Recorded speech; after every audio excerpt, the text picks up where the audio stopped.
through. During this session, please respect the presenters and refrain from self-promotion in the chat. Although you're welcome to exchange information during the breaks between sessions.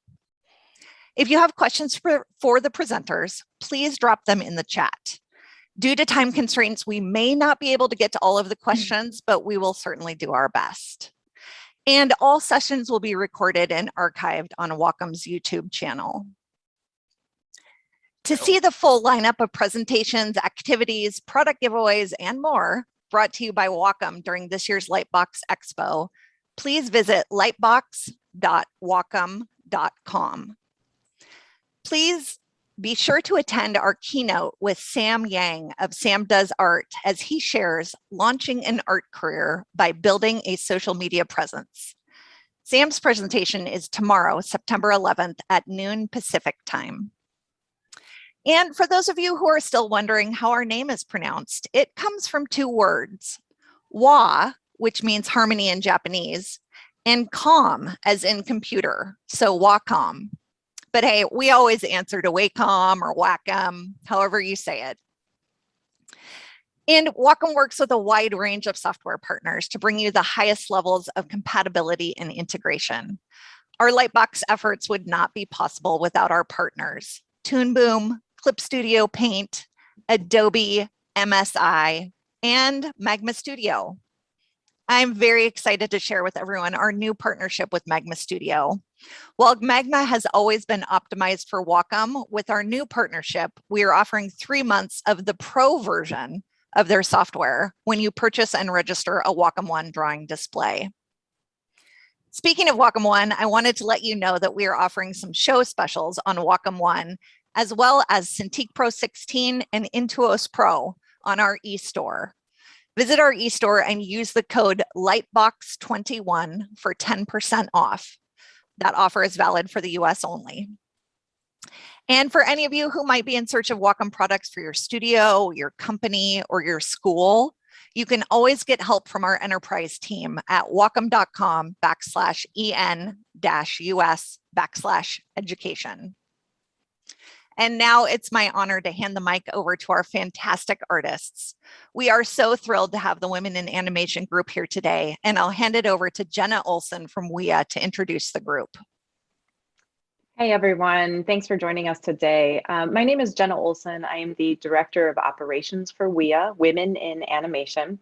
I'm happy to be introducing you to our panelists today, but before I get started, before we do that, I'm going to take a moment to share with you the important work we are doing here at WIA. So WIA is an advocacy nonprofit. We've been in existence for over 25 years, and our mission is to advance women and other underrepresented genders in the field of animation.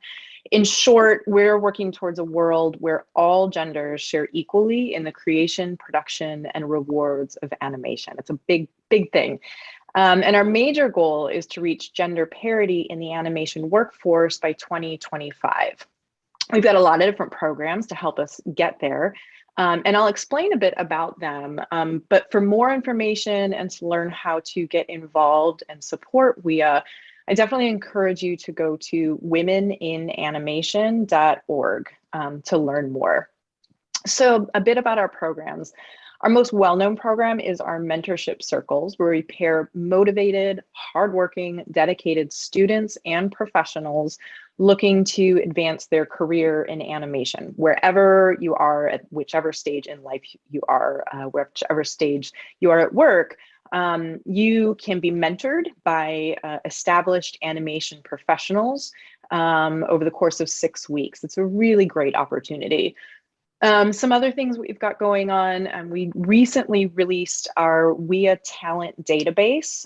This is basically an answer to folks that say, we want to hire people of underrepresented genders, but there are none. We don't know where to find them. Well, this is the answer to that. This database increases the visibility of the amazing pool of underrepresented talent around the world. Women, trans, and non-binary talent can add themselves to the database, and then it's available and presented to studios across the industry. It's a very exciting project, and I definitely encourage you to go to our website and sign yourself up into the database. There's no cost to it. It's open. Just go ahead. We're also really proud and excited to be partnering on a new program with the Brick Foundation, VES, the California Department of Education, and Epic Games to develop a high school apprenticeship program to create an alternate pathway into animation for young people that can't afford expensive art schools. So that's a bit about WIA, but without further ado, let's see who we've got on our panel today. So we have first Victoria Ying. Victoria is a critically acclaimed author and artist living in Los Angeles.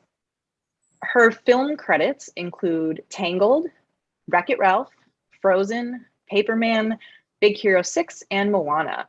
She's the illustrator on DC's Diana, Princess of the Amazons, and the author and illustrator of City of Secrets. Her upcoming graphic novel projects include the sequel to City of Secrets, City of Illusion, and Hungry Ghost. She loves Japanese curry, putting things in her shopping cart online, and taking them out again and hanging out with her dopey dog. Kristen Garland is a visual development artist from Los Angeles. She's currently working at Netflix Animation on My Dad, the Bounty Hunter. She's had the pleasure of working on several series such as She-Ra and the Princesses of Power, The Midnight Gospel, and the Emmy award-winning Nico and the Sword of Light. When not at her drawing table, Kristen enjoys watching scary movies, salsa dancing, and eating spicy noodles. I wonder if that all happens at the same time.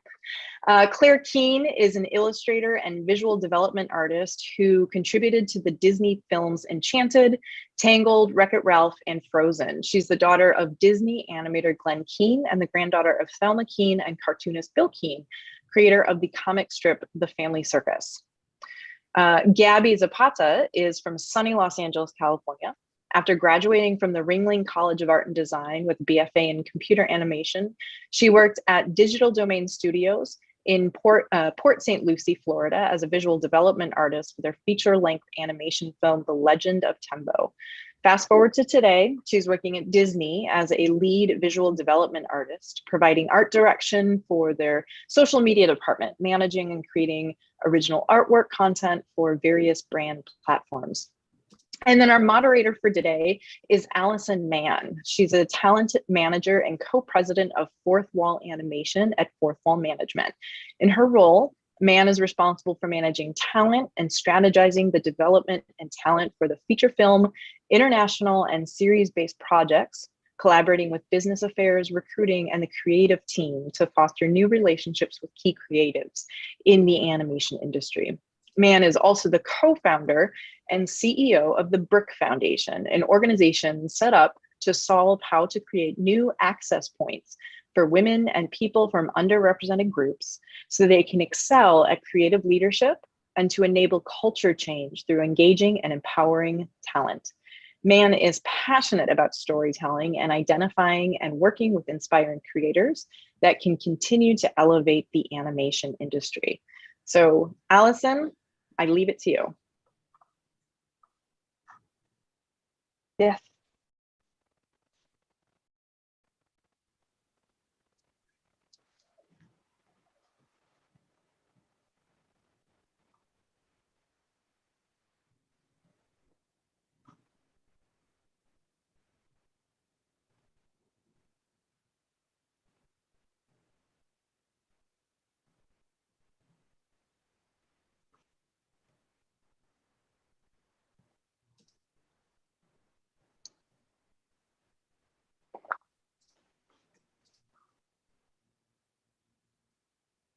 Thank you, Jenna, for such the amazing intro. It's so kind, and WIA is doing such amazing things. I'm so excited to hang out with you, all my fellow women of animation, this Friday afternoon. Hopefully everybody had their lunch and we're very hydrated because we're going to be drawing and talking. And so I would love to kick it off as we're starting off this session. Maybe we will start with Claire because she's the closest to me in my square bubbles. What has been your artist journey, and when did you realize that drawing could turn into a profession? Oh, that is such a good question. Well, drawing has been a part of my life forever, or since as long as I can remember. Watching my dad do it as his profession and watching my grandfather do it for his own profession, I never questioned the idea that like artistry could be somebody's career. But I didn't think about getting into animation until I was in art school, and I was going to art school for graphic design. But and so I was just looking at everybody around me, and everybody wanted to be doing like art direction for like layouts of magazines. And so naturally, since that's what was around me, that's what I was aspiring to do, although I just really was not very good at it. And what I really liked to do was illustrate and tell stories through my drawings. And one day I was talking to my dad about it. I'm like, oh, I just wish that I could somehow like just do this all day, like develop like what a character would look like, how she would think, like what does she wear, stuff like this. And he was like, you know, that job exists in animation. It's called visual development. I was like, wait, what? And so mind blown. Yeah. And so then I was like, wait a second, I just kind of completely come back full circle to where I guess I started with my family being in that world, and realizing that that's what kind of came naturally to me as an artist, was to tell these stories through my drawings, and that's where I wanted to be. That's awesome. Talk a little bit about then putting together your portfolio, like going from college and then getting into kind of your first job. And what was your first job, and what was that process like? The interview process, the putting together the portfolio process, like, was it intimidating for you? Was it like, did you have self-doubt? Was there imposter syndrome? Like, what was going through your mind when you were entering? Every single time I have to put together my portfolio, like, oh gosh, all of it. But when till this day, you're still. Yeah, for sure. But when I first put together my my thesis project, it was a big fairy tale book, and a fairy tale that I had written and illustrated, and I presented it at my art school. That was like, it was a really cool art school, like for graphic designers, and it was in Paris. And I presented it, and one of the jury was like, so you're 21? I was like, yeah. And he said, aren't you a little embarrassed to be doing fairy tales? And I was like, I wasn't until this moment, but I guess so. Yes, I am now.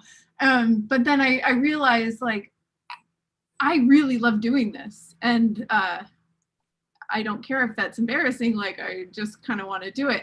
And so I put together a portfolio to work on Tangled, because my dad was directing that at the time. And I wanted to move back to Los Angeles so that I could work at Disney on Tangled. And in the meantime, I moved back to Los Angeles and started a graphic design job in a company where I was doing like a lot of like presentations and stuff. And it was really fun to like see, okay, this is one world, and then this was another world. And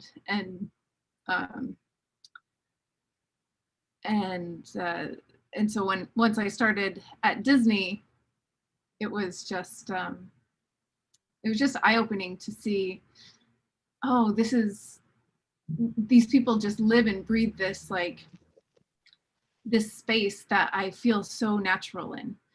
Do you remember what you put in your portfolio to get you your job? Well, I remember my dad telling me, just put a lot of like process drawings in there, like a lot of like, don't worry about like how good the drawing looks. Focus more on showing the process of getting there. And I didn't really understand it at the time, but now I understand that really the way somebody thinks and the way the way you arrive at an idea can be a lot more intriguing and captivating than how you actually technically draw an idea. I like that. So there was a lot of that in there. And there was my fairy tale portfolio that somebody told me I should have been embarrassed about. Never be embarrassed. Yeah. Fairy tales are forever. Right. Yeah. We all live in it. Well, thank you so much for sharing. Kristen, I'm going to you next. Same question, which is, what is your artist journey and when did you realize that drawing could turn into a profession?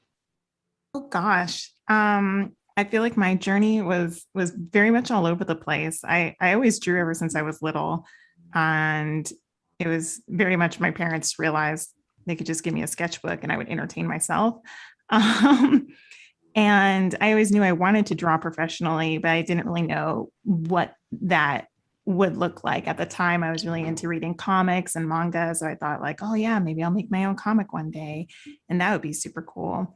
And then I went to the Academy of Art University for like a summer program, and all of the sequential art courses were full. And I remember being very upset because I was just like, ugh, animation, lame. I don't want to do that. Tell me how you really feel. Right. But then that was the thing though, because when I sat down and actually saw my drawings moving for the first time, I thought, wow, this is so cool. Now I want to do this. So I wound up going to college at SCAD, Savannah College of Art and Design, for traditional animation. And when I graduated, the industry was completely in the middle of a huge shift. So there just wasn't a lot of work for 2D animation. And I also did Flash too, but I wasn't finding a lot of jobs for that. So I thought, okay, what's the next best thing, or not next best thing, but what's something else that I can do? Because I still just want to create. And I thought, well, I have Photoshop on my little computer. So I guess I'll just teach myself how to digitally paint. And from there, I wound up getting a bunch of random gigs, and that eventually led to comics. So I worked in comics for a little bit. I did some animation work for like an indie video game and for some educational games. And then eventually, and all during that time, I was, when I was working in games, I was doing like daily doodles and just trying to get better at painting. And eventually Titmouse reached out with the Nico and the Sword of Light project. And I think that was my first gig designing for animation. So that was a lot of fun. How interesting though. It's like you wanted to do comics. You ended up going to school for animation. Getting out of school, you go into comics and then eventually go back into animation. Yeah. You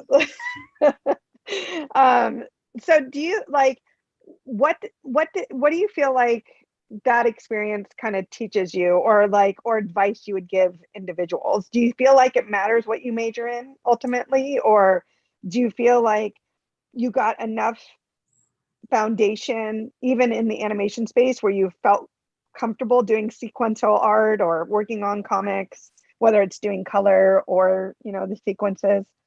Right. I think whatever job I had, I felt like there was definitely a learning curve. There are certain skills that you learn, especially if you're studying a creative field. There are certain skills that can pivot to different disciplines, but in many ways, you still feel like you're starting from scratch. So I think with my personal journey, it really just taught me how to think on my toes and to be proactive with my education post-college. And yeah, I think there are so many other artists as well who either weren't able to go to an art school or went to college and took a field that was maybe completely outside of anything creative. And because there are so many resources online nowadays, you can still continue your education and you can still work your way up to a goal working professionally in the arts. It's totally possible. I think it's just about making a a plan for yourself and your education, doing research and sticking with it. Because yeah, when you start off with any discipline, you're going to feel like you suck and you should just give up. And I think if you just keep pushing at it, you'll see improvement and you'll get better. Did you, like, when you were looking at like the comics that you were like as a teenager and the were you mimicking kind of the, like, in your own sketchbooks? Like, would you kind of look and draw what they were drawing to kind of practice? Like, what kind of resources did you kind of teach yourself through your own observation? Oh yeah. Like at the time I actually was doing a lot of design work and not really even noticing it, because I would take my Magic Knight of Ray Earth manga or my Sailor Moon manga, and I would try and break down the different styles. So I just remember drawing pages upon pages of different eye shapes that I found in like different cartoons and anime that I watched, and breaking down body proportions. So it really, that, even though I didn't understand that these were design techniques at the time, I was honing in on that. And that was something I was naturally drawn to. And I even remember, oh my gosh, I like drawing a whole page of my own like Sailor Scout character doing a transformation sequence. They were like tiny thumbnails, and it filled up the entire 8.5 by 11 page. And I didn't realize that those were technically like boards. But to me at the time, I just wanted to like have that cool transformation sequence laid out, and I could envision it. So yeah, those were some things that I picked up. And also there were tons of artists online. Well, not tons, but there were a few artists online at the time, like Julie Dillon and Barachan, who were posting a lot of work and sometimes tutorials. And I would print out their tutorials and I would put it in a binder. And I remember bringing it to recess, like, this is the Bible, you guys. Like, we've cracked the code. They teach you about form and inking, and it was just this great discovery at the time, because no one was teaching this in my art classes. That's awesome. And what would you give that advice to other people? Because sometimes I feel like when I'm talking to students or they're trying to figure out where to go within their own careers, there's so many resources, which is all based in kind of observation or even art books or comics that they're looking at. So there's ways to kind of train yourself in a way that doesn't, is that kind of advice you would give? Is like definitely doing like master copies, I guess, of shows that you like, and then taking those copies and really studying them and breaking down the shape language for each show, because each show has a completely different art direction, and you can learn a lot from that. Also, there are a bunch of tutorials online. So if you check out your favorite artists, a lot of them have either tutorials, some of them are teaching classes. Here's LightBox Expo, Schoolism. I'm a Schoolism instructor. Victoria's a Schoolism instructor. So there's tons of resources online that you can utilize for your education in the arts. It's just about researching and finding where they're at. Awesome. Thank you so much for sharing. No problem. All right. Victoria, you're up next. What has been your artist journey, and when did you realize that drawing could turn into a profession?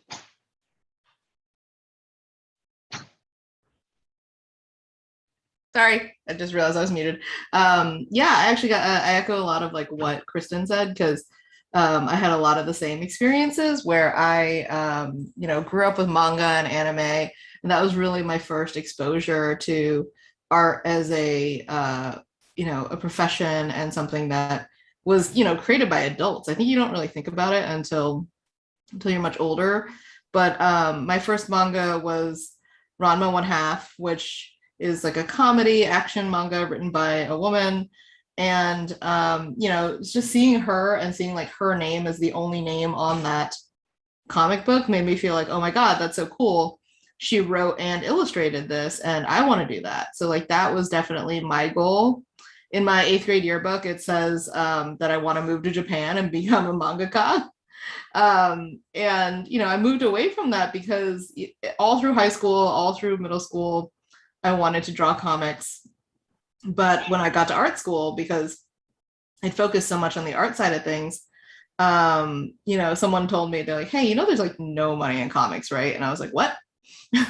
And yeah, it turns out that that is kind of true. There is very difficult to financially make a career in comics. And so I kind of took that as a pivot to be like, okay, well, what is out there that actually is a more sustainable career, but is also using a lot of the same skills that I'm learning and that I want to do, you know, like world building, character design, all that stuff was always really intriguing to me. So I found entertainment design, which, you know, film, television, video games, that was kind of the realm. And I knew that I wanted to pursue a career in animation because stylistically, it really felt like the most welcoming for the kind of stuff that I wanted to make.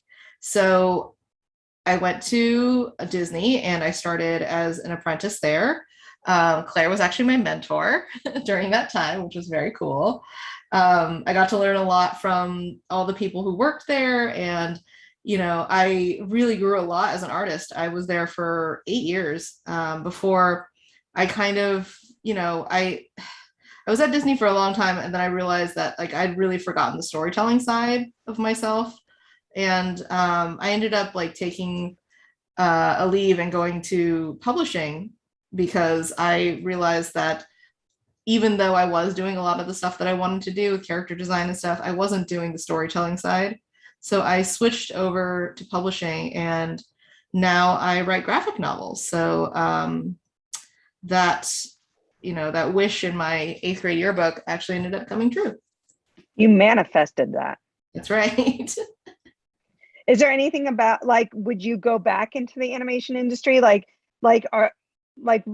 What career goals have shifted now that you've been in animation, you've published your own, you know, stories and illustrations and went the entrepreneurial side? Yeah, I mean, the very first thing that what happened when I got to Disney was there was a bunch of students who were starting in all the different departments, right? So we were the visual development department, but there was also animation and story. And from my schooling, like we didn't really know that story artist was a thing.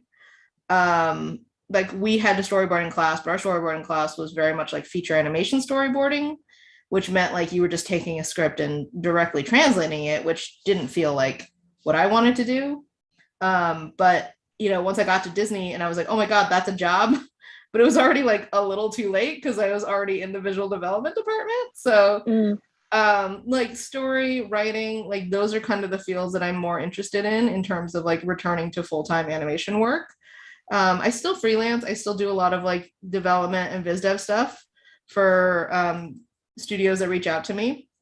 So it's not like I'm totally out of that world, but there is something about, you know, like you said, like the entrepreneurial side of just writing your own stories that is really fulfilling to me right now. And I'm really having a good time in that space too. Amazing. Thank you for sharing. Yeah. Gabby, your turn. Artist journey, go. Artist journey. I don't even know where to begin. Let's see. When you were 6 or 7, we can go way back. Like, yeah, okay. Friday. I've always been seen with like a pencil or a crayon or a coloring book everywhere that we go. And I would just take a lot of art classes. My mom saw something in me that was like, oh, maybe she likes drawing. So let's put her in all the drawing classes that we can find. And then high school, like I didn't know what I wanted to do, but I know like the minute I saw like The Little Mermaid, I was like, this is something like I want to do, but I don't know what I want to do. In high school, I took AP Studio Art, and then I learned about Ringling, and then learned that, oh, there's a computer animation program. Like, okay, cool, I'll try it. And then I thought I wanted to be an animator, but turns out animating is very hard. And so I just gravitated more towards just the creating of characters and just like the visual development side of animation, and yeah. And then so from there, I was lucky enough to be working in digital domain as a visitive artist. First, I was like an apprentice, and then from there, let's see, it was like a year and a half, and then the studio went under. And then I went through Disney Mobile, where I worked on a game called Stack Rabbit a long time ago. And then from there, I jumped on to what I'm doing now, where it's like doing a lot of the social media stuff, art and directing. I don't know. It's just like I've jumped up all over the place, but here I am. Here you are. There. That's awesome. And at what point, like was there inspiration or somebody, an artist that you were following, where like it could have been in your teenager years where you're like, oh yes, this can be a career. This is somebody and somebody that I saw that I can follow, besides, you know, the Little Mermaid of movies, which is great. Yeah. Was there an individual that you're like, yeah, this person so can do it, I can. actually around probably when I was around 12 or so, there were these drawing boards, kind of like what we're using right now, but without the cameras and stuff. But it was like a group drawing board, and I met a lot of people there that had like the same type of interest. So it was like it was a Powerpuff Girl community, and so the girl that I met that a lot of you may have probably heard is Loish, or Lewis. Oh. And so we've known each other since we were like kids. And so it was just so funny to see like how we've grown into like what we are today. But so I looked up to her a lot. And so I don't know, that I think that's kind of where it started. Like, oh, I can see like a career doing this. And I just kept going, and here we are. And here we are. That's awesome. I don't know. Well, you know, let's I think this was great. I think this was a great icebreaker, everybody. We got to know each other. We're drawing. We feel comfortable. So let's dive into some of the harder hitting questions. Are you guys ready for this? Yes. Next time I'll deliver some mimosas before we get into it. But let's talk about being a woman in our industry and potential obstacles that come with that. So anybody can jump in here. If there's a lull in conversation, I will call on somebody, but maybe somebody can jump in and talk about what are some obstacles you had to overcome to get where you are now, and whether it had to do with your gender or upbringing or anything like that. Like what were those obstacles? And maybe it was like even self-imposed obstacles of imposter syndrome, or I know for myself of being an artist and not pursuing art is because I was too intimidated by everybody and I didn't want to compete with everyone personally. But you guys are in it. You're in it to win it. You made amazing careers for yourself, but what has those obstacles for you been? Like, what does that look like for you? I mean, I think it's interesting you mentioned competition, because I think that that's definitely one that, as people of marginalized genders, we definitely feel a lot more acutely than I think other people will. I remember being compared to other, women and people who it felt like, there can only be one, like it was almost like this weird Highlander thing about it where, oh, well, you do girl art, which is different than real art. And, it was always like mildly insulting. And it was strange that like the people who said that to me never felt that way. Like they always felt like it was a compliment somehow.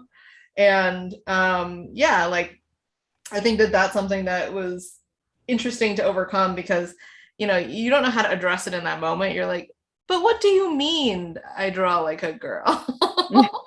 And why is that a distinction that is important? Yeah. And yeah, I think that like there is sometimes a feeling of there is a right way to do things, and if you are not doing it that way, then you are, like failing to meet a certain standard. And I don't believe that. Like I've been in this industry for a while and I've seen a lot of different people with a lot of different talents. And I think it takes all this diversity in terms of thinking and style and, you know, how we do things. That's what makes our films great and makes them different. But yeah, so I think that like as a female artist, like not only are we competing with each other, but we're also kind of competing to break the box and, you know, shatter that idea that there is one objective good, and maybe being like, hey, actually, yes, this is different, but maybe there's something valuable in that too. And, you know, that can be really challenging to say to somebody who's been in the industry for like 20 or 30 years. Mm-hmm. Do you feel like it discouraged you or made you feel more determined to prove people wrong? I think that like I hadn't really, although I had, like at the time I was like, oh, that's weird. That's never happened to me before. But, you know, being in my mid 30s now, I can look back and be like, oh no, that was happening to you constantly, all the time, always. Mm-hmm. So it was something that like I didn't really understand how to respond to. And I also didn't really see how harmful it was until much later. And, you know, at the time it didn't really faze me because I think that I bought into that that paradigm though, you know, the idea that like there is one supposed good thing to aim at. And I was like, yes, they're right. That must be the case because everyone's saying that. And these people are like, you know, longtime veterans. So that must be true. And, you know, it's not like it didn't spur me on. It didn't discourage me because I just bought it as truth. And it's not until like much later, now that I like have the benefit of distance and perspective, that I can be like, no, actually what I was doing was just as valid and important and different, but like different's not bad. And it takes certain people in leadership to also accept that, to be like, yes, that's also something that is valuable and that we are gonna make sure that that has a place here. Totally agree. And do you feel like not just a place, but like being inclusive? Like, do you feel like leadership approached you differently than like a male counterpart with like similar assignments in any way? Or you would be given certain assignments because of gender? I mean, I do think, I don't know about gender. I do think that like that we were definitely given assignments based on like our work. And I think that a lot of times our work was viewed as like we're doing the feminine work of like costuming and stuff like that, which is fine because I also like those things. It's not like that's bad, but at the same time, it's like viewed as feminine and therefore viewed as lesser, which that did never feel good. Like that was definitely something that is like, oh, okay, like I see that we are stratified in a way, and like being good at something is kind of a gendered expectation, but like that is also who I am. Like it's not like one or the other, you know? So yeah, I'm sorry. I think I lost the thread of the question. But, no. You're totally on the right. Yes, it's all within what we're talking about, 100%. Yeah, Gabby, Kristen, Claire. I would just like to add on to that and say that I 100% felt the same way as Vicky, and that that it did feel like there was just like, okay, well, the feminine thing is good, but we already have somebody like that, so we don't need like any more of that. Like, and I guess that's kind of what you were saying, Vicky, about it feeling like it was less than what other people were doing. And I thought that it was really interesting to start seeing this conversation come up more and more when people started saying that the feminine voice was necessary in media, in art, in our storytelling, because specifically for that reason of feeling like it's not as important as somebody else's point of view, and having that come through in our media. I didn't realize that all of those feelings that I was feeling were being passed on to the kids watching the movies that we were making, and realizing, oh, this is more than just like a feeling of feeling left out. This is also a feeling of not it's like a larger global issue than just myself. What does that global issue look like? And what do you think kind of the solves are for that? I think, hold on, I'm still trying to figure out my viewing thing. I think that the bigger issue is that what we make, well, one of the things that I was noticing was the process in which we make our art that goes out into the world is not limited in a bubble, but it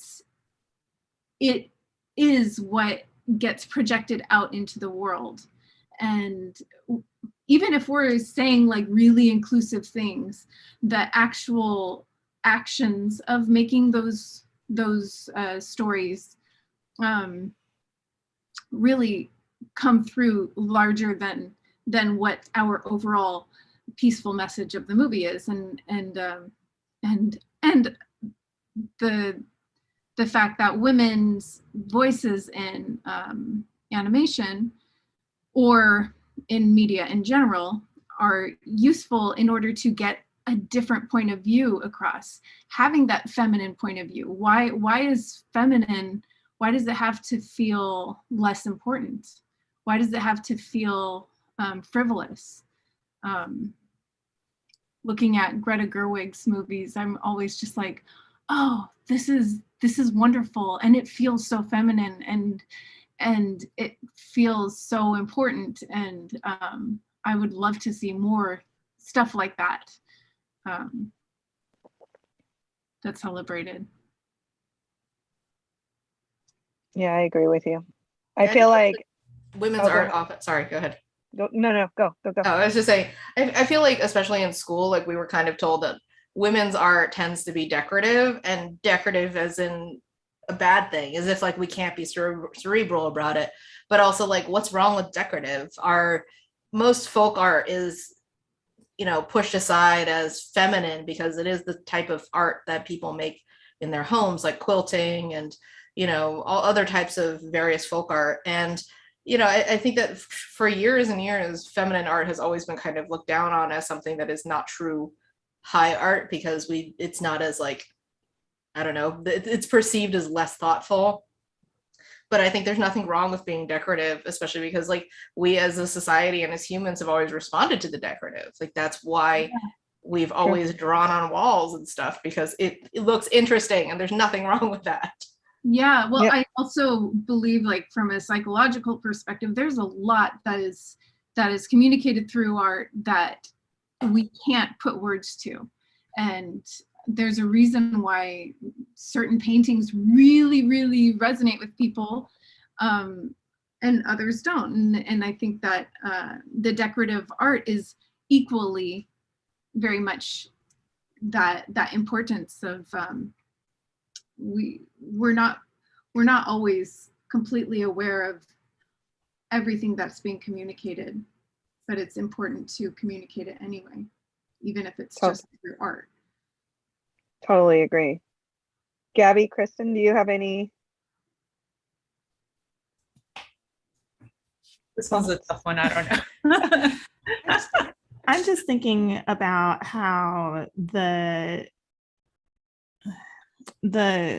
point of what is considered like a feminine trade is always shifting, right? Like, oh, women are expected to cook in the kitchen, but when a man does it, he's a chef, right? Like, or if you look in the fashion industry, and it's also a male dominated industry, but then who are the people who usually get like made fun of for being interested in fashion? It's usually women. So it's interesting.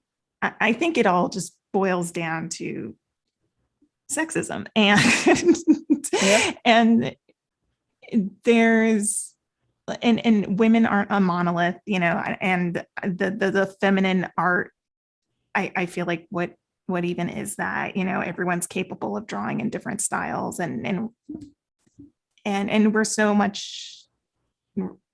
diverse and so expansive. It just feels weird that there's a need to box us into a specific category and then not champion that. But then you see men who tap into that category later on and they are championed for it. And I think it's interesting.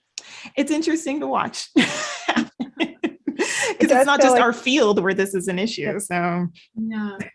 I just feel like, I don't know, like being a woman is not a bad, and it's not bad. And then like doing beautiful things is not mutually exclusive, you know, like I feel like we can do both. So it's like we don't have to be tied down to just doing like one specific thing. Like we can do cute things, but sometimes we can just do, I don't know, grudgy stuff, even though like that's not our thing. But like I feel like that just shouldn't be, we shouldn't be like put in the corner of like this is the only thing that we can do. Almost like typecasting. Yeah. Yeah. I feel like we could subtitle this panel with "Draw Like a Girl." Put some sports. And it's just funny. We're talking units about like into- all the, and it's funny how we're just talking about like, oh, all the flourish, and here I am drawing just that. But it's like it's not a bad thing. I don't see it as a bad thing. It's like it's No. just like, you know, it's like I think the demographic of like who the consumer is mostly women. If you think about it, like it's so why not cater? I don't know. Totally, 100%. We have a follow-up question from our YouTube audience, but she says, tough question. As a woman working with dominantly male team, have you ever felt that your voice was shut down? And if so, how do you navigate those scenarios? So if you're in a production meeting or a team meeting, and Honestly, it can be really, really challenging. And I, as like a person with my background, like I've always been kind of taught to defer to power and to defer to authority. So I'm like, okay. But I have had a lot of really great advocates who are people with more privilege than me. So either like white men or even white women who would be like, oh no, actually, I think that, you know, Vicky was saying something. Like that's really been the way that I've been able to speak up, because like if I push back, like I don't want to be seen as someone who is like difficult to work with. But you know, when someone is like, oh no, actually, like please continue, then that's always kind of been the easiest way for me to kind of navigate that system. And I know that that's challenging, but really what it is like me being sure that the people that you're working with respect you and that they're the people who will stand up for you in those challenging situations.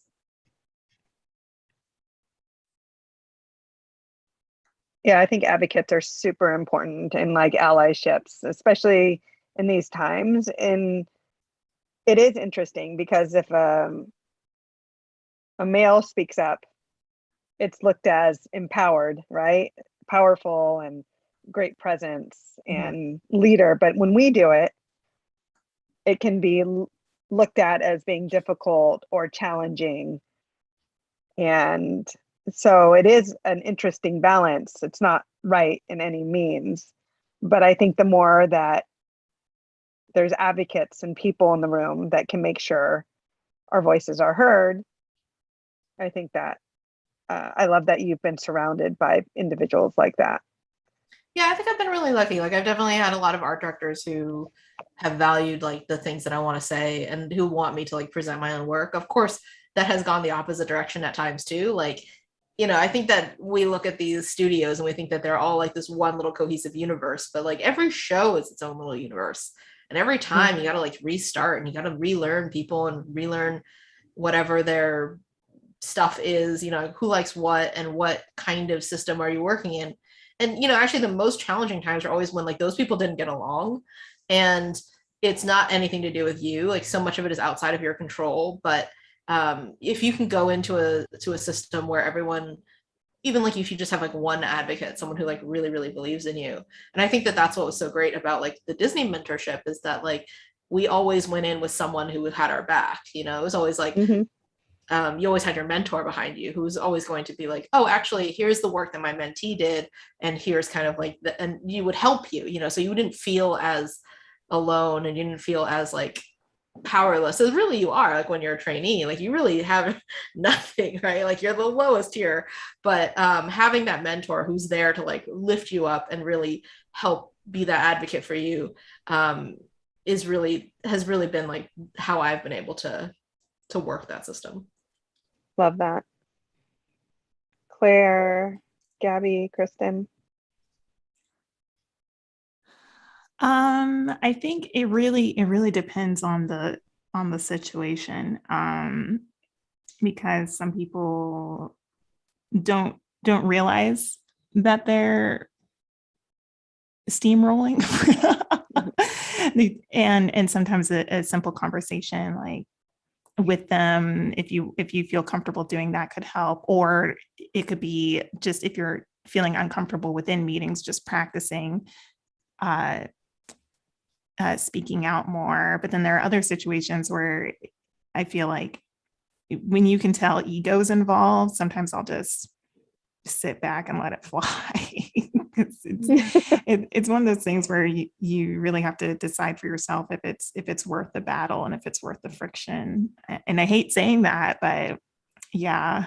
Yeah, I have kind of come to that conclusion lately as well, that it's because when I first started out, I was like very just said what I thought all the time, and then afterwards I started realizing, oh shoot, this is really rubbing people the wrong way. And I don't know if that was because I was a woman, or if because of the way that I was saying it, or because of who I am, and I don't know, but and so I've just, I really don't have any clear answer for it yet in my world, but I do know that lately I've just had to kind of like, just kind of think more about like the people that I'm speaking to, and whether or not there's an openness towards me for what I'm saying, whether or not that's because of what my position is compared to theirs, or if because I'm a woman. All of that, I think it's more about just reading the room and judging whether or not my opinion is being asked for or wanted at this point. And I've noticed that my opinion is usually more welcomed if I'm more sensitive to I don't know, the right timing, I guess, which is probably basic human interaction. It's like reading the room. Yeah, I feel like it's also like it feels like you have to be almost careful of what you say, and right? Yeah.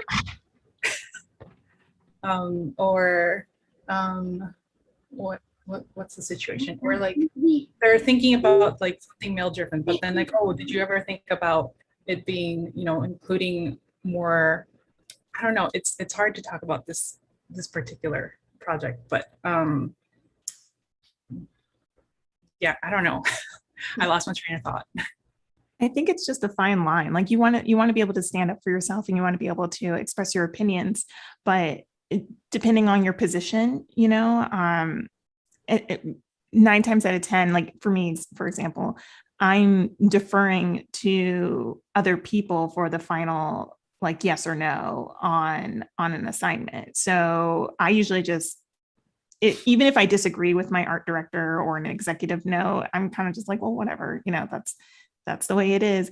However, if it's something that is more personal, like if I feel like a choice has been made that could be potentially problematic, then that's something that I will make more of an effort to like talk about and assert myself on, because that's something that I don't think I could just roll over for, if that makes sense. So yeah, it's picking and choosing your battles. Yeah. I mean, it's hard because like, yeah, so much of this position is soft skills, right? Like we have to know how to talk to people. We have to know how to be a good team player. We have to do all those things. And that's super important. But there are definitely times when like the things that you want to say are challenging and make you difficult only because like you're not just going with the flow, right? Like you are actually challenging people, and that's important, but you got to know when you're going to be heard. Like there's something that I heard about activist circles where there's like a scale of 1 to 5, 1 as being someone who's completely diametrically opposed to you and your opinions, you know, like I don't know, like I'm not gonna use an example, but like 1 is someone who's like definitely never gonna ever be on your side, and like 5 is where you are. So if you have someone who's like a 3 or a 4, you're much more likely to be able to pull them in and get them to kind of see your point of view and be able to like understand where you're coming from. But then you also have to know, like, you need to be able to look at people and be like, okay, well, you're a 1 and you're a 2 and you're a 4, you know, so you kind of can know when is an appropriate time for you to like speak up and when you can say what you need to say. You know, it's interesting that you break it down. I don't feel like our male counterparts have to think in those terms. You know what I mean? They're not like, is this person a 1? Am I a 5? Where am I in this? Yeah, and how it's like they just do. It's interesting that we have to be more strategic with our approaches. I don't know. I would have to say that I've worked with a lot of, I mean, obviously these are all really real generalizations, but I've worked with a lot of guys that are very diplomatic, and I think that it's something that they work hard at being, like very like kind of stoic in a way, or kind of like they kind of take things on, they look at people to see who's going to, it's like they do this more naturally than what I do, how I do it, I guess. Mm-hmm. That makes sense. Well, it's good that you've been in that kind of space. Yeah. Yeah. Have you, kind of flipping it, it's like for the, you know, individuals that are coming up, and as you've become creative leaders yourself, Janet had a question, which was, has anyone had the opportunity to advocate for someone in the room? So have you been able to step in and help navigate a conversation if you see somebody being talked over?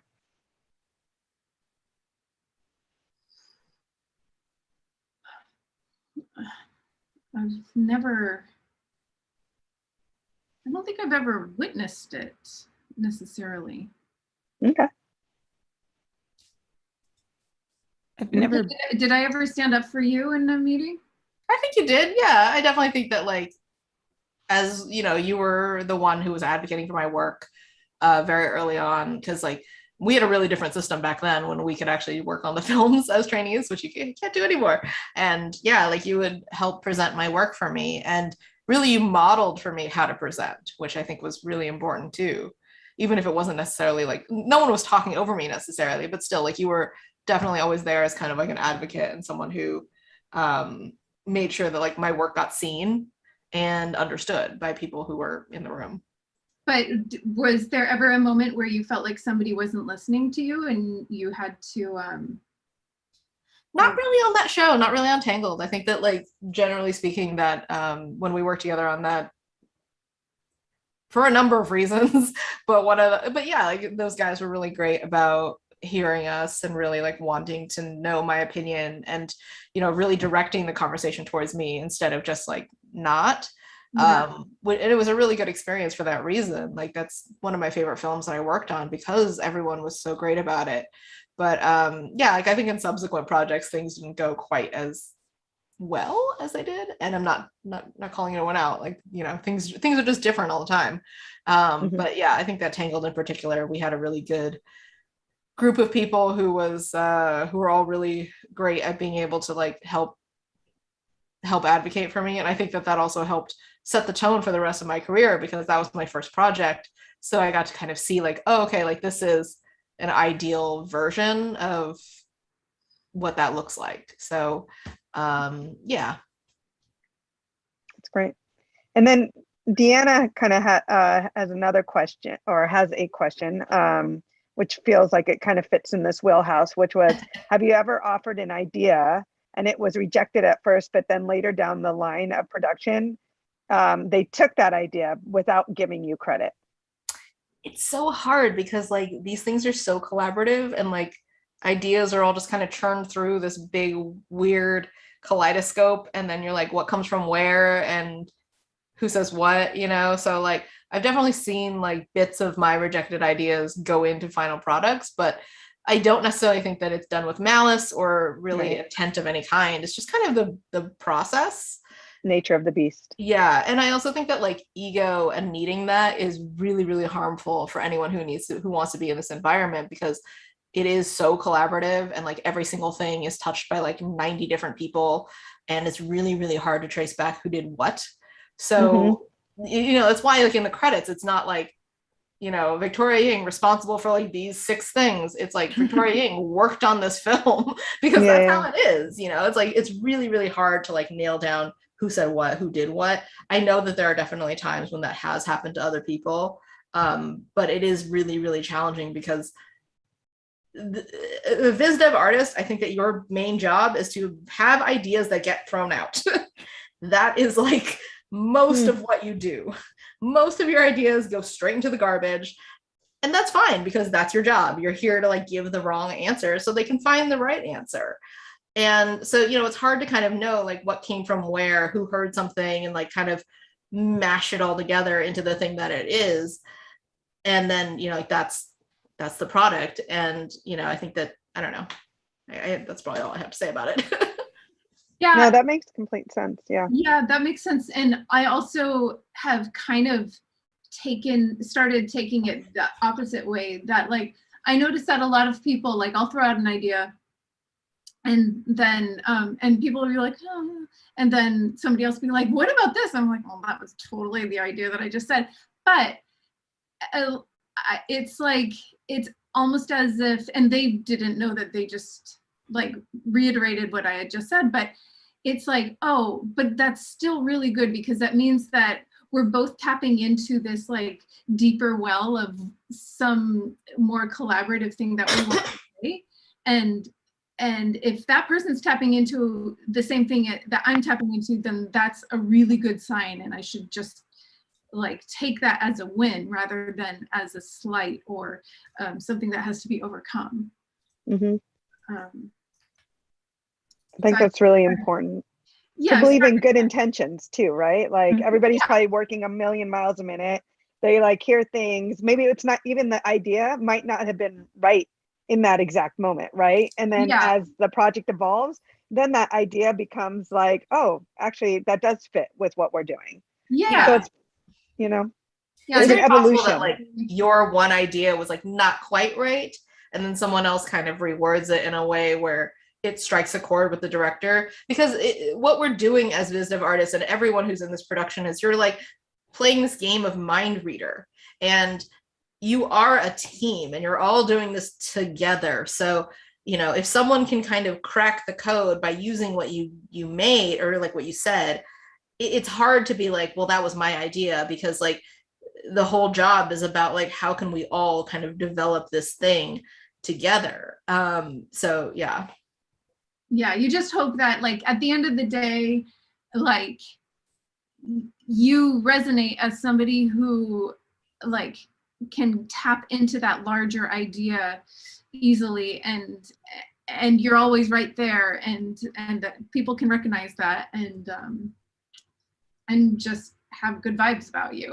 But if you start getting territorial over it, then that really kind of sends off the wrong vibe. Oh yeah, like those are the worst people to work with. The people who are like, that little bit was my idea and they took it, and I'm like, oh God, who cares? I know. Like at the end of the day, you're working for the same team, you know, and it's like it's a collaborative effort where you just shouldn't have to be like, oh well, I claimed this and then you didn't do this. So I just feel like we're just making art together and for the same reasons. So it just shouldn't have to be that way. But like that's totally valid, because again, it can be construed as like, oh, you didn't contribute to this conversation, when like you clearly did. And as long as everyone is, you know, at the end of it, if everyone's like, yes, this person contributed a good deal to our project, even if like they didn't have the most pieces that made it to the film, and they still acknowledge your contribution as, you know, someone who gave ideas, someone who like was there and was really present, then I think that that's fine. But yeah, it can absolutely go the other direction where people forget that you were a part of it because your final art isn't in the art of book or something. That is definitely when I see the most like consternation, is when people like get the art of book and they're like, why is it these paintings and not my paintings? And I'm like, I don't know, who cares? But again, no malicious intent. I'm sure Yeah. it was, yeah. Pivoting off of that a little bit, I would love to kind of dive in and looking at the art that you guys are drawing right now. And I should not say guys, I said you women are drawing right now. There's a lot of different styles, and even talking about your own kind of upbringings and what influenced you and kind of your own artistic journeys. Like there's some overlap with comics and art for sure.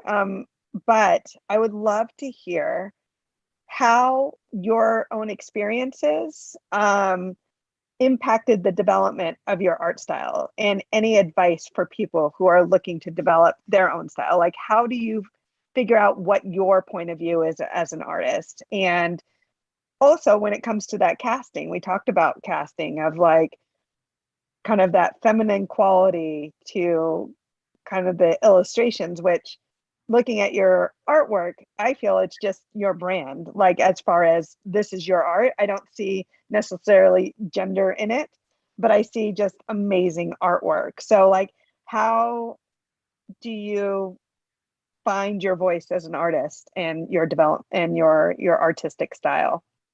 Kristen, why don't we start off with you? Oh boy. I feel like my art style is always changing. And I think it has to, especially working in television animation. It's my job to conform to whatever the art direction is at the time. So whether I'm painting or designing, I need to be malleable. I need to be able to pivot to something pretty easily. So I'm not really married to a particular style, though I'm sure other people who look at my work maybe are just like, oh yeah, I can tell it's you. So maybe that's just my own observation, my self-observation. I forget the word for it, but I just draw what I like. And I think over the years, different artists and different films and even stage shows or architecture will influence me, and my art will continue to grow and develop from there. And I kind of like it that way. I never want to be stagnant. I think I'd be like a shark dead in the water if that happened. Well, it is important to continue kind of building onto your own foundation and evolving, because the industry is always evolving. But at the same time, you guys, I think you all are very distinct in your styles. So while you may waver and try out different techniques, get into new technology, I do feel like there is a brand happening with what you do, and it's so fantastic. But I know for myself, like when I was taking art classes, I would mimic a lot of different artists and like their styles until I could figure out the way that I wanted to paint or draw. Did you find the same kind of evolution of your own artistic craft? Was there artists that you kind of mimicked for a while, or artists in the industry that you kind of copied in their technique until you figured out how to develop your own kind of technique from there and style? Oh yeah. I feel like for me anyway, seeing someone else's art that I admire and then trying to what would they call that? Like backwards engineer those techniques. I think that's super, super fun. And I would do that all the time. And also I feel nothing is ever created in a vacuum, right? So even if I'm trying to create something 100% original, I'm sure all of my influences come through regardless. But yeah, looking at other people's art definitely helps inform your own personal preferences and design leanings. Now people are looking at your art and deciding like which direction and how you influence them. You guys are you are now the beacons that are guiding the industry. No pressure, no pressure. Gabby, how about you? Um, for me, I just feel like growing up, I didn't see a lot of people that look like me. So I try to put that into my own work so that, you know, if others see that, then maybe like, oh, they feel represented, or, I'm gonna like start crying. I'm not gonna start crying, but, it's like, I I'm feel like the Diane Sawyer. I know, like, oh, Lightbox. no, I just feel like I want to put a lot of that into my work because it's like I see a lot of like the same type of faces, the same type of bodies, or like the same type of like skin tone. So it's like I want to bring that into light of like there's other colors out there, there's other ethnicities out there. So it's like that's what I try to put into my own work, and hopefully like make others feel seen. I love that. I love that. And thank you for doing that, Gabby. And it definitely comes through. I love your illustrations and your character designs. I've like your colors are so impactful and your shape language. It's amazing. So No, thank it's you. like it's also like when I visit like Mexico, I see like all the buildings or like all the stores and shops, it's just full of color. And then you come here and then you see all the walls are like gray or like beige. And like it's so basic. Like we need some color. So it's like you might as well use it. And so that's why like I splatter on everything that I can find. Yeah, the US is super basic. I totally. Claire, Victoria, how about you guys?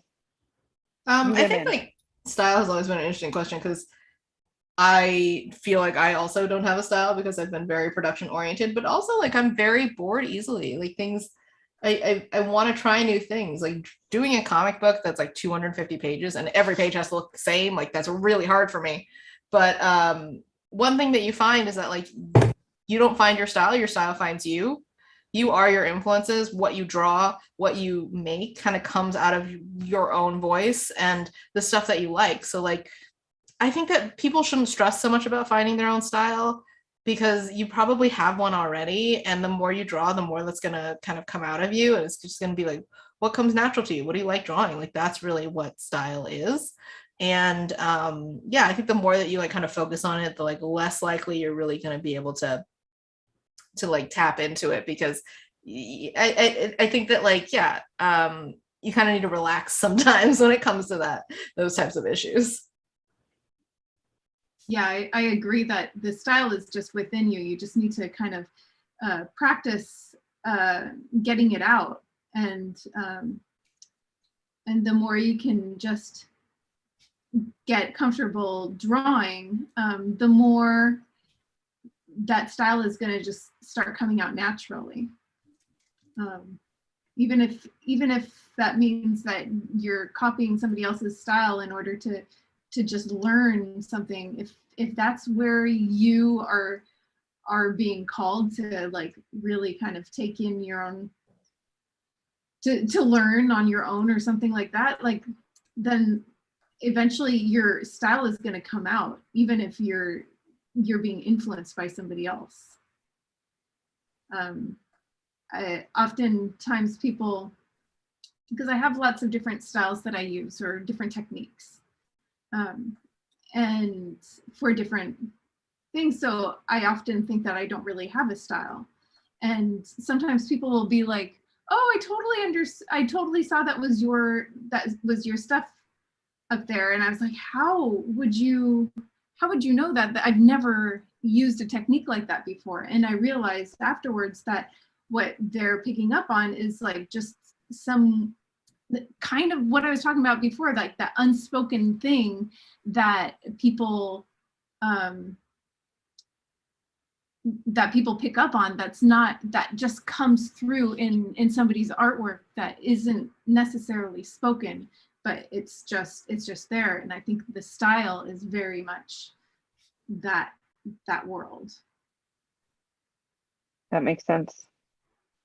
I would like to go back to a question that Anika had. who's one of the audience participants today. And she asked, how do you get jobs doing comics or book illustration, graphic novels? And in Nika's case, she has not gone to art school. So what advice would you give her for pursuing these sorts of positions within the industry? So, so we're talking about specifically comics and graphic novels. I think that oops, sorry. You have to like have done them, right? So like you have to have done a comic for someone to trust you to do Spider-Man, right? So you have to either pair with a writer or write your own comics, basically. Do your own short comics. Do stuff that like you want to get work in and do it for free. And that's kind of how you'll eventually get work, right? It's like if you're doing a viz dev portfolio, you're doing free viz dev for like a fake project, right? In the same way that like if you want to do comics, you need to do like comics for whatever your own projects are. For me, I've been doing comics for the last like 4 years. And I've written most of them. So like that's a big part of it too. Writing your own books is going to be a huge way up for you to start doing that work too, because you don't have to wait for anybody. If you're just waiting around to get clients from comics and graphic novels, it's possible, but it's a lot more likely if you already have samples that are done that are like, here's comics that I've written or comics that I've done and illustrated. So that's probably my biggest advice to anyone who wants to do comics. Write your own shorts, draw shorts, and if you can't write them, pair with somebody who does write them so then you can prove that you understand how comics work, because it's a very specific medium. And how about like looks like book illustrations as well? Is it the same thing, like creating your own potential book illustration, or like would you recommend taking, I don't know, like your version of Little Red Riding Hood and how you would illustrate it? Like what kind of assignments could one give themselves and then put on social media, whether it's Instagram or ArtStation or Twitter, to showcase their skill sets? Yeah, I would say that any of that is if you're really kind of starting from scratch, give yourself an assignment and go for it, because people, even though you might be completely capable of doing a comic book or a picture book or doing a visual development,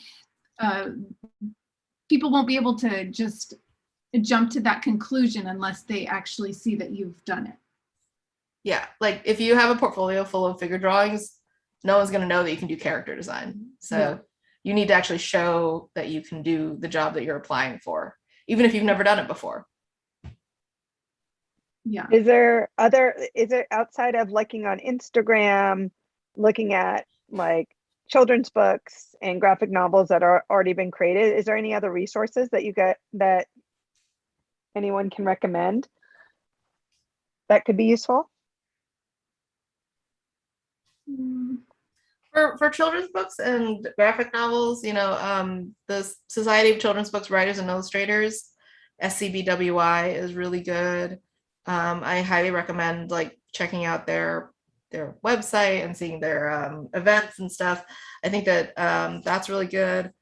I know LightBox, we have a few other panels too where you can get some more information about book illustration and graphic novels. Yeah, so that's definitely where I'd start. Awesome. And we have another question. We only have about 10 minutes left, so I'm getting through some of the questions from the audience. We have one from Renaissance Girl, who asks, have you dealt with issues pertaining to neurodiversity, ADHD, autism, etc. in the work field? I mean, I have. I feel like I'm talking a lot, but yeah, it's like I have ADHD, fairly severe ADHD, which, you know, on the one hand is really challenging sometimes, but on the other hand has been very hugely helpful to my own development as an artist and finding my own voice, leaning into some of those things that make you special in terms of like neurodiversity can be really, really helpful. You will have to find coping mechanisms and strategies that are going to help you work in an environment with things like deadlines and stuff, but those things can be a blessing and they can be something that you don't necessarily turn away from, especially as a creative person. Like I think that there is a lot more room in this field of work than there would be in other places. What coping mechanisms have you adopted? So one big one I have is this like visual timer. I got it on Amazon. You turn it and then it'll like time you a specific amount of time. So this is like an hour, it's 15 minutes. So I can just turn it and be like 15 minutes, go, and then it'll start. Turn it back, it'll be the clock again. But I can do like 15-minute intervals very quickly. And I know that like, even if I'm struggling doing a painting or doing like client work, I'll be like, I only have to work on it for 15 minutes. That's not very long. And then I can like take 5 minutes to like take a break, look at Twitter, do what other things.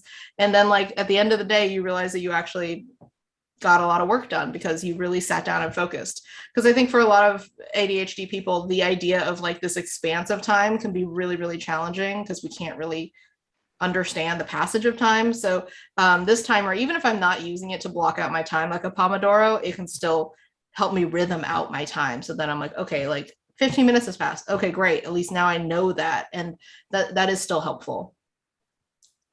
Thank you for sharing. Gabby, I think you're muted. I think for me, like, I didn't realize I had this until until the pandemic, I think, started, where I have like anxiety, but turns out it's like a high functioning anxiety. So like, let's say if an emergency happens, like I know like I had to act like immediately, like if something happens and like I have all of my documents ready, or like, so I feel like with that comes a lot of responsibility. So it's like, if I don't do something on time, then it's like the anxiety kicks in, like, oh, you have to do it. So then I have to do it. So it's a blessing and a curse, I feel. So to add to like a coping mechanism, for me, I feel like is my shop, because it keeps me busy and it's just something else that I can do besides like work, you know? So it's like, it's an outlet because I have control and only me, I can give like directions and stuff like that. So I feel like that's the, I don't know, that's the anxiety in me of how I cope with that. Thank you for sharing. I don't know if others feel kind of something similar in that sense. Claire, Krista. Well, I struggle with procrastination, which I don't know if is that what you were talking about, Victoria? That like your ADHD Can be, could be a symptom. Because it's just, you think of all that you have to do and it becomes overwhelming, and so you just go on Twitter or something. That happens. Yep. Yeah, I have that. I feel like I procrastinate with work, if that makes sense. Like if I get nervous about a project that I'm on, I'll redo it over and over and over again until there's like very little time left, like the deadline's coming up, and then suddenly I can just fart everything out. And it's like, this is okay. This is what we're dealing with. So I don't know what that is, but that's a bad habit. You procrastinate by doing what you're procrastinating? Yeah, it's like I'm afraid to make a decision. And I think I've convinced myself that all my early iterations aren't good enough. So I just do it again and again and again. And over and over and over, like obsessively. Yeah. Yeah, I get that. Yeah. So that's my struggle. Yeah. But like Vicki, I also set timers for myself because of that. I'll set a 2-hour timer and it'll be like, all right, well, you have to get up and walk away from this so you can stop hyper focusing on it. And that's helpful. Yeah. There was a time on Rapunzel where I was like doing like some paint over on a model or something. And I was like getting into the details and I was all in Photoshop. And I really like, Lorelei Beauvais was sitting next to me and she would come out with her little gouache paintings, and every day at lunch she would take out her gouache paintings and she would do her personal work, and I would just be so envious, like, oh, that is so amazing. She can just take her brush and paint directly on the paper without like agonizing over it. And I was just so far away from that because I had been in Photoshop world for so long. And around that time I was taking improv classes, which is like getting up on stage and you yes and whatever anybody does on stage. And so I was like, what if I brought that idea of improv into my drawings and I just kind of went with whatever mark that I make on the paper, what if I just like accept it and keep going with it? And so I started doing that at home, and it really helped open me up to, I don't know, just be able to work in regular medium again, and then just kind of try to keep that going even in my digital work as well. But just kind of keeping that improv spirit in mind while I'm working kind of helps me not obsess over how I did a fingernail on a character or something. I love that. I use the yes and in my everyday. I think we should all adopt that. Yeah. Everybody should adopt it. It would make conversations so much more healthy and our own day-to-day work. All right, so we have basically 3 minutes. So I'm going to do kind of speed question here, or just one more question, but just quickly answer. And we'll start with Kristen. But how do you balance drawing as a passion versus drawing as work? And I think this really ties into our last conversation of like, there's so many things going around us right now, whether it's, dealing with this pandemic, anxiety, our life, the yes ands of the world, and keeping a positive attitude, but also wanting to do stuff for ourselves and feeling like there's not really much of a break to find those spots. So I just took up a whole minute explaining that question when I didn't need to. So I'll kick it back off to you, Kristen, to answer. How do you balance drawing as passion versus drawing as work? I think it's pretty easy for me because when I'm on the job, I'm deferring to somebody else's direction. So when I'm drawing at home, I really get to explore my own stories and my own characters, and I'm super excited about that. So making that mental shift is fine, but when it comes to finding the time to do that, I think that's something I struggle with because I'm always terrified that I'm just going to wind up with 0 jobs and have to leave LA again, because that is something that happened to me in the past. So I tend to take on more work than I should and get less time to work on personal projects. So I think just making sure my finances are in order so that I don't feel so anxious about that, and allowing myself to create. I think that's my goal for 2022. Love it. Good goal. Wow, It's a terrific goal. Gabby, you're next. I feel like I touched up a little bit on that, where it's like I try to break work versus my own stuff. So it's like you don't lose like how you kind of draw in a sense. So you kind of I don't know, I just explore by making other things that's not art or just different mediums. And if you're not having fun, then it's not working. So then if what I'm drawing is not making me happy, then I just switch to something else. It doesn't even answer the question, but yeah. No, it does. It 100% does. And I think that is really helpful and useful information for the audience for sure. So thank you so much for sharing. Victoria. I have a really quick answer because I don't. There is basically no balance in my life because I basically only draw when I'm doing work now. And I don't know, it doesn't bother me so much because I find that my work now is my work, like it's very separate from me, and I live my life as my life, and having those two things be separate has actually been really healthy for me. So, I don't know that you need to draw in your off time in order to be considered like an artist and have this be your passion and the thing that you want to do and give to the world. I said that was going to be short, but it wasn't. Anyways. No, that was great. That was great. And Claire, round us out. Yeah, I would. I agree with Vicky. I do very little drawing on my own these days, but that's also because of COVID and kids and just like not having the time. But also I would say that my goal in my life in general is that the work that I'm doing is my is my creative outlet. I would really like for that time spent during those 9 hours a day to be part of like my creative person.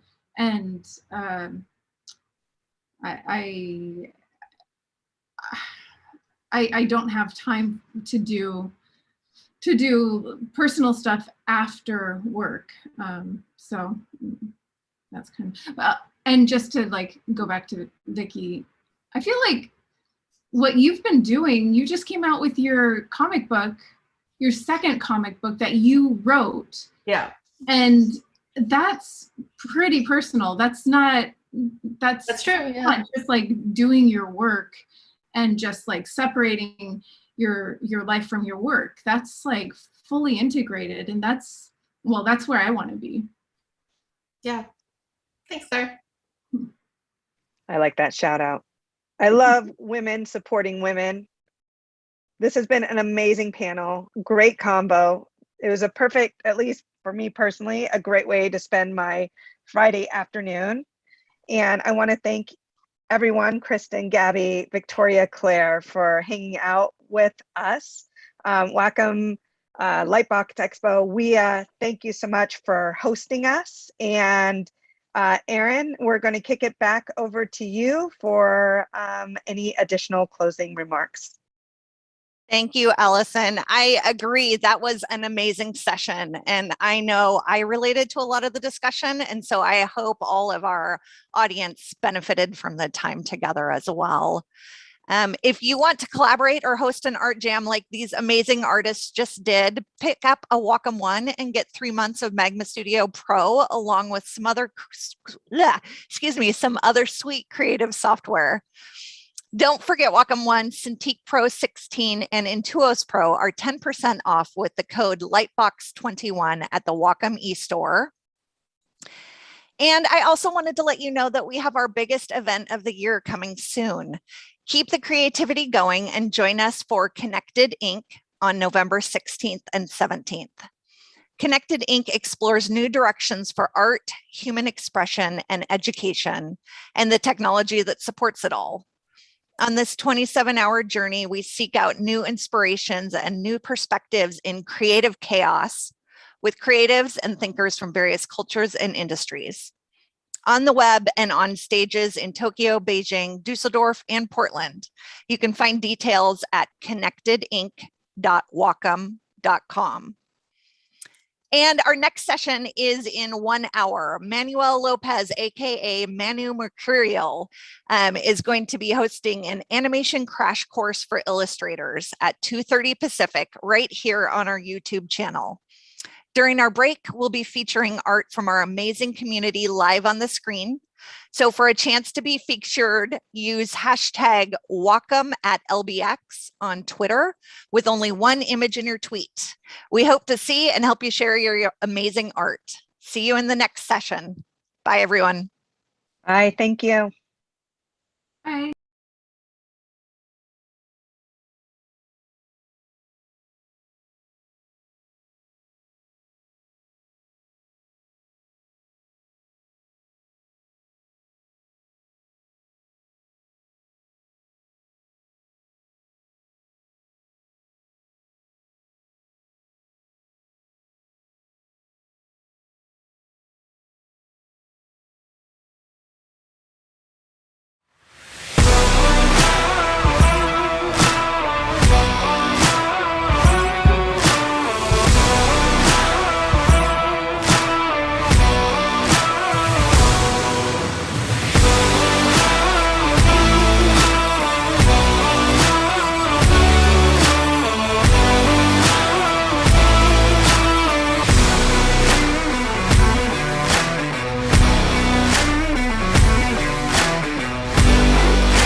Hello, everyone. Welcome to Wacom at LightBox. We are excited to support this annual gathering of creatives and creativity since its inception 3 years ago. Before we start, we have some housekeeping items to go through. During the session, please respect the presenters and refrain from self-promoting in the chat. You are welcome to exchange information during the commercial breaks. If you have questions for the presenters, please drop them in the chat. Due to time constraints, we may not be able to get through all the questions. Welcome to Wacom LBX. We are excited to support the annual gathering.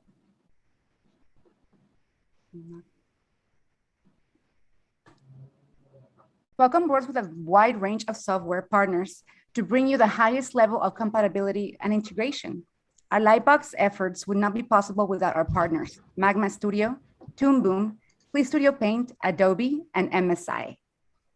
Be sure to attend the keynote by Sam Yang and Samdo's Art for his representation, launching an art career by building a social media presence on September 11th, that's tomorrow at noon PDT. For all of you who are still wondering, after Wacom's nearly 40 years of supplying and supporting the creative community, it's pronounced Wa, which means harmony in Japanese, Com as computer, Wacom. But hey, we will answer whatever you call us. We're offering some specials on Wacom One, as well as Cintiq Pro 16 and Intuos Pro on Wacom's eStore. Use the code LightBox21 for 10% off, US only.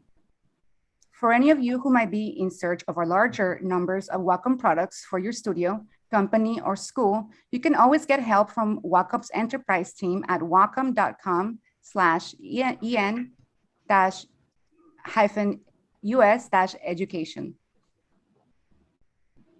Now it's my honor to hand the mic over to our next fantastic artist. Please join us in welcoming Manuel Lopez, who is giving us an animation crash course for illustrators.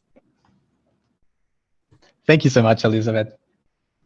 And thank you so much to the Wacom team for this opportunity and the LightBox Expo team, of course, for making this event possible. I'm just incredibly humbled to be part of this event, and it's filled with so much talent. But especially thank you guys for being here with me, because I got to tell you a little story. First of all, well, I am Manu Mercurial. I'm a freelance 2D animator, and I've worked for clients like Disney and Cartoon Network, HBO. And recently, I've been working in the Lackadaisy animated pilot, which, by the way, I hope you can check out once it comes out. It's going to be great. And yeah, I am also an animator from Costa Rica, and that carries a lot of things. So what that means is, even though I did go to an animation school, it was a 3D animation school. So everything that I've had to learn through these years has to be through events like this, or YouTube, or online resources, or with the people I've worked with. So it really is so dear to me, these types of events, because I get to give a little bit back to the community that has given me so much. So I hope I can be of service to you today. And yeah, so I'm going to show you a little bit of my work. There we go. So what is this talk about? First of all, this talk is both for illustrators and animators. I don't want anyone to feel left out, but first I'm going to address the illustrators. So these are all personal projects I've done, and it is also all done in Clip Studio. I'll talk a little bit about that. But through my years in social media, I've seen a lot of illustrators that start animating their work, either just for fun or running with inspiration or just to create social media content. And one thing that I noticed is there are, like, obviously the quality is great, but sometimes they miss little things, little fundamentals in the animation part that if they knew, and again, these are really simple things, I feel that their animation will look 10 times as better. So I hope I can teach these fundamentals to you today so you can apply them, and you'll see how fun this is, and maybe you'll find a new passion. But now for animators, you may be thinking, oh, this is going to be extremely basic. Well, first of all, you don't know if everything here you will know. I recommend you stick around. But even then, there's another side of the coin that I want to explore today. So basically, the talk is going to have two parts, and it's the shading part of the animation. So how after animating, I see a lot of animators, they stop and they just leave it as a rough, or sometimes they clean up, but they don't go after, they don't do a lot of shading or coloring because they feel like maybe cell shading is going to be flat. Or so I'm going to show you a process that you can apply to hopefully make your things look way better and more professional. And I want to make this very clear. I'm not here to tell you what is right or wrong. That is not the message. Of course, this is just the fundamentals that I picked up, and I hope that I can make a marriage of what I've learned from animation and illustration, and you can take this and apply it. Like I was mentioning, the software that I will be using is Clip Studio. But before you click away and say, I don't have Clip Studio, bye-bye, the important thing here is not how I'm doing the things in Clip Studio, but rather the fundamentals, the building blocks that we have to play with. So I really, for me, the best software is the one you have available. Of course, the steps will vary, but you can do these things in other software. I just use Clip Studio because it makes my life so much easier, and maybe I might show you why today. So yeah, let's get going. It's going to be a lot of fun, and don't worry, it's not going to be like a bouncing ball demo. I'm going to start with this. Boop. So the one thing I ask of you for this to work is to have 2 drawings. Because sometimes I see illustrators that start animating and then it's like a character just blinking, but the entire drawing is just standing still. So I will show you what we can do with 2 drawings that, of course, we will call keyframes. So the thing about a keyframe is it tells a story. It tells an action. It is a what. What is going on? What is the character doing? So these are going to be our 2 keyframes. So again, at first, this is going to seem like, oh, this is way too basic, but we are going to ramp up pretty fast because we only have 1 hour. So, okay, we have these 2 keyframes, and you might have heard of the timing.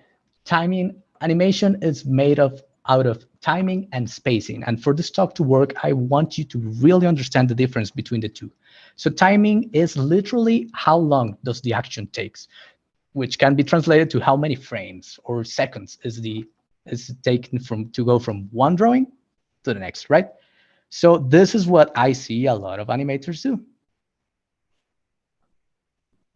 And is this. So we have this drawing and this drawing. So they say, well, just do an in-between. And that's what everybody does. Just animation, just adding in-betweens, right? And they put it right in the middle. So then they say, oh, well, it's too choppy. I'm going to add a couple more. And this is what they end up with. So I'll show you the onion skin. There we go. So you can see everything is right in the middle. And this is actually pretty boring as an animation. But this is what I see often. I'm going to play the animations. I also am going to skew because I'm not sure if you can see like the entire frame rate, but hopefully you can. And so we were going to talk about spacing, which spacing is where do I put my drawings to generate the illusion of either acceleration, deceleration, or like in this case, even spacing, which you can see every drawing is at the same distance. Now, this is something really important for character animation. Doesn't matter what your character is. If your character is alive, it probably won't move like this. Even spacing should be the exception and not the rule. But these days, I see it is kind of like the rule when people are starting to animate. So we're going to talk about acceleration. So for acceleration, drawings are going to start, you can see, really close together, and then they're going to separate. Let's play it. Whoop. It creates the illusion that it's starting to gain speed, right? By the same coin, deceleration would be if drawings start with, well, the distance starts decreasing and decreasing and decreasing. Whoop. Again, these things you may already know, and that's fantastic. But then this is how living things move. They have acceleration and deceleration. It's really hard for us to move like a road sign, those neon road signs in Las Vegas, right? So I want to show you something today. which is, this is the first important thing. And I have these bolts here. The way you do this is, let me just make another layer to draw.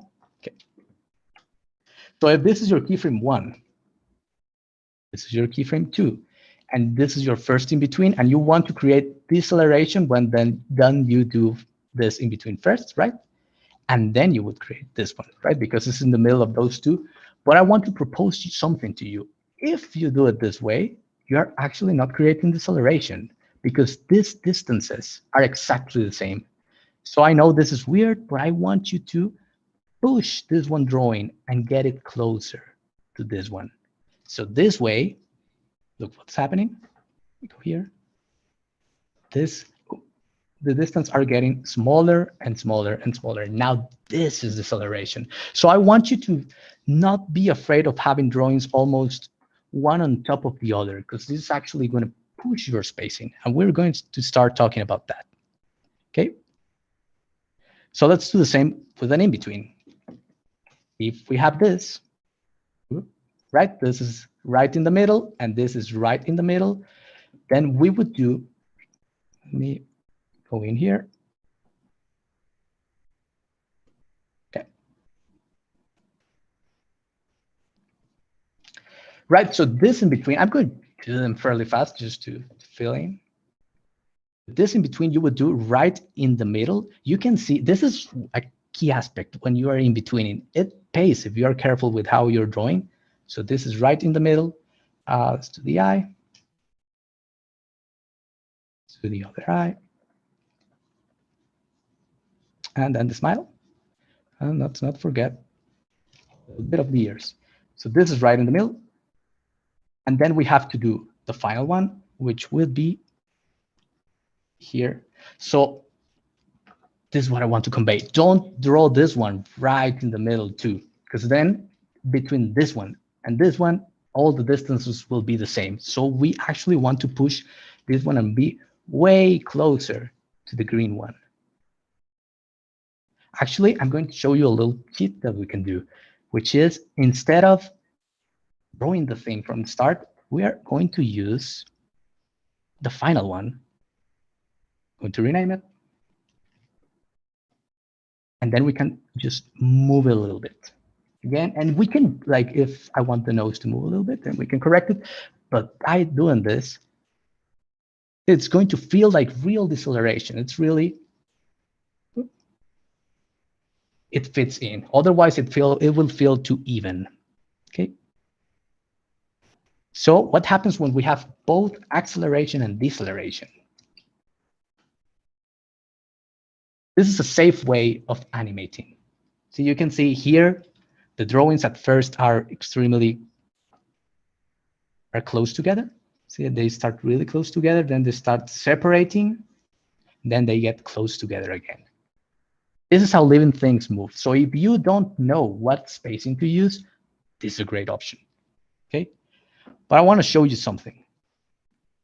We're going to compare exactly this animation and this spacing to this one.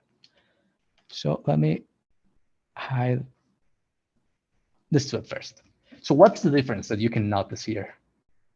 Look at the spacing, what's happening here. See how these distances are not the same at this. Here we are pushing it way more, and then the distance becomes huge, and then they get really close together.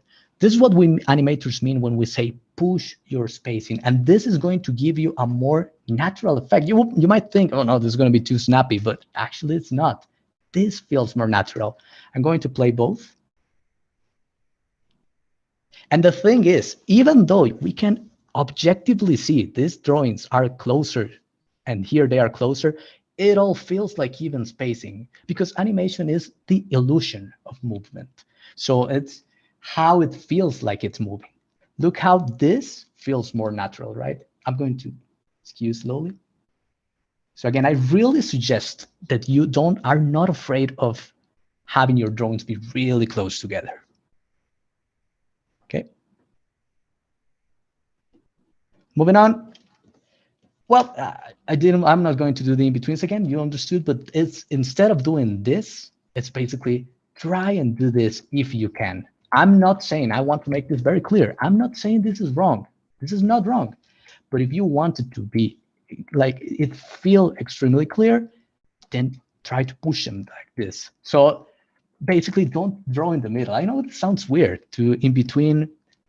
I'm actually going to do this because yeah, this is important for me that you understand this. So the demo that we're going to do today makes sense. And I'm here, okay. Because yeah, guys, I got a big surprise for you today. You'll see.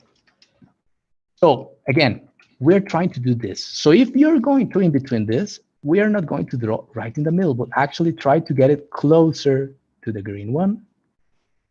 I'm just going to do this.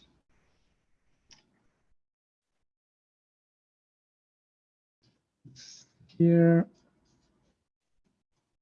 like this way, the eyebrows, whatever. And then the in between. Again, way closer to the green. Well, we'll use the same technique that we just did and just copy. Oh, I erased the one that was this one. There we go.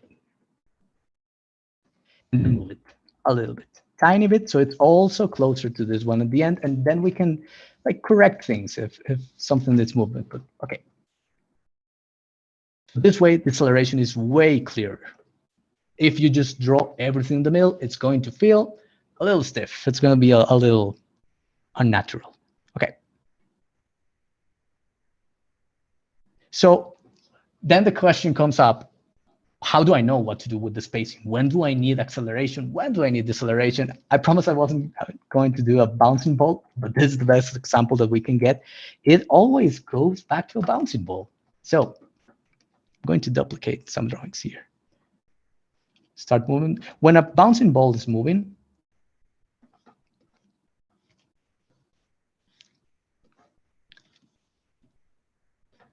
I'm not going to use squash stretch. I just want to make this point. When you throw something in the air, it starts with a lot of velocity, but then gravity kicks in and it starts decelerating, which means, just do a little more here. Oop. All the drawings at the top are going to be closer together, right? So it starts, oop. My friends are going to kill me because I'm missing the arch, but it's okay. So it starts, drawings start getting closer and closer together, but then as it starts coming back down, it starts accelerating again, and then the distance starts getting bigger and bigger and bigger. That's what you need to think when doing any animation. Do I need, if I'm loading a punch, do I need to make the drawings closer and closer together? If I'm jumping, for example, you saw in my animations, I animated a girl jumping with a sword. When she's in the air, I want many, many drawings. And this is another thing, guys. Don't be afraid of having a lot of time in the air. It doesn't need to be a lot of drawings. You can just leave them for longer. Like, I'm not going to be a purist and tell you that if you're working at 24 frames per second, again, this is more for like fun stuff that you should do. This is not TV animation, but they start getting closer and then they start accelerating again. So they move really fast. Yo, what's up, Tung? Hey, guys. I'm in the chat, by the way. I hope you're all having a wonderful day. It's awesome to see the... I'm not going to say that on stream, but it's awesome to see you guys. Okay, so we're going to push this. The box server, I'm going to say. Okay, so this is our timing being pushed. Our spacing, sorry, being pushed. See? Now let's talk about the key to great animation. Animator Richard Williams used to say, any artist can draw a great keyframe, but an animator lives in the breakdowns. So we're going to talk about our first building block that is not a keyframe, and it's neither an in-between.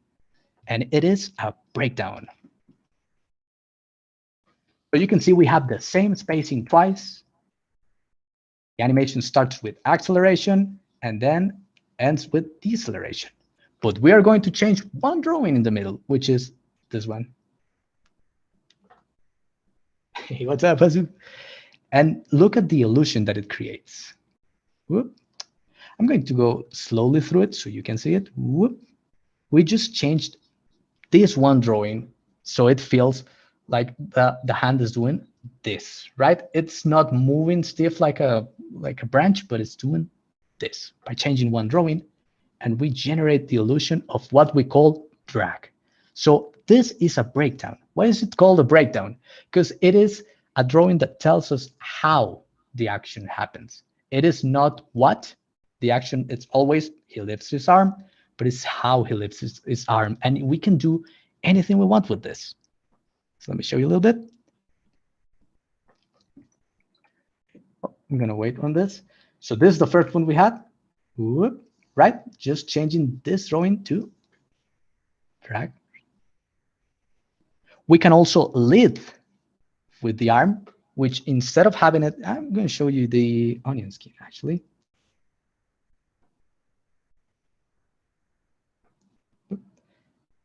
Instead of having it right in the middle, we'll have it actually a little forward.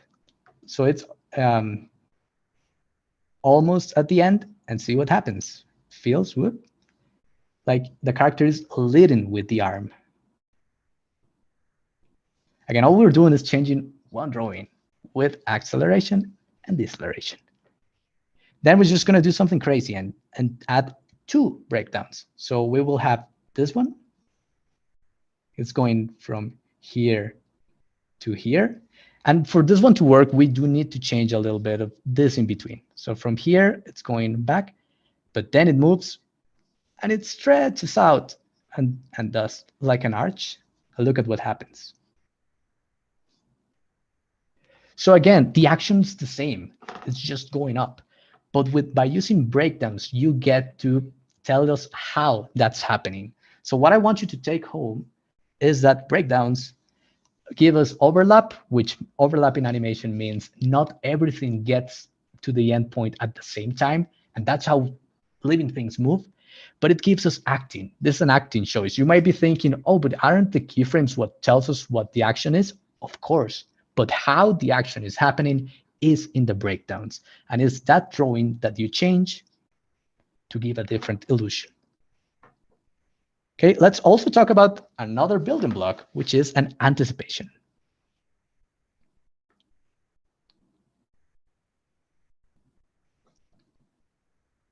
Okay, so here, an anticipation is basically, if you're going to punch, you can't just throw your punch, right? You need to load it up before it goes. In real life, we don't really do that. We don't really, if I'm going to point that way, I don't really go, right? But it's in animation, we want to prepare the audience for what is going to happen. So it's cool if you add a drawing where it's actually going in the opposite direction and then it goes. So that's what we're going to do. If he's going up, then we're going to move it down. But then we're going to do it with deceleration. We want drawings to be closer and closer together. And this is what we get. They get closer and closer together, and then they go, put it like this, up, right? And it's the same thing we had before with the deceleration. So let's play it.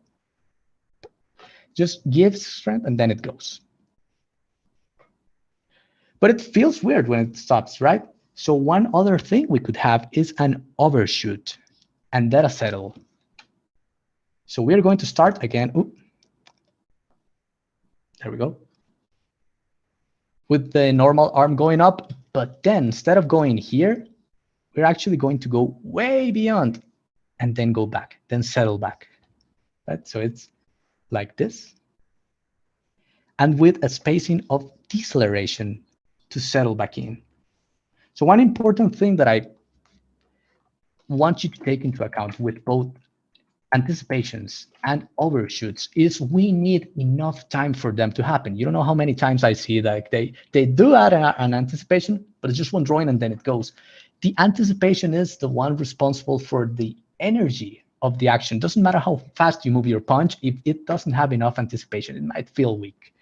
I'm not saying that all anticipation need to take that long, but one frame anticipation is the exception and not the rule. The rule is to have enough time for it to load, and then it goes. Same goes for an overshoot, where we need enough time for it to settle back down, right? Okay, so let's have both of them.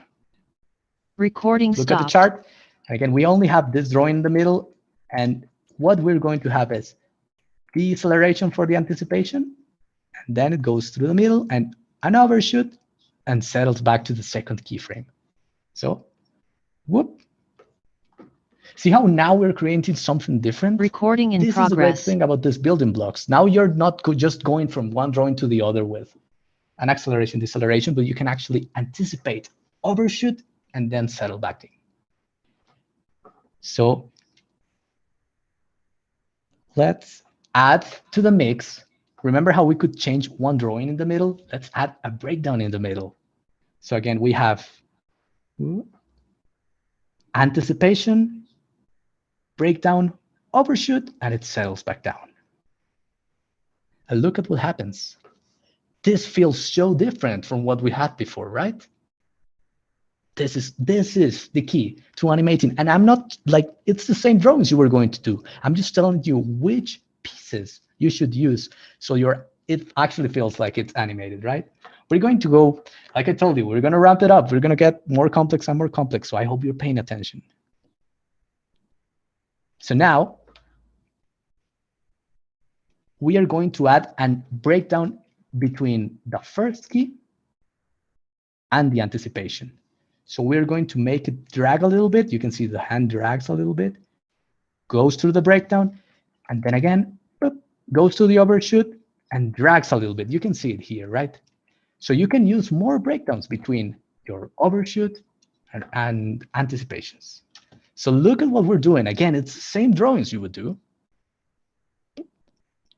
This is so different, guys. If you could use this in your illustrations, it's the same drawings. You're not even, I'm going to be honest with you, you don't even have to do all of the in-betweens for deceleration stuff. Just think of the building blocks that you're using for your character to move, and then you can create an illusion of movement. So let's do an example with this. This is an awesome thing that Clip Studio has, is that I can label things inside of my file. So this can help with lip sync, and this can help with labeling what I'm doing. So right now I'm going from this key to, again, the same drawing, but what I'm going to do is like a wand casting a spell. So my anticipation will be up here, then I overshoot with stretch, and then it goes back up. So let's see if I'm showing the actual, oh, it's I have everything turned on. Well, it's fine. But so I'm going from here to here, to here, and then here. But from here to here, I'm going to use a breakdown, which is this one. See how the hand is dragging before getting back up? And then from this anticipation to my overshoot, I want to do this one drawing. I want to say something really important about this one drawing, because you can see we are both making this bend. We're using a little smear. So I want to talk about smears. This is the other thing that I see a lot of beginner animators and illustrators do a lot in their pieces. It is using smears because, oh, I don't know what to do, so I'm just going to use a smear. And sometimes they use it even for like weird things like deceleration and things. Smears should be used to cover a great distance in a very short time. That is the function of a smear. If I go like this, you can see an after image that is created by the camera. That is when you should use a smear. So right now I'm going all the way from here to the overshoot, and it's moving so fast I can use a smear. Let me skew through the animation. Whoop, breakdown, anticipation, overshoot, and settle. Look at what we created, guys. I want you to notice it is always the same hand. I'm not changing the drawing of the hand, but it feels, right? It feels more, it flows way better.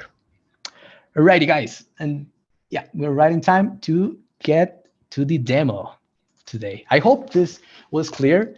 And now check out what we're going to do.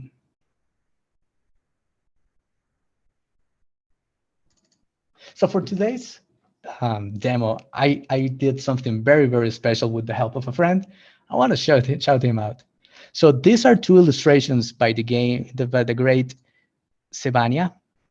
And Sebania is, I want to show you this, because I would really, really, really love if you can go to either his Twitter or Instagram at SevaniArt and give him a big virtual hug for helping us today. He didn't ask for a shout out, but come on, look at this beautiful piece. I've been a fan of Sevania's art for years now, and I asked him, can I animate one of your illustrations for this? And he gladly said yes. So I want to show you. So, yeah, we're going to go from here to here. These are the two drawings that Sevania did. And this is my version. And if you're wondering, yeah, it is animated. Hey. So we're going to see how we created everything. I actually have to hurry. Okay. But let's talk about the animation first.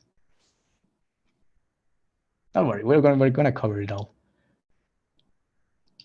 Oh, by the way, guys, we're right in the middle point of the talk. Since I have so much content that I need to cover, we won't have time for a Q&A, but I know some of you will have some questions. So you can jump into the Lightbox Discord server that you probably are in, and we're going to go to the Hangout and Chill channels. We'll just jump into a voice channel, probably, let's see. Yeah, let's jump into voice 2. We'll do it after the talk, but you can go there if you have any questions. If you just want to say hi, I hope to see you there. You just click here and join me. You will find me because I will be streaming my screen like I'm doing right now. So go there. But yeah, let's talk about the animation. So what we did here is go from here to here. Now you will notice something. The body is not moving. When Sevania did these drawings, the body is standing still. So I will show you a little trick that we can do, because honestly, when some parts move and others don't, it feels a little like it's the enemy of quality. So what I'm going to do is add an overshoot from here to here, add an overshoot and move him. Look at the body. I just skewed it a little bit to the left. As her head moves, I skewed it a little bit to the left. So, and then it comes back to the other drawing. And again, what we're doing is just, we have a keyframe and we have the small overshoot. And to get there, we go through a breakdown, which is from here to here. It's almost an in-between. It doesn't have much. But from this one to this one, we do have a little bit of drag in the hair. So if I add a drawing with the hair, it's actually looking, I could do it more exaggerated, but it doesn't make sense here. But if you add drag to some parts of your breakdown, then when you're in between, this is what happens. And you can see how her hair settles back in, right? But this is all we did. This is what I'm proposing to you guys. You want to see a more complex version of what we can do? I animated this. I'm going to go real fast over it, but there we go. I want to do something real basic, but I'll also show you like the same fundamentals. They can scale up to this one. This is another illustration by Sevania where the character goes from here to here. And what we're going to do is first she looks up. So this is another keyframe. So we have, whoop, she goes and to this one. We also have her like shooing a little bit. You can see here. And from here to the anticipation, we just have deceleration. Anticipation, then we set overshoot, where we stretch the whole body a little bit. And then it settles. Look at the whole thing. Oh, I'm missing one really important key drawing, which is this one, the breakdown. So from here to here, we have this breakdown. And it has something really important, which is this. Look how her legs were together here, and now they're wide. So in the breakdown, we can separate the different things. So we have her hips getting closer to the final position, again, leading with the drawing, exactly what we did with the hand. And the foot is almost there, the leg is almost there at the ending point. So this creates the illusion when you're in between of, whoop, right? Okay, let's go. I hope this is very clear what you can do when you have the pieces, right? So you have anticipation, overshoot, breakdowns, and keyframes. And now you know about the spacing, how you can create acceleration and deceleration. With just these things, it's a whole new world that I wish you can try in your work. But now let's focus on how I did this shading. So for this, I'm going to turn everything off. You can see even the background is animated. I hope we have time to show that off too. Let's turn everything off, even the background. And we're just going to leave the line art. Again, this is what we had. Of course, we start just by filling in the local colors. One sec. There we go. Sorry, it wasn't a layer. Okay, so we have the local colors at first. Oh, made a small mistake here. It's okay. After the local colors, what the pipeline that I want to propose to you, if you want to make your animations look like an illustration, first of all, there's always going to be a little bit of compromise, but but we can play with it. If again, animation is just an illusion of movement, so we can do little tricks that you'll see today, so it feels like everything is moving when sometimes it's not. But the pipeline that I propose to you is to separate shading from selections. So what do I mean by selections? We are going to do this. Oh, I guess, oh, let me just delete this mask. There we go. So the first thing I did was making a selection of where my shadows were going to be. You can see it's just, it doesn't have any shading, it doesn't have anything else. And through this selection, you can use it as a mask. And you can also mask it out. Right, so you can see it has a little bit of shading. But what do I mean by using it as a mask? I'm going to use it as a mask on top of a texture. And this is a plain texture. I'm just going to, this is the texture that I'm using, which is trying to emulate what Sevania did. But when I mask it out, look at what happens. Now you will see the trick. It is, the texture is not moving, but it feels like it. Okay. I did the same for her skin. No, I actually did a trick here. You'll see. This blushes, like this red part or her hand, this is not moving ever. It's not animated. Since the character is moving so softly, it feels like it just stays in place. So you can also do that. And that's the key to this. Find the balance between the things that you do have to move a little bit with selections and then mask it out for your texture, and the things that they just can be a texture on top. Okay. And we'll add this one. You can see the subsurface scattering with this, which is this like red line. This was animated because it does move. So I just did it carefully. But again, the whole thing is like an illusion of movement. So you don't have to be that careful for it to work.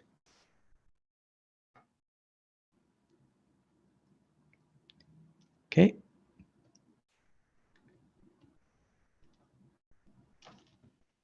Let me see if I'm missing. Okay.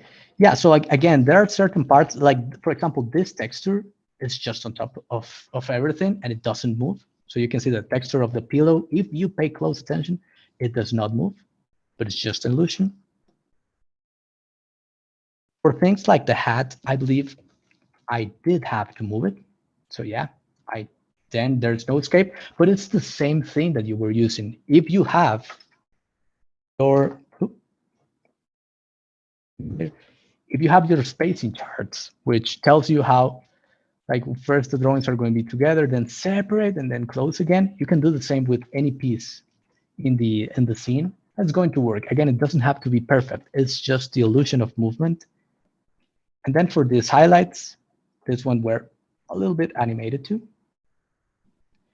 And you guys may be thinking, wow, but that's such a complex process. This is if you want to emulate a certain style of your illustration, but I will give you right now an alternative that is way easier and less time consuming. So, okay, here, right? So this is if you want to emulate this style. I want to show you that you can do it. And it doesn't have to be like, again, these are 10 drawings and it works. Let me show you. this thing. I wish we had time to go to how I did this. I promise you I will make a YouTube video. The next thing, it's loading. Okay, there we go. This animation that I did of a rotation of Akko from Final Fantasy. Just kidding. I'm just seeing if you're paying attention, chat. How are you guys holding up? Akko from Little Witch Academia, which I love. I love everything Io Yoshinari. And I was trying to study what the volumes of this character are, right? So let's say we're going to shade this character. Oh my God, it moves all around. But check out what I'm going to do. To make a new layer, I'm going to grab everything up to this. Just throw it into I made a new folder. I just throw everything into a folder. And I'm going to create a layer on top of like just this color. I'm just going to go like this. But I'm going to mask it out. So use a clipping mask on top of this, and then set it to, let's say, multiply. I'm going to lower the opacity. And one thing I could do, because I love doing this, is I could erase a little bit with a soft brush. A little bit like this. Do you guys look how simple this is? This is literally a straight line. Will it eat the volume or not? Let's play it. It feels like the lighting is working. So what I want to show you here is that lighting in animation, volume in animation is not about the lighting. It's about the drawing, of course.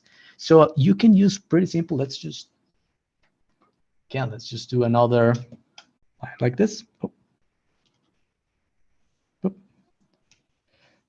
A little bit like this. And play it. We can even do the same thing and erase a little bit here. But shading doesn't have to be like, you don't have to follow all the details. Like I was playing with this in my short film where I was choosing if I should do the line, like the shadows volumetric like this, or just a line. And where did I get this idea? Well, now that I've been speaking of Gainax, from Gainax themselves, look at this. Look at how they shade their animations. Some of these are still shots. Even like in something like this, where you would say, okay, the mouth is open and there's shadow here. Obviously, it has to be in shadow. It doesn't matter. They don't. And it doesn't look weird when you're watching the animation. So you can explore this. Now I'm going to create another layer. Let's go with the red. Set it to add glow and just a little bit of something like this and clip it. We just lit this, like now it has lighting. So again, this is something that you could use. Have 15 more minutes. Let's see if we can. We're over here. Oh, let's talk about the background. I almost forgot. How did I do the background? So for this, I'm going to go quickly to After Effects. That's not Final Fantasy? Yeah, no, it's not.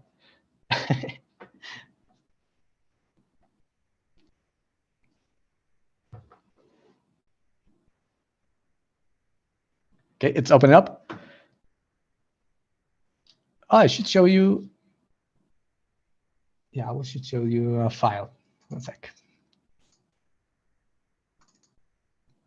So what I did for the background is I went in and literally just separate each piece. Like the blankets, for example. And look, I wasn't even that careful. I just wanted to have different pieces. And if there's something that's behind, for example, here, I painted a little bit extra. I did this for all the pieces and the flowers. And then we have the background.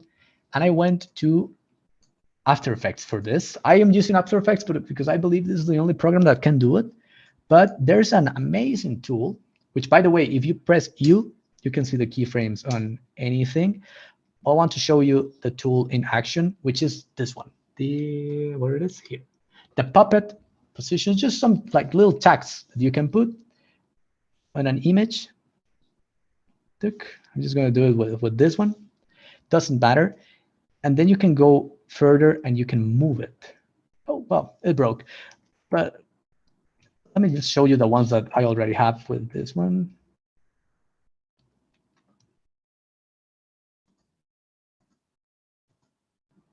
There we go. This is perfect. Front. This one's perfect, actually. Yeah, we're going to go over this one here.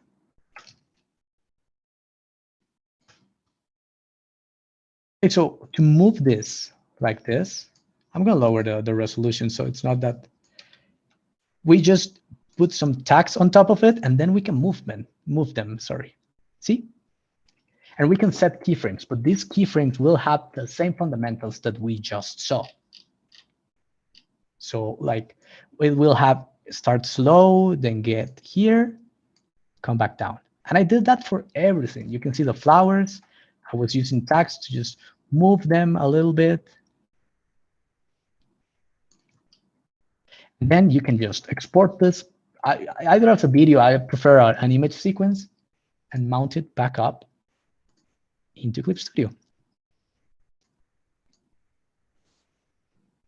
Okay, so this is the animated background. There we go. Another thing that I love about Clip Studio is that we have, let me just show you where it is. This is just basically free social media content. You can go to File, and there's a time-lapse option that you can set to record. So look at what I'm looking at right now. I have a time-lapse of the entire process, and I will be posting this on social media. But see, you have an entire time-lapse of how you did this. Okay. Let me see if there's anything. Another option you can do for moving things in the background is a fake camera movement, which we will do with this. I think a really important part of the post-production is the camera. So like this is my process. Here I was trying to imitate what an artist is doing specifically, but I don't want you guys to take like, oh, this is how you have to do it. Again, these are what is important about this is the fundamentals, the steps that I used to like basically wrap your head around how I can do the same thing that I do to an image to an entire animation, right? So here I will show you this scene, but since we were talking about the camera, I want to show you something. I'm just going to set a keyframe to the background, which with this button, go to the operation tool, we go set a keyframe. Let's just check this is a smooth keyframe. And then at the end, I'm just going to move this.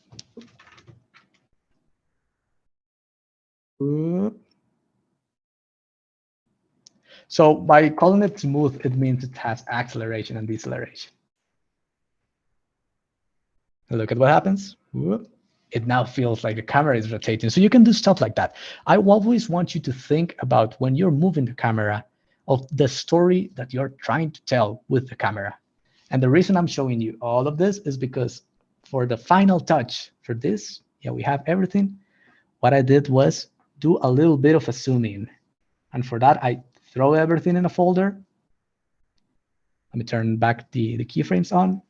This is going to take a little bit to render, because obviously in all programs, when you're using this many frames, of course, it takes a little while to pre-render. You have the option to set it as just play it however it is, but it's going to miss keyframes, and I don't want it to.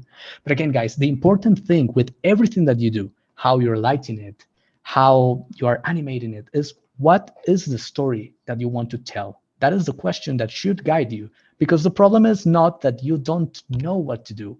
It's that there's always so many options, right? Especially when you look at stuff like this. So again, the thing that will guide you is what do you want to create? What do you want to achieve with it? Okay. So you can see it's pretty subtle. I'm going to show you actually the final render.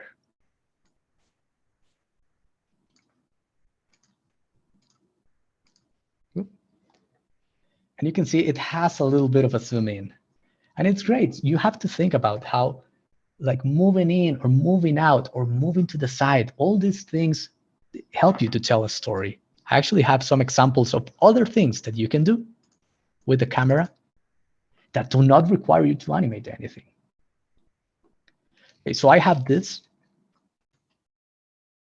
I think before we look at this, I'm going to show you the final. Just close. Let me just close this one. I will show you the final. Oh, yeah, the final effect. So this is the shot that I'm going to show you how to do. See how it's like all the pieces are getting close together? And well, you can see in the hair, I'm using the pin thing, like what I did with After Effects, little text. I'm using it to move the hair, but all of these pieces, what I did was just paint them on separate layers so I can move them around. Right? So this is an option that you have, and that allows you to do stuff. Oops, this is not, yeah, let me close After Effects.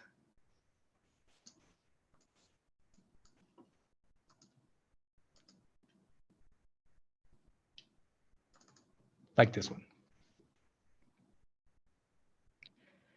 You can use parallax, which parallax is you have different layers and they are moving at different speeds. So it gives the illusion of like a lens change or a camera moving in a space that's real, right? So this is from my short film. I also use blur to change the focus from the beginning to the end. So this is the kind of stuff that you could do with cameras, right? You can also use perspective to, like, for example, animate in something like this. And then if we choose our shot wisely, it feels like the camera is panning. So again, you can do a lot of stuff with just a camera. You can create rotations with a grid like this.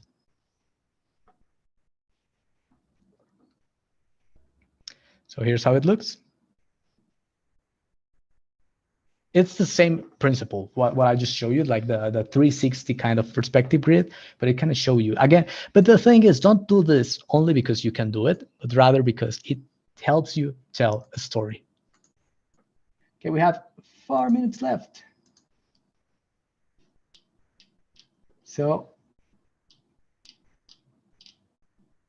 yeah, I think I've covered most things. The important thing for me today is to show you that cell shading doesn't need to be flat.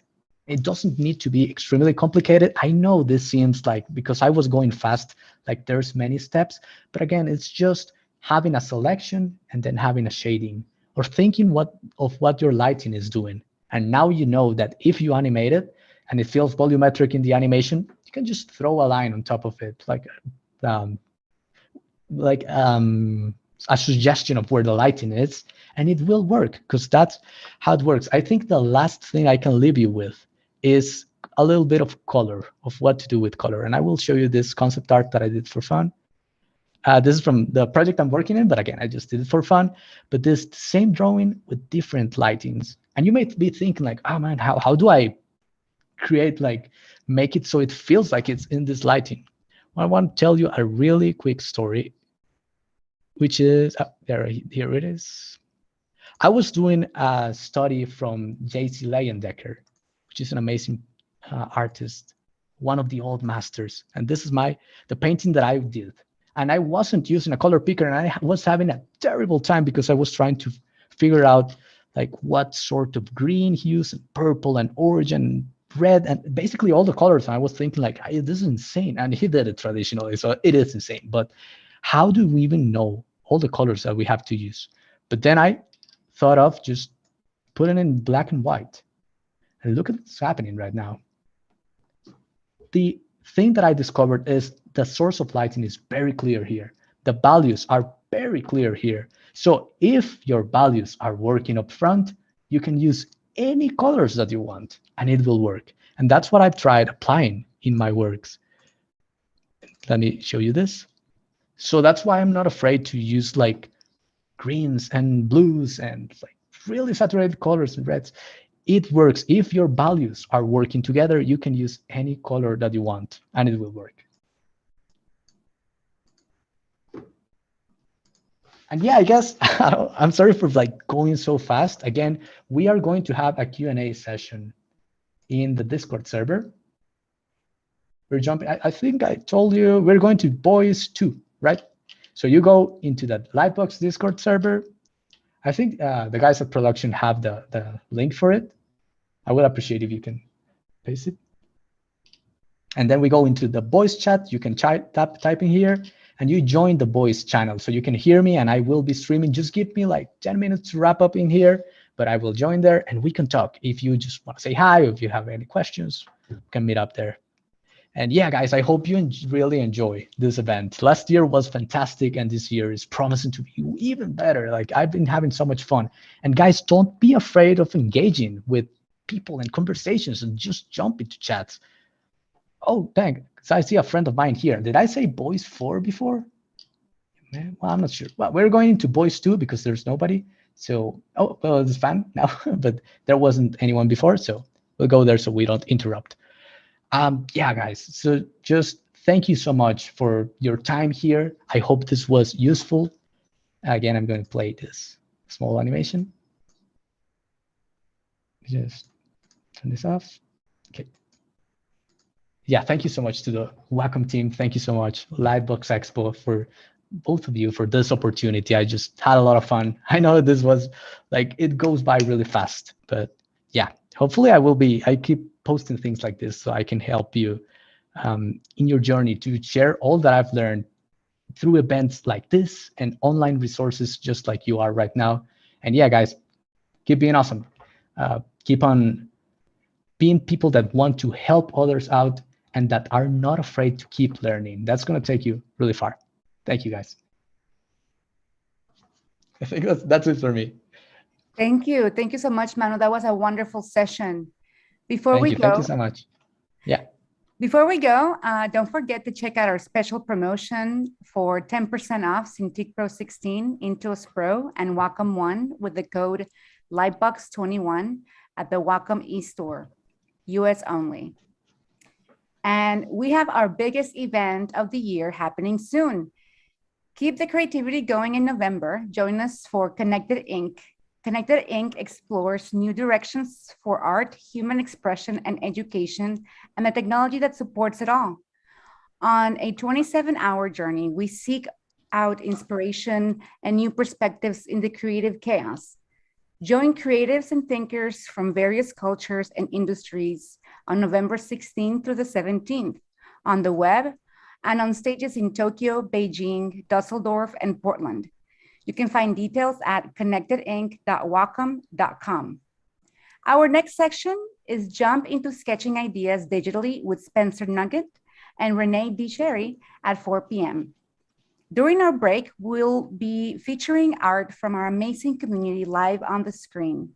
For a chance to be featured, use hashtag Wacom at Lightbox. Sorry, that's hashtag Wacom at LBX on Twitter with only one image in your tweet so that we can reshare it.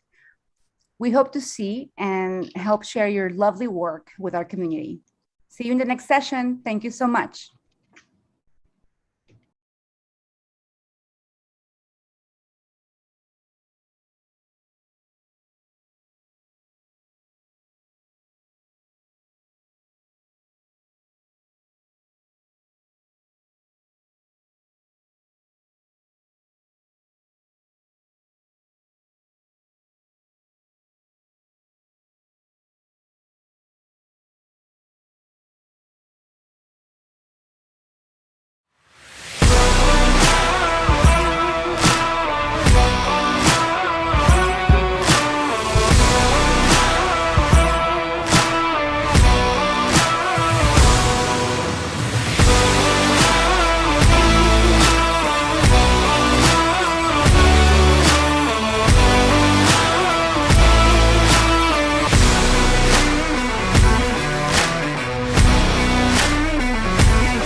Hi, everybody. Welcome to Wacom at LightBox. We are excited to have supported this annual gathering of artists and their creativity since its inception 3 years ago. Before we start, we have some housekeeping items to go through. During the session, please respect the presenters and refrain from self-promotion in the chat. You are welcome to exchange information during the commercial breaks. If you do have questions for the presenters, please drop them in the chat. Due to time constraints, we may not be able to get to all of the questions. All sessions will be recorded and archived on Wacom's YouTube channel. To see the full lineup of presenters, activities, product giveaways, and more brought to you by Wacom during this year's LightBox Expo, please visit lightbox.wacom.com. Please be sure to attend the keynote tomorrow by Sam Yang of Sam Does Arts for his presentation, Launching an Art Career by Building a Social Media Presence. That'll happen tomorrow at noon Pacific. Wacom works with a wide range of software partners to bring you the highest levels of compatibility and integration. Our LightBox efforts would not be possible without our wonderful partners, Magma Studio, Toon Boom, Clip Studio Paint, MSI, and of course, Adobe. For all of you who are wondering after these 40 years of using our drawing tablets, how you pronounce our name, it is pronounced Wa, which means harmony in Japanese, and Com as in computer. So Wacom. But hey, we will answer to Wacom or Wacom, no judgment here. We also have a few show specials. We have a show special on the Wacom One, as well as the Cintiq Pro 16 and Intuos Pro on Wacom's eStore. Use the code LightBox21 for 10% off, and that is US only. If any of you are in search of larger numbers of Wacom products for your studio, company, or school, you can always get help from our Wacom Enterprise team at wacom.com/education. Now it is my honor to hand over the mic to our next fantastic presenters and longtime friends of Wacom, Renee Cherri and Spencer Nugent. Hello, everyone out there. Good morning, good evening. Hello to you, wherever you are in this beautiful world and whatever time it is. We are so honored to have you here. Thank you for joining us for this very special LightBox Expo stream. I'm Renee Cherri. I'm a marketing manager at Adobe, and my specialty is drawing and painting, which is my favorite thing in the whole world. Well, kind of. I guess I like pizza too. But next to pizza and drawing, my next best thing that I love in the world is my good friend, Spencer Nugent. Oh, Spencer you're too generous, Renee. You're right up there with pizza, my dear. So Spencer here is an award-winning industrial designer. And really quickly, I'm going to unpack what that means. So industrial designers create the world around us, whether it be this laptop or whether it be a microphone or whether it's a camera. It's the look and feel of real objects. And why does that matter? Aren't we talking about sci-fi today? Well, your sci-fi's got to be believable. And so Spencer's the perfect person to walk us through how to make believable designs with industrial design in mind for your sci-fi cool projects. So Spencer, thank you so much for joining me today. Hey, thanks, Renee. It's a pleasure to be here. And you know, I've never been compared to pizza before, so that's a first. I'm so glad. I'm glad I got that one. Check mark. Renee's the first. Compare me to pizza. Can you tell the people out there a little bit about industrial design and how you got started? Yeah, I think you gave a pretty good explanation. As far as how I got started, I actually had a friend that was involved in design. A few conversations later and seeing what he was kind of doing, decided that, hey, maybe I should give this a try, see how it is. And turned out that I liked it in school, and I've continued since then. So I do a lot of online and in-person workshops, engagements, focusing on visual communication, because like you said, a big part of being a good designer is being able to express ideas. So a lot of what I do is start from scratch, draw a lot from imagination, focus on perspective and presenting concepts. So yeah, as an industrial designer, I get to kind of dream something up and make it real. Sometimes I have done stuff for television production, sci-fi concept type stuff as well. So, that skill is fairly translatable to basically dreaming up whatever you want. Yeah. And I think I don't know, it's kind of like the hidden talent in movies and in animation design is knowing industrial design. So it's I think so. In fact, a lot of concept artists, you know, a dear friend of mine as well, Andres Parada, I think he did Lightbox last year. He, like many others, have industrial design backgrounds because you kind of have to have a reasonable understanding of how things work, make them believable, right? Yep, totally true. So can you tell me first, before we get into what we're going to be drawing, a little bit about the Wacom One and what's going on here? So Wacom One here, I've got it set up with this awesome laptop. Wacom One's a way for you to kind of see what you're doing while you draw. A little side note, I actually don't always look at the screen, but it is nice and convenient to have a great display, great tablet, connected to a powerful device as well. So if you work at a desk or you have, you know, a more stable setup, it's a really great option if you're trying to get into some light drawing, illustration, and so forth. And the screen size, you know, I would kind of compare it to a sheet of paper, which for me, I'm used to drawing on paper a lot. And so the transition to drawing on something like the Wacom One was fairly easy for me. That's cool. I have not thought about like how it's totally a piece of paper. Yeah, it's not exactly the same aspect ratio, but pretty close. And we're working on Adobe Fresco today, and I actually work on the Adobe Fresco team.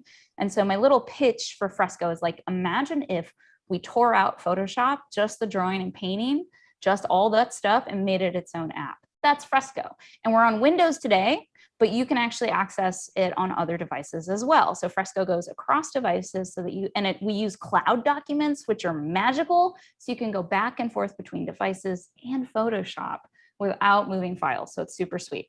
Okay, that's it for the salesy stuff. Let's make our, what are you gonna draw today? On a side note, I also use Fresco on other devices as well. But one of the nice things about using this setup, if you have a computer that has GPU acceleration, it actually performs a little bit differently and a little bit smoother. So just a little side note if you're looking to try it out.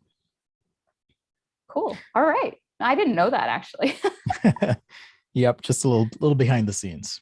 Yeah, awesome. Okay, cool. So what do you think we want to sketch today for sci-fi, right? Because it's Lightbox Expo. It's all about entertainment. And I love sci-fi personally. Yeah, so I'm very process oriented. So I'll talk about process as well. But in terms of topic, I mean, I grew up on sci-fi, I grew up on comics, love that stuff. So anything from spaceships, robots, that kind of thing. But I'll probably start with a robot today. Before I start, I'm going to do a little warm up here.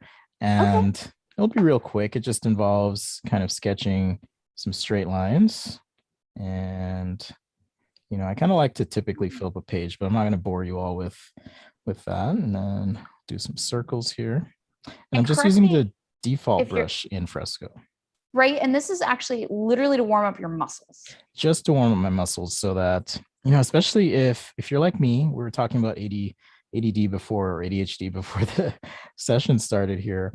I'm always doing something else. So I need to kind of calm down and get my muscles like communicating with my brain. That's just how I am. So it's a bit like before you work out, you kind of want to do a little warm up before you do the major stuff, right? So yeah, so it's something I always do, some ellipses, circles, lines, that kind of thing. Oh my gosh. And you're catching those ellipses inside of the ellipses, which is like a ellipseception. Yeah, it's a bit like, you know, this warm up is a bit like, let's say this is some sort of fruit. It's almost as if we're slicing that fruit. So I like to do this warm up just to remind myself that, you know, with perspective, my ellipses here should be opening up a bit more as I move down. So just all those things I'm reminding myself of as I do this exercise. Oh, so good. All right, so that's enough. And that's pretty much what I like to do before I draw. And if you're experienced, you know, and I know a lot of people watching are experienced, you might think it's kind of a silly thing, but it actually, like I said, helps me get ready to draw and make sure that that I'm kind of on point. All right, so I'm going to start out with the basic brush here in Fresco, and that's just under sketching. A little tip here, if you decide to get into Fresco and want to start using it, and you're kind of all over the place like I am, I'm terribly unorganized, I jump all over the place. At least there's one organizational tip here that I like, and that is you can select favorite brushes. So I haven't made this a favorite yet, and I know that because the star is empty. So I'm just going to tap that star, and now it'll be in my favorites panel. So as I'm working today, using a bunch of different brushes, if we find something interesting that we like, you can easily add that to your favorites. So I figured I'd start out with maybe some sketches of some weapons. All right. So, you know, if you're playing any video games or movies, you probably have some weapon. Normally I'd be starting out with some sort of story in mind, but I'm just going to go ahead with some sort of generic shapes here, and I'll add details as I go. So this process is, you know, in product design, I call it form, divide, beautify. I guess it's a bit like build, break, and beautify, perhaps, but I'm just trying to get some silhouetted shapes here. Then we'll pick one of these and see if we can spin it around in perspective and see what happens. So sketches then. Yeah, so I'm just starting with some general silhouette shapes, and then I'll add some details as we go here.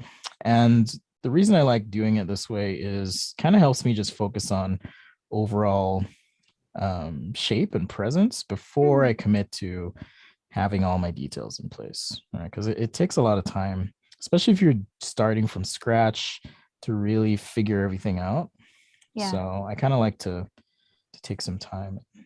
One thing I heard once was that if you want to draw something, like let's say you want to draw a cute dog, then start out drawing the thing you don't want to draw so that you can get the ugly wrong thing out, right? Like draw an ugly dog. That's interesting. For me, it's kind of, you know, as I go, I know the first, well, maybe just a little mental note, the first 100 ideas I do are not going to be the best, you know. Right. So it is a bit like getting the stuff out so that you can get to the good things, right? Yeah. Make connections along the way, try different things as you go. Okay, so I have a few shapes here. You can also transform stuff if we want to make some more room, which we'll do a little bit later here. But for now, let's focus on some details. So once I have my overall silhouette, I can start to break this up. You know, so functionally, kind of hinted at a handle here. Let's go ahead and just scribble this in. Just like so. Maybe there's some sort of grip here. Again, this is all just really rough, just to kind of get our ideas down. And then when we're ready, we'll do a little bit more. I love it. You know, it's cool to see you go into doing a little bit of the internal details. I guess I thought we might throw it away at this point, but I feel like this will help us make better decisions, doing some internal details. Well, not so much internal. I'm actually thinking about what's called a part break. So, and I'm glad you kind of introduced me as an industrial designer so people understand. Yeah, I'm actually thinking in terms of, okay, if I were to make this thing, what kind of part breakup might I have? And what I mean is, if you look at any product you have, something that you love or bought, chances are you have two pieces kind of coming together. Right. And so you might have some rivets here, things like that, right? Or maybe it's a slightly textured area, stuff like that. So it's not always the internals, albeit sometimes I do sketch like that. But in this case, it's just more about capturing some quick details. Fresco also supports tilt. So if I want to just quickly shade in some stuff here, I can shade that in. And now I have a little bit of a 3D appearance to begin with. And remember, these are just thumbnails. So, you know, the more I zoom out, and actually a little tip is if you're coming up with concepts or even trying to sketch something out, if you sketch a little bit bigger and then shrink it down, it'll actually look better. So just a little tip for you there. You know, there's a question about expanding your visual library, you know, getting more unique shapes. And I'll answer it quickly, and then I'll let Spencer give his thoughts. I know the industrial designer Scott Robertson has an exercise he suggested where you draw scribbles or where you crumple up a piece of paper and you use the weird shapes from a crumpled piece of paper or scribbles to actually be your final form, to try and enhance, you know, and invent randomness into what you're creating. Now, Spencer, I'd be interested in knowing what kind of things you do. Yeah, so in terms of shape, and that's really great. You know, Scott's a friend of mine and certainly has been an inspiration over the years. And I haven't tried that technique actually, so I'm going to try that one. Yeah. But for me, what I like to do is just, for me, creativity is about like finding those uncommon connections. So if I find something in my life that has an interesting shape, I'll kind of store that away, and then maybe I pull that out of my head. Sometimes what I'll actually do as well. Okay, so there's a couple of things. I have 2 kids. My kids love Legos. Sometimes I'll take their Legos, build something, take a picture of it, and then use that as an underlay. Because, inherent to the Lego as a product, it kind of has its own aesthetic, its own shape. So I'll use that as an underlay. I've seen and done this as well, where if there's an interesting, like, kitchen tool or some other tool that you find, you can take pictures of those and then do a similar thing where you create an overlay. There's also some creative techniques that you can use. Maybe not so much in terms of shape, but in terms of function. And that is scamper, which is substitute, combine, adapt, modify, put to another use, eliminate, or reverse. That means I can, scamper. It's a little acronym that kind of helps with creative output. So it's amazing. SCAMPER. So substitute, combine, adapt, modify, or sometimes it's maximize, minimize, put to another use, enhance or eliminate, and then reverse. So in effect, you could say, what if the handle for the weapon was actually in the front, right, as opposed to the back? So I might say, here's another design where I've got, instead of the back, where we typically have the handle, what if the handle got moved to the front? So that creates some interesting questions. How might I protect a hand? Maybe there's a blast shield or something, right, on the front or whatever as I'm going. So that's another way I like to work if I'm trying to come up specifically with a new idea. Shapes are a bit different. The other thing I'll do at times, and maybe we can do this when we actually draw a robot here. The other thing I like to do is kind of a scribble challenge I give myself. So maybe that's similar to what Scott was saying, where you just kind of scribble a shape and then make something of it. So that's exactly it. And you make like 50 scribbles in his little technique, and then you pick one that really speaks to you and then create something out of it. Yeah, I've also done that where you zoom really far out and then scribble, so that you're not so caught up in the details and presentation necessarily. Sketching a bit looser as you illustrate can kind of help you be creative without having to worry about, it's not perfect, or my perspective, or these details not perfect. Because we can always overlay and clean things up as we go. That's so fun. I love that. So as an industrial designer, lines are really important as I'm sketching. You could say I'm less of a painter and more of a renderer. I'll show you a little bit of my technique in a bit, but lines are an important part of how I tend to communicate things. So you'll see me use them quite a bit. I wish I could say I'm either, but honestly, I haven't drawn anything worth talking about in like months. So well, I've seen your stuff, Renee. You're pretty good. Who's that girl who draws? I don't know her. There's a lot of slide decks lately, and positioning statements and market research. Oh, I know how that goes. Just to let the audience know as well, one of the things I love to do, particularly when I do events like this, is if you have ideas, if you have thoughts, if there's something that comes to mind, what if he did this? Just drop that in the chat, and I'll see if I can work it in. So whether it's a color, feature, idea, whatever. Yep, I'll try to keep Spencer aware of what y'all are talking about. So definitely chat at us, and we'll do our best to incorporate it.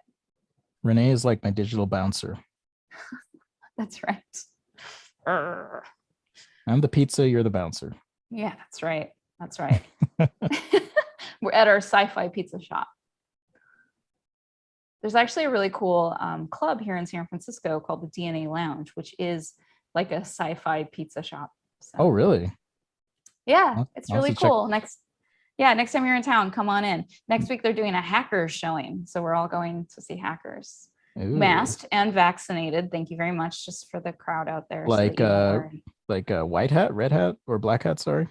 Oh, actually, like the movie from the 90s. Oh, I thought you meant like some famous hacker was going to show up and then. No, no. I mean, we have those too in San Francisco, but no, this is like, we're talking like Okay. Razor and Blade and like Crash Overdrive and that kind of hackers. Oh, okay. Gotcha.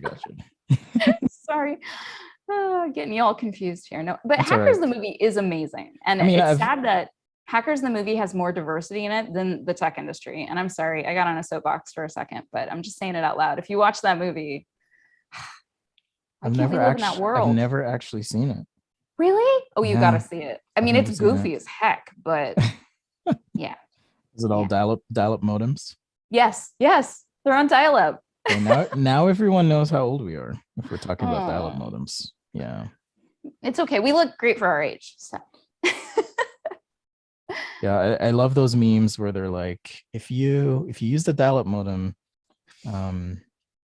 it's time to renew your AARP membership or something like that. Yeah. All right. Hey, respect your elders. So I've got some thumbnails here, and like I said, what I can do now is just kind of transform these. And if I'm coming up with a concept page, I like to keep some of the reference sketches there. So scaling this down allows me to have those. And then I like to also work on tons of layers where possible. And there's a couple ways to do this. Fresco is actually really powerful and allows you to work in a variety of flexible ways. So if I want to draw this in 3D, for example, and I'm not totally comfortable just yet, with my perspective or whatever, I can actually jump in here and get access to alignment guides and grids, like a perspective grid. So this means that if I adjust my vanishing points, it's not letting me do it today. Okay, there we go. If I adjust my vanishing points, like so, let's see here. I just want to make sure I'm in a good spot. I'm going to do a top-down view. So I want my horizon line way up. And if we zoom out, you can move these points further out so you get a more relaxed view. Nice. Okay, maybe move this one over. Like so, I'm actually going to move my horizon line off the page. All right, something like that. Hit done. So now all the lines I sketch are actually going to move in perspective. Oops, looks like I have an extra point there.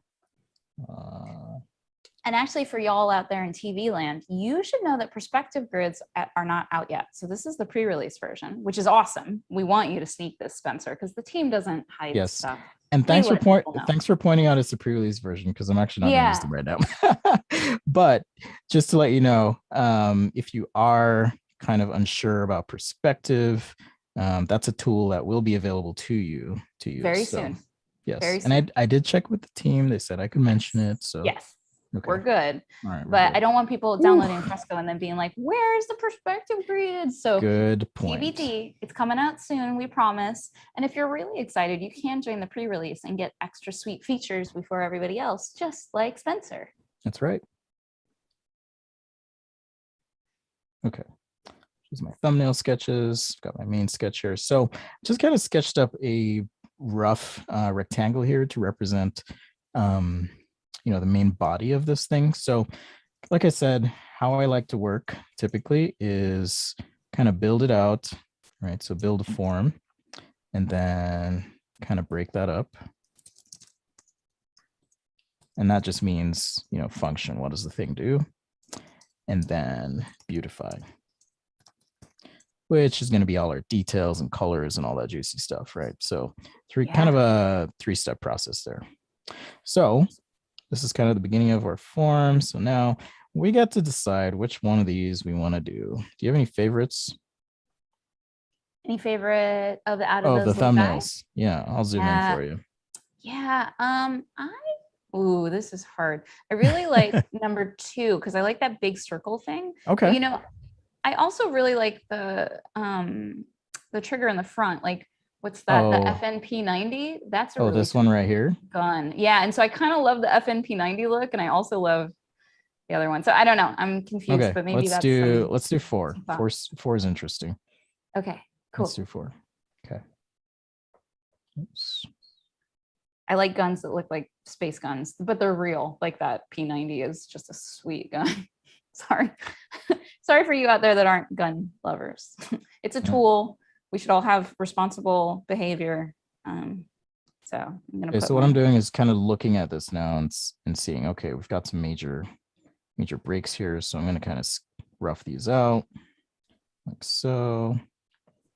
And if you're just on a side note, so as an industrial designer, I use 3D quite a bit as well. So if it's helpful, you can also mock up something like this in 3D. Oftentimes though, if it's simple enough, I'll just kind of sketch it out. So just letting you know. All right, so let's follow our jog line here. So Writing Graboids wants to know, how did you come to use Fresco? And I told them, well, it's because me and you were pals and I work for Adobe. That's what happened. I was like, hey, Spencer, I got this sweet app I'm working on. Will you please try it? And well, you seem to be enjoying it. So maybe tell the people a little bit about it. That I do. If you're like me and you work on a lot of files, okay, so you might not see this, but I heard y'all like to know about setups. So I've got a Mac Pro in this room. I've got my laptop. I've got another laptop. I've got like 3 cameras. So and my iPad, right, and phone and all this other stuff. So I'm always working on a ton of different devices.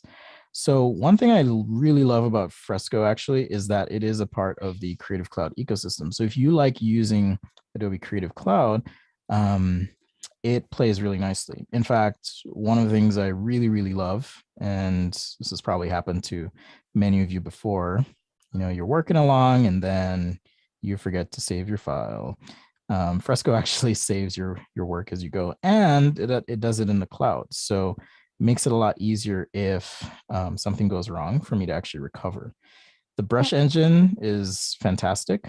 There's a lot of different tools, and I like to think of apps almost like, if you're somewhat like me and you still like using traditional tools, it's a bit like having different tools in your toolkit. So depending on what I'm sketching, I like to use it, and if I feel inspired to use something else, I'll do that too. But it's kind of turned into a go-to for me, particularly as a scratch pad. If I'm painting, I paint a lot in Fresco as well. Just find out that it's relaxing. I don't have a better way to explain that part.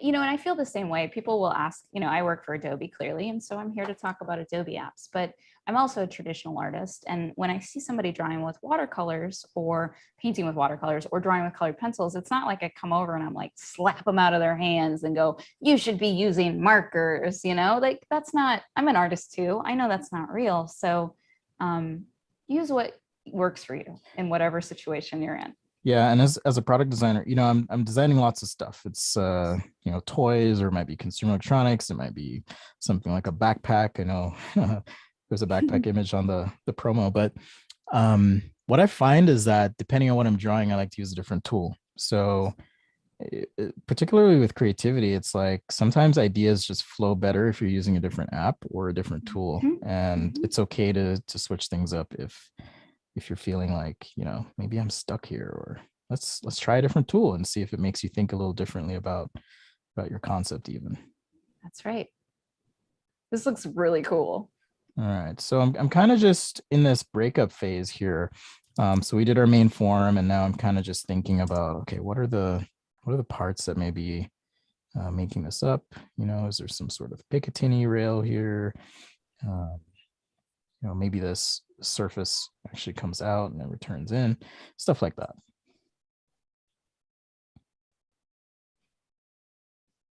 That's fun.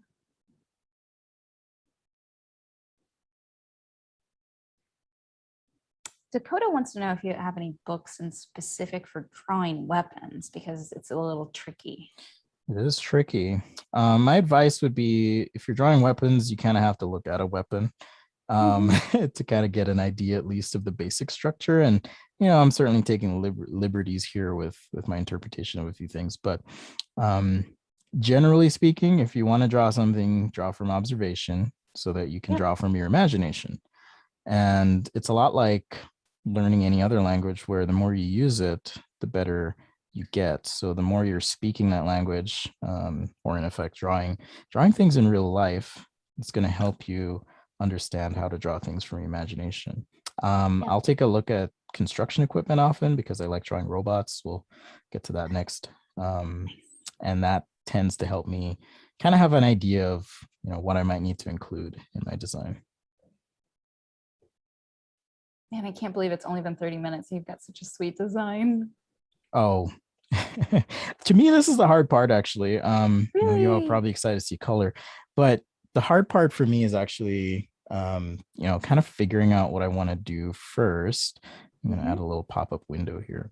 And then the color and texture and that stuff, that's fairly quick for me. So, all right, so I'm actually going to take this layer now and drop my opacity slightly. Actually, before I do, I'll just drop the opacity. I have some stuff I got to erase too. You know how that goes. I do know how that goes. All right, well, I can just turn that off. And now I'm going to make a new layer.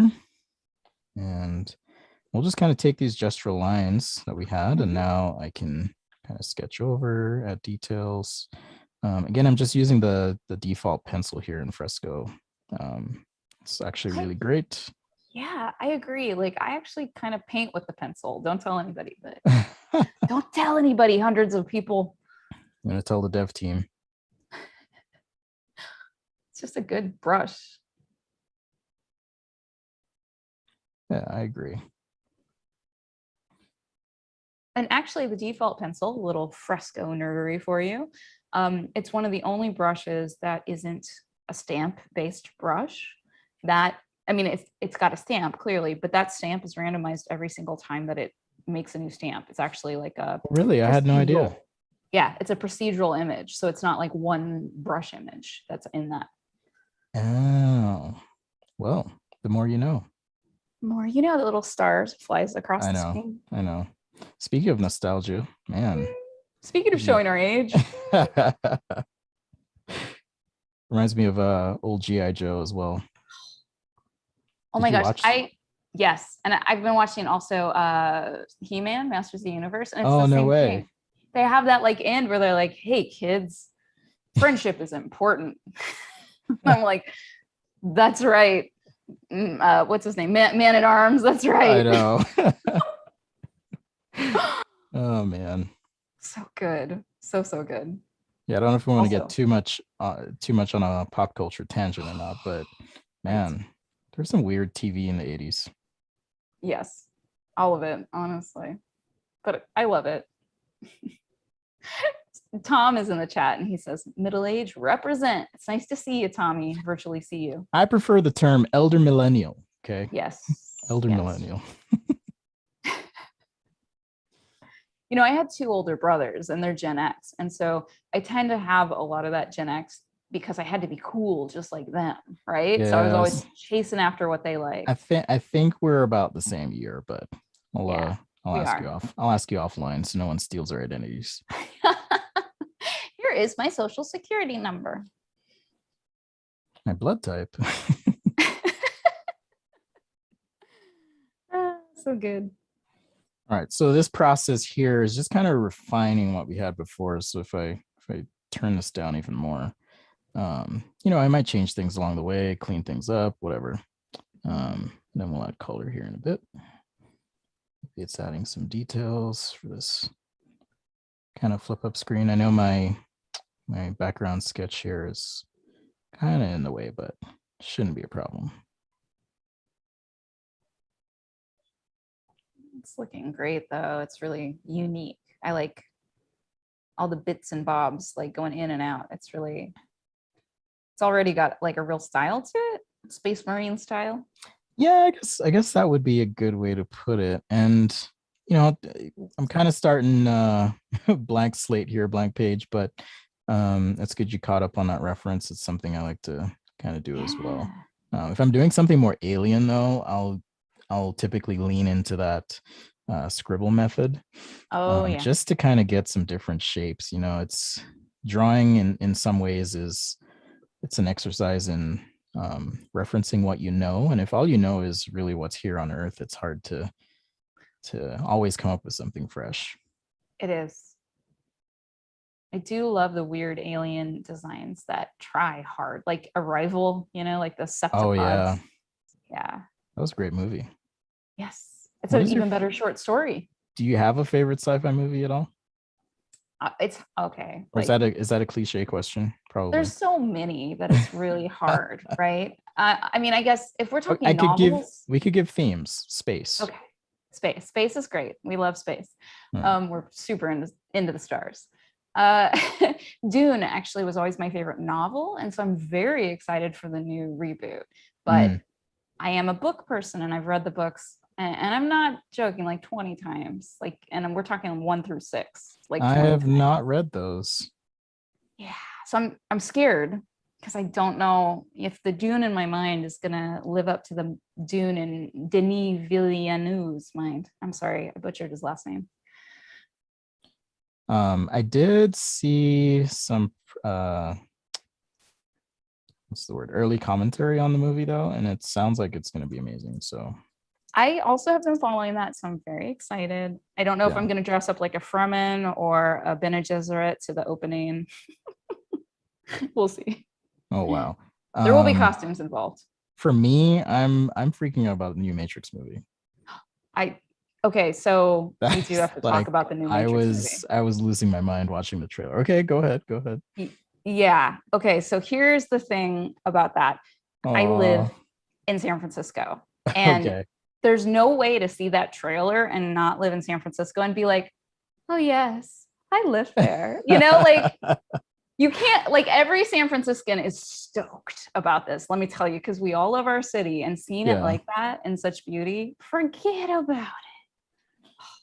I actually didn't notice. I guess the last scene in the trailer was kind of a giveaway, but I didn't notice at first it was in San Francisco. Every shot is San Francisco, almost every single one. And so living here, you're like, I feel like the first Matrix, they did a good job of making the location more obscure though. Yeah, you're right. They did. Didn't they like build a freeway for I think it was Matrix Revolutions. They built like a section of road. Yeah, it was not a place necessarily. They kind of made it like in every place, but this one seemed very specifically like they were trying to call to San Francisco, which is interesting because if we conjecture, Neo was a programmer, and of course San Francisco, right? So what does it mean for the new tech world? Not the tech world of 1999, but the tech world of now. Oh, so excited.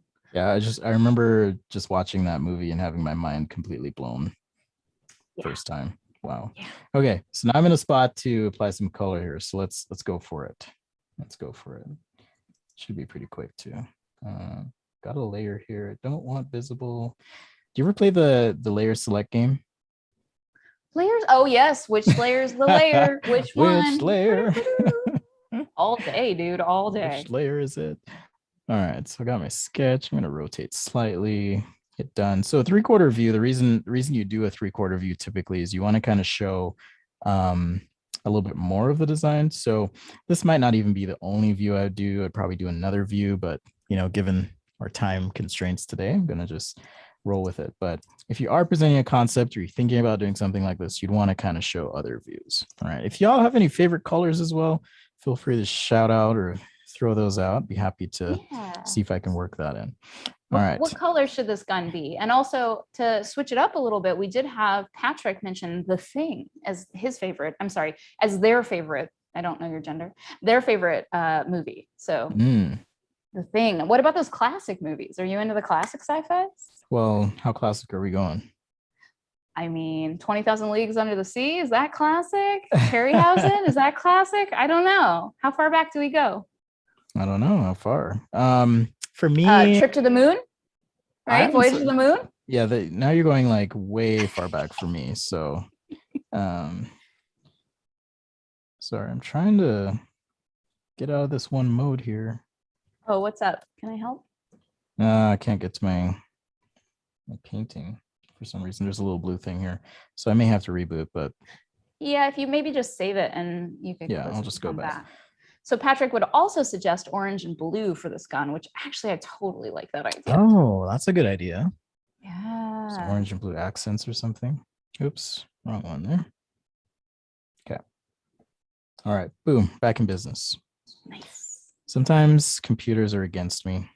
Well, and you are in the Sometimes. pre-release version, and so there's no shame in that. The pre-release is going to have a couple hitches. That's I just the know. fact. All right, so usually I'll just block in my design. And you can actually work backwards too. So not only could you scribble stuff in, but you could also start with just some light gray shapes and then add details to those shapes. So that's another way to work. So it's almost like the reverse of what we just did here. Right. All right. So we're gonna do some orange and blue. I like that. And Patrick says it'll be hard not to make it a Nerf gun. And that is an That's interesting true. exercise. Like, how do you make it look like cool, but not like plastic? Oh, I will show you. So Okay. I have a couple brushes I like to use, particularly if I'm doing concept stuff. All right, so let's just finish blocking in our gray here. Yep. Of course, I like using my own brushes, and you can do that through Creative Cloud library syncing if you're familiar with Adobe Creative Cloud. So if you have favorite brushes, those will just sync right over in Fresco. You put them in a library and they're in all your apps. Yeah. All right. So one of my favorite default brushes, actually, I don't know if you use this one, Renee, is the, let's see, it's under painting. It's the Go-Go brush. Oh yeah, that one is good. I Do you don't use use it that a one? lot though. Oh man, No. it's great because it just has this really cool texture to it and build up. I really enjoy it. So I'll be using that a little bit as well, but let's go ahead and finish blocking out some color. Just for the sake of saving time as you're working as well, because as creatives, you know, time is money, so to speak, sometimes literally, but also figuratively. I'm not worrying about, you know, painting this right on the border because my gray is on top. So just planning ahead. Oh. Yeah, you can just block that out. And if you're messy like me and you just want to even move, you know, quicker, you can just paint outside and then go ahead, tap your eraser, and you can just erase. All right. Nice. So if it's a little easier, you can do things like that as well. Now, one of the reasons I say lines are super important for me is if I turn my sketch off, you can see the paint is just super messy, right? Without those sketch lines. So the sketch kind of helps pull things together. And as we work here, you'll kind of see how that makes it all happen. All right. Nice. Make sure we're on the right layer. Oh my gosh. I know. You ever Layer like trauma. work on something, layer trauma? Yes, of And course. then you're like 30 minutes in before you realize, oh crap, I'm on the wrong layer. All the time. It's too often. I know. Sometimes as a challenge, I'll actually paint on the same layer. Not today though, not today, but sometimes I do that. It's pretty brave. All right, so we'll keep blocking out some colors here.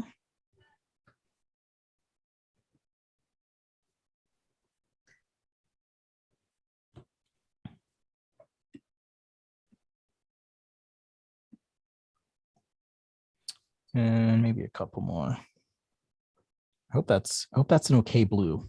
It's not too I like annoying. that. All right. Okay, I don't this think I'm it's leaving the little flip up display thing a little clear for now. Add some effects in a minute. Okay, so go brush. Go gadget brush. I like that brush. I'm gonna have to use it. I usually stay in the dry media category. I don't know why. Part of my internal commentary. Go gadget brush. Go. All right. So now that I have my base color, I can kind of start painting in here. So, you know, if there's some sort of surface change or shadow at play. In fact, if you are painting over all your colors, you can just switch the blending mode of the layer to multiply and adjust your opacity. And so that way, this neutral gray I'm using will actually help shade in on the orange as well as the blue and gray and so forth. Okay. It saves you time by doing that. So much time. And keep in mind, I'm working pretty zoomed in here. And for me, maybe I'm just lazy or it's a force of habit. You know, thinking about why I'm sketching something is important. So a lot of times for me, it's okay, how quickly can I get this idea out?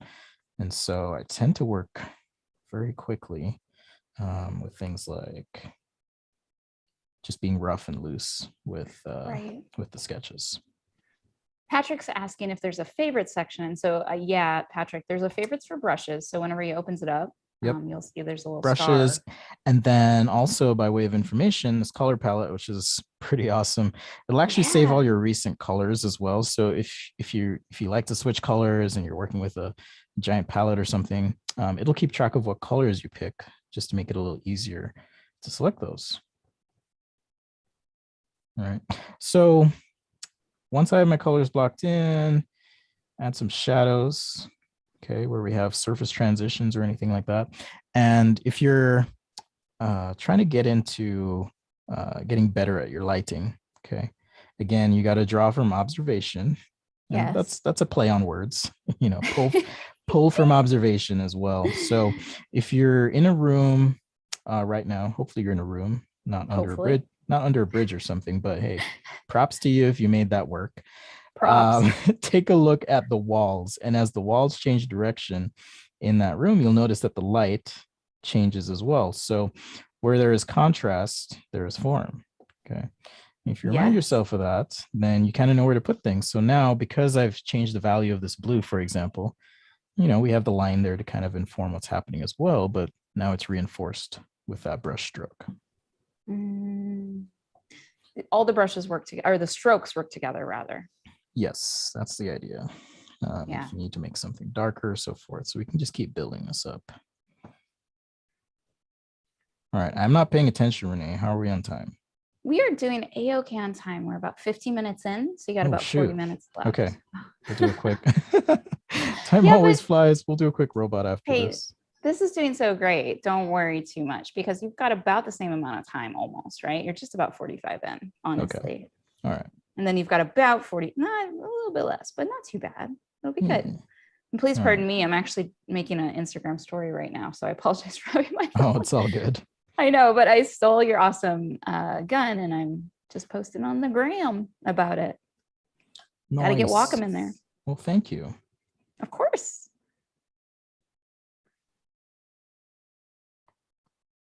And then we gotta get you in there too, my dear. Sketch a day. If you don't get a good picture of me, you can always just grab a slice of pizza, throw it in, and we'll be good to go. I love it. That's great.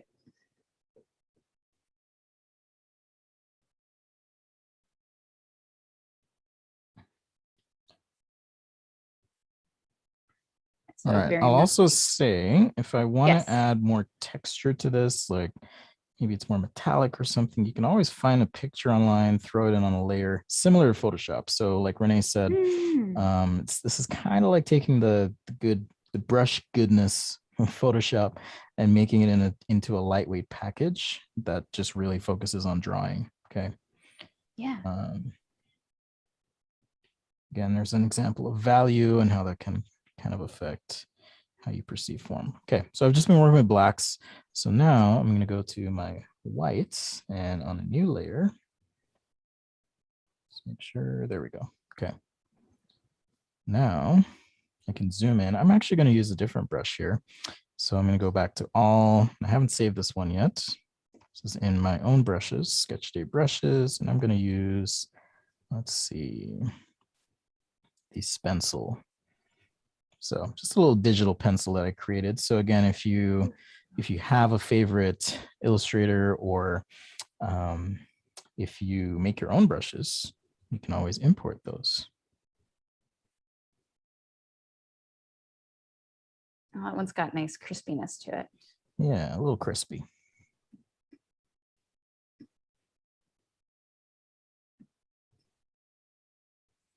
All right, so just these little highlights are going to help. Yeah, it helps define the material. Yeah, you kind of want to think about lighting as well and where your light source is. That's going to help you determine where to put kind of these hits of white, but also will help bring out form if there's some sort of, maybe damage here. We can kind of paint that in. If you want to pick a color as well, you can use the ink dropper right here. I can move that around, pick the color I want. So if I If I want to try a different color here, I can do that. So on the bottom, we have what the color currently is, and on the top, the new color. Just release, go back to my brush, and now I can paint that orange. So if I want to kind of create a little texture here, you can do that. I think it's a good balance. It's not a Nerf gun. Nice work. Thank you. I'm going to go back to my white. Again, we have all the colors here historically selected. So I can pick my white, jump back in. Such a time saver. You know, those recent colors will also save opacity. So if you take that opacity slider down, you can keep those as well. So it'll, I see. Let's say you wanted 50% black, it'll give you 50% black. See, I was not aware of that one, so I just learned something. Yeah.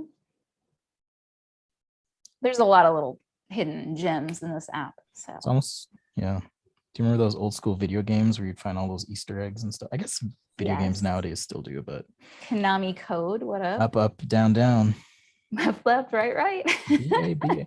You know, oh man, Contra. Since we're drawing a sci-fi gun here, Contra was one of my favorite games. Yeah. It's perfect for Contra. So much fun. It is fun. I've been playing a really ancient video game lately called NetHack. I've never heard of that one. It's one of the oldest video games known to man, and I'm not kidding. It's really ridiculous. Like you're literally a little app symbol and you walk around an ASCII world. It's a one of those. Okay. Yeah, it's one of the roguelikes, one of the first sort of roguelikes. Did you ever play I think it was called the Black Cauldron back in the day? No, I don't think so. On computer. Okay. That was an old game.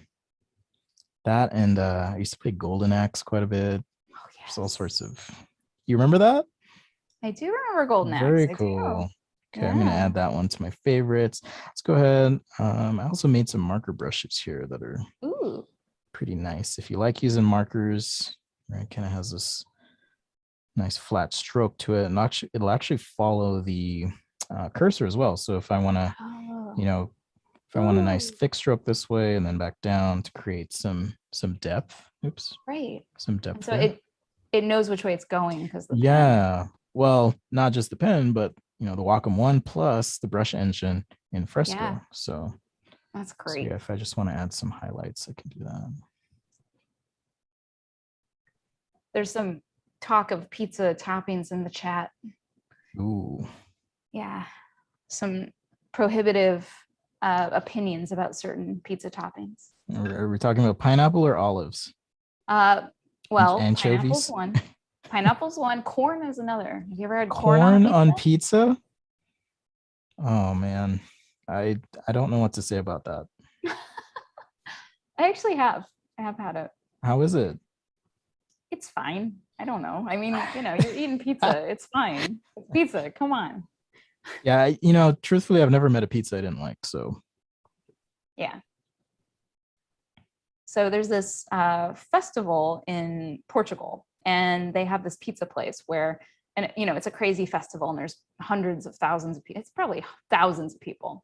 This pizza place, they don't take orders. They just make pizzas, and you walk up, and when you're first in line, you get to pick whatever pizza you want. And you just pick your pizza, you pay the man, and walk away. And the guys in the back are just making pizzas. And it's just random pizzas? Just random freaking pizzas. And so that's where I had corn on a pizza, because they're all vegetarian, but they just like throw random stuff on the pizzas. Okay, that sounds really interesting. It's a lot of fun, actually. I'm going back next year and I can't wait. Well, COVID, depending. I do have tickets for next year, and hopefully it's safe to go to Portugal. Hopefully. What a year and a half it's been, though. It's been hard. And so big hearties out there to everybody in the world who's dealing with it. Please take care of yourself, because it's been weird. That it has been. Yeah, please be safe. Take care of the people you love, and try to do stuff you love also, because life's too short. Oops. Okay. Go back to my favorites. All right, now I just want to add a few rivets, a couple things, and then we can move on to doing some other stuff. Cool. In 5 minutes, we'll be at 5 o'clock, and we're supposed to be at 5:30. Okay. So just letting you know how to partition your drawings. Oh, you know how it is when you're having fun. Time flies, or something like that. Yes. Something like that. Writing Graboid says, if you met Pizza the Hut from Spaceballs, Spencer, well, you might not. You might have met a pizza you didn't like. Okay, another confession. I've never seen Spaceballs. Are you kidding me? You need, right after this, you need to sit down and watch it. Renee, it's there's a one of the- lot of movies I haven't seen. I get that. But Yeah. Mel Brooks is one of my heroes. So Like I've never seen The Big Lebowski, and everyone's always like, "What? I I mean, haven't seen it." it's good. I'm not gonna say it's not good, but Spaceballs is better. Yeah, we don't want to start a fight. I know. All I right, don't want to start fights here. more part lines, details, and things. So all of this is on separate layers, and I typically am not worrying too much about getting everything perfect, just because, again, you can use that trick to zoom out or scale your sketch down. It's important to kind of think too, like, okay, what's the purpose of this? Am I early stage concept? Am I showing this to an executive? You know, and that's going to kind of help me decide anyways, okay, how much time do I want to spend on this? How much 3D do I want to incorporate? Or is the sketch going to be just fine here? Right.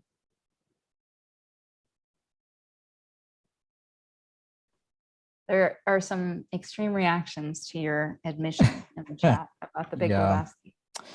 I always get those reactions, so yeah.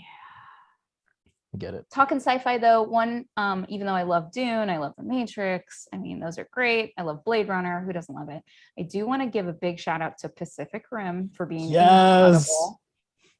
incredible. I wish we could just cancel the apocalypse.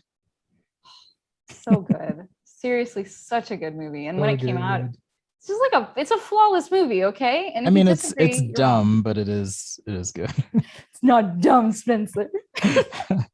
It's robots. You know, I have a 10-year-old. I don't know if anyone in the chat has a kid that age, but he's to the point where we'll be watching a movie. He's like, "Dad, this makes no sense." I'm like, "I know, just enjoy it, man." That's hard. It is, but it's cute. Another robot movie, Real Steel. If you haven't seen that, I have not seen that one. I love that movie, and it's a weird one because apparently it was supposed to be like Steven Spielberg, and he kind of pulled out halfway on like being the director. So it's shot gorgeous, like it kind of like AI, where Stanley Kubrick was doing it, and then didn't Spielberg finish it or something? Yeah, that's right.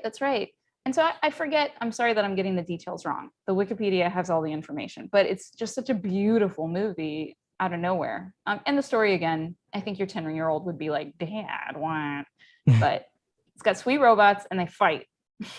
And huge Ackman, as I like to call him. Huge Ackman.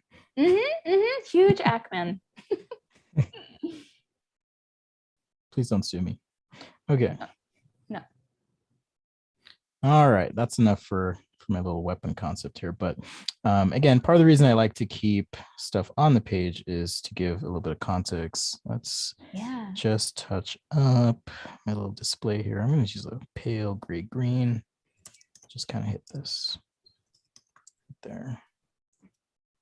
All right, and you could throw a background in if you want to. But I'm not going to worry about that right now. When I do have additional concepts on page, though, I like to actually, let's turn that back on. I like to give them some love too. So let's jump back here. Make just a little bit of color. Just a little bit, sometimes color, usually just gray, because you don't want them fighting each other for attention, so to speak. That's the way I like to think of it. So, okay, new layer there. Got my marker. Let's go with this gray. So it might be, for example, just kind of shading in certain elements or parts, like so. And just having the value break in the concept can oftentimes just bring it to life enough. It does, really. That's all you need is just a tiny bit, and you can just a little bit of value. Yeah. So even here, for example, the cool thing with this marker brush, though, is it is pressure sensitive. And if I need to, go light or dark, with the same color, I can do that. So it's just a really quick way for me to kind of block things out. So good.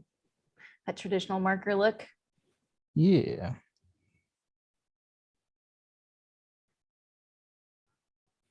You can kind of see it right there. Mm-hmm.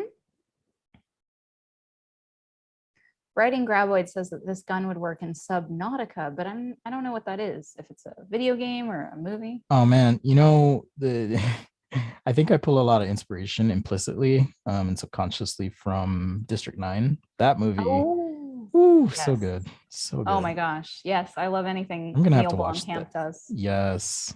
I'm gonna have to watch that again. He's incredible. That he is. You know, I'm sad that I heard he was working on a like an alien sequel of some sort, and I'm sad that didn't work out. No, it didn't work out, which is a real bummer for everybody. Yeah. Just a little drop shadow here. All right. Feeling pretty good about that. What do you think? I like it. It's not a Nerf gun. I feel like it could work.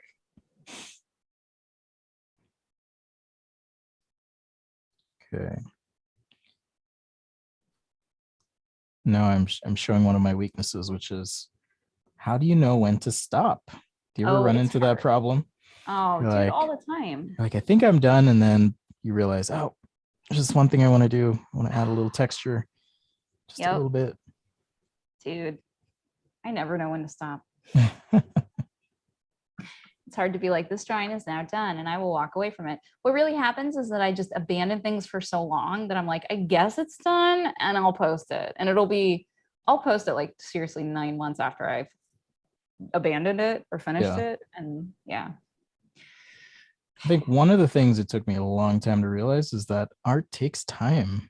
You know, if you're illustrating something, it takes a lot of time to get that done. All right. Let's do some sort of robot here. And I actually got this little dude from the internet. Soldier guy? Yeah, soldier guy. Not soldier boy, soldier guy. Oops. Okay, now I know what's happening. Okay, so I imported that into Fresco. You can copy and paste images, or if you want to actually tap on this little icon here that says place image, it'll open up your files. You can also pull from Creative Cloud libraries if you want. So I actually need to tap on this layer, and I'm going to convert that to a pixel layer so that I can erase some stuff. All right, I'm actually going to keep the plane for now. Cool. And just kind of isolate here. Yeah, when a photo comes into Fresco, it's actually protected just in case you don't want to mess with it. So you do have to rasterize it. And that means that the image quality is preserved too, right? Yep, that's right. Yeah. That's right. So I really like that. Yeah, so if I'm just comping something together and, you know, just need a quick sketch or a person in my sketch rather, I like to just pull an image in and then I could just place that wherever. So obviously this dude is looking up at something. I think I just hit quit. Okay. Okay. Whew, it didn't quit. Thank goodness. All right. And again, it's not full Photoshop, so I'm just going to take some bits and pieces here. Let's go ahead and duplicate my selection, and I'll just kind of place these around just to kind of extend. I like get lost here. There we go. Yeah, so you can kind of think of Fresco like a bit like you know, if you had a digital sketchbook and you know, you didn't necessarily like with a sketchbook, it's great for capturing ideas and you don't have everything at your fingertips, but it's just so good at I think the lightweight stuff that I really like using it. Yeah, I agree with you. And there's something about a pared down interface, you know, like I love Photoshop. Photoshop's in my heart, but it's nice to not have to look at everything. Yes, absolutely. All right, so I'll scale some of these up.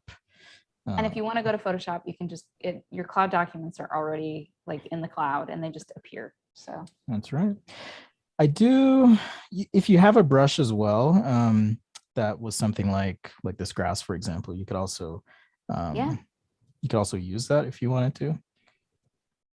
Sorry, I just need to make sure. Don't get lost in my process here. Okay. Hmm. Duplicate. You got 25 minutes. Oh, we're good. Yeah. I'm not worried. We're good. Mm-mm.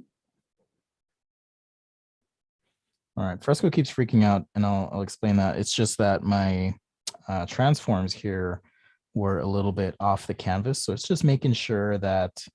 Hey, are you really sure you want to? Oh yeah. Take that. Cut this off.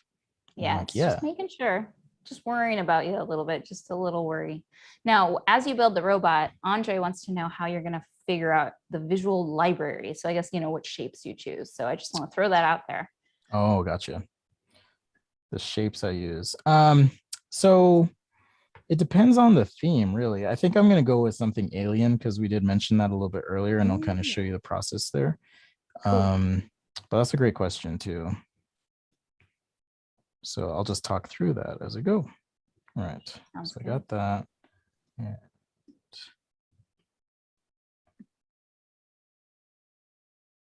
okay, I'm used to using, I'm just going to merge these down. That'll be easier. Do it. Oh, select multiple. There you go. It's like, why is my shift key not working?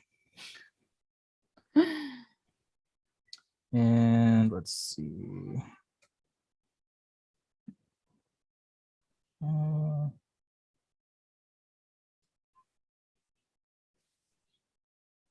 feel like I'm losing my mind. Maybe. Oh, here we go. Merge selected. There we go. There we go. All right. And, I probably should have done multiply on those, but whatever. We'll just use the go-go brush to make it look good. Heck yeah.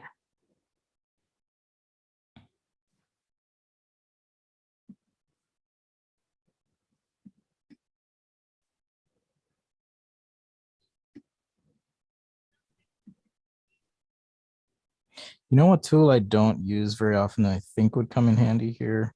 What's is that? The multi-color select. Yes, I think the multicolor eyedrop could get you a brush that you might like. Do you want to try it real quick? Yeah, let's give it a try. Okay, so and when you're in the color picker, that's where you find it. So it's that bottom option there. Ah. Now hover your brush over things and make it really big, and you'll start to see, like, if you increase the size of your brush. Okay. Yeah, you see that it's giving you that little preview of what your brush might be. But the size of the stamp will be the size of the sample, right? Oh, so let me increase my brush here. Yeah. And it's going to act differently with every brush. So if the brush has wow. a bunch, if the brush has a bunch of rotation elements on it, it's not always great. So I tend to use like the 9-point rounds if I'm trying to capture a photographic element. Ah, okay. That makes sense. And all you have to do is go change your brush and you still have that swatch. So the swatch will behave, right? See how it goes with the go-go. Yeah, that's pretty good. That's good. I mean, just for quick effects. Yeah. Now keep in mind your when you switch to multicolor eyedrop from the eyedropper brush, you're still going to be in multicolor that next time. So if you want to just do one, switch back. Okay, good to know. So we'll just, so we'll go back and. That looks good. Everyone needs a Renee. Yeah, well, I even need one that can do the rest of the work that I have to do. Yeah, I know that feeling. But I am here for the fresco questions, that's for sure. Okay, so the question was, well, how do you do the background? Yeah, well, not the background, but the like the visual, the visual stuff. Library. Like how do you choose those looks, those shapes? All right, before I jump into that, I'm just gonna throw in, make sure. Okay, it's asking me if I want to fill with pixel or vector, which is another thing that Fresco does. So you get vector and pixel on the same canvas. I'm gonna do pixel, and let's go ahead and drop my opacity down. I'm not gonna worry too much about the outline of the dude right now. Let's focus on some sort of concept. So as far as concepting, I'm just gonna jump to my pencil here. I really like these questions, by the way, so thanks for asking. This is my first time at Lightbox, so I appreciate all the good questions. Okay, so I got my pencil here. Yeah. And this dude's looking up, right? So if there's some sort of perspective thing happening, all my vanishing lines are going to be going back, right? even if it was a building or something that he's looking at. But we want to do some kind of robot. So I can drop the opacity here. And if you wanted to, again, if you do have access to pre-release, or if you're patient, you will have perspective guides that you can use. So I just realized I didn't look up the whole time. Apologies, everyone. You looked up a couple times. You're doing good. Don't worry. Okay. We know you're focused. You Cool, gotta cool. you gotta do the biz. I am. I'm in the zone. Yeah. All right. So scribbles, you can do a couple different ones, and maybe you have some idea of what you want to do. So maybe that's one. And I can jump in here and go ahead and turn this off. And maybe there's another scribble of some sort. Sometimes I'll actually get my son and be like, hey, drop a scribble for me. And he'll kind of help out. Bespoke scribbles from your children. Yeah. All right. So maybe we'll go with this one. And Nice. now what I'll do, let's do the reverse of what I did the first time. So I'm going to start by picking, I'll just use this kind of eerie green color. And I guess maybe I'll use red, actually. That sounds interesting. So I'll use kind of this little red here. And let's make sure. Okay, that's my scribble. Cool. So now I'm going to paint with the Go-Go again. I'm telling you, it's a solid brush. I'm gonna need to add it to my favorites. That you should. Oh, So now I can kind of paint in, and I'll be using these scribbles as reference as well. So I think I'm going to be able to pull something out of the shape, and I'll try and keep close to the scribble. Yeah. As well as I do this, try and hold true to the shape. All right. And if I need to pull something out, we can do that as well. So it's kind of just starting with value instead of starting with all the details, and then you can kind of paint in those values. All right. So if there's an interesting shape or something, I might go, okay, what is this thing? Maybe it's some multi-legged weird alien robot thing. Yeah. I don't know what it is yet, but we can kind of figure that out. So here, for example, maybe this is some sort of break, so I can paint that in, do some other shapes, give it some form. Just some nice brush strokes.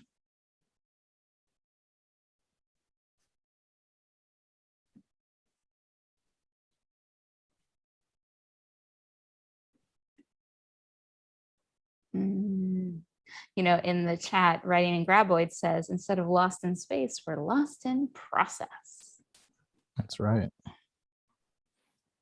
Oh, wow. Yeah, I have no idea. I have no idea what this thing is, but this is kind of the fun part of this part of the creative process. It's like, I'm gonna do something, and then you just figure out what it is, right? It reminds me of like a Evangelion angel a little bit. Ooh, yes. I saw your meme you posted the other day. It was funny. Did you illustrate that little comic? Yeah. Oh, very cool. Very cool. Yeah, I know y'all have no idea what we're talking about, but if you go to my Instagram, you can see the comic, which was a riff off of Evangelion, and also that webcomic _ name, where the punchline's always, oh no. Yeah. So Evangelion, the punchline of every movie, and I'm sorry, or the spoiler alert, Shinji doesn't want to get in the robot, and then he does. And that, I'm sorry, I just ruined all the movies for you, and it's true. Yeah, sorry. That's it. Them's the movies. Well, now I don't need to watch any of them. Thanks. No, you don't. You don't. No, but they're great. You should watch them. They're fun. All right, so a little bit more of a painting related process here, but I can drop that sketch down. Oops. Drop this sketch in opacity and just keep painting. Now I'm painting on the same layer. So in this case, I like the challenge sometimes. I really do. Yeah, I get to. Writing Graboids wants to know if fresco's good for doodles. I told them that I thought it was, but I do want to hear it from you. Absolutely. I doodle a lot in fresco, Nice. especially if I'm just working on an idea that I might want to finish up, say in Photoshop. So even this sketch, for example, I may get some color hits, and then when I'm ready, I can jump over into Photoshop real quick. I know we're kind of low on time, but 15 minutes. even the background elements as well, or Yeah. the background of this sketch needs to be filled in, but more on that in a bit. Okay, we have more time than I thought, so that's good. It is good. Yeah, we're right at 15 minutes, my dear. Michael from the chat says it looks like it's spitting acid. Maybe so. I like the weird tentacle thing on one side. Maybe this is actually the head. I was trying to figure out Where the head is? Where the head is, yeah. But I think I'm going to use this side here actually. So yeah, and then you just kind of paint with values. Values are important. It's the brightness or darkness of your color. Yeah. Little tip, my dad actually taught me this. He was a chemist by trade, but he would paint at night. And I would try and paint as well. And one thing he told me was if you just squint and look at your stuff, you can kind of see what's happening without focusing on all the details. It's a bit similar to zooming out and seeing how things look. So if you're like me and color and value aren't necessarily a strong suit, or it's something you're just working on, you can always kind of check yourself before you wreck yourself by squinting. Oh, I have a lot of value problems. Like in life, or you mean like painting? Oh no. Well, I just have a lot of problems. But no, for drawing, I tend to make a flat color on top, and I set it to the color blending mode. Oh yeah, I don't do the blending mode thing actually. Yeah. So for y'all in TV land, if you want to check your values, what you can do is fill anything, like a whole layer, with gray. It could be any color actually, but gray is what I like to use so you can see it in black and white. And then under the blending modes, you choose color. And then what that does is it passes that color down through the layer stack to everything. So if that's on the top, then it's just going to make everything look like it's in black and white real quick. And then you can check your values. Oh, see, I didn't know that. Okay, I'm just going to put some part lines on this guy. Maybe this is, I like that. This is his little belly. He's like a lobster monster robot. Kind of. Yeah. I love lobsters actually, and I've never eaten one because they're too cute. Have you seen the movie The Lobster? No. Okay, you got to watch that. Is it about a lobster? No. Huh. No. I won't even spoil it or attempt to describe it. You just got to watch it. Okay, noted. Writing it down on my list. I'm sure someone in the chat has seen the movie. I just genuinely like lobsters. Like, I'm not joking. Writing Graboid says shrimp or prawn, which is true. It does look a little bit more shrimp-like, which I also love shrimp. Prawn. Don't eat them. They're cute. All right, so now I'm gonna, obviously we don't have time to paint the whole thing, but you kind of get the idea.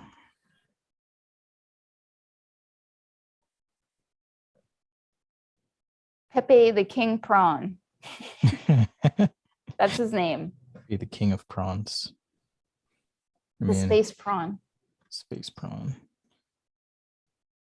Okay, I do want to take some of this blue. Okay, there we go. And finally, I'll use a new layer. Yes. But the only reason is I don't want to mess up my painting too much. I just want to get. You can go back. Yeah, I just want to get some of the environmental light on this guy.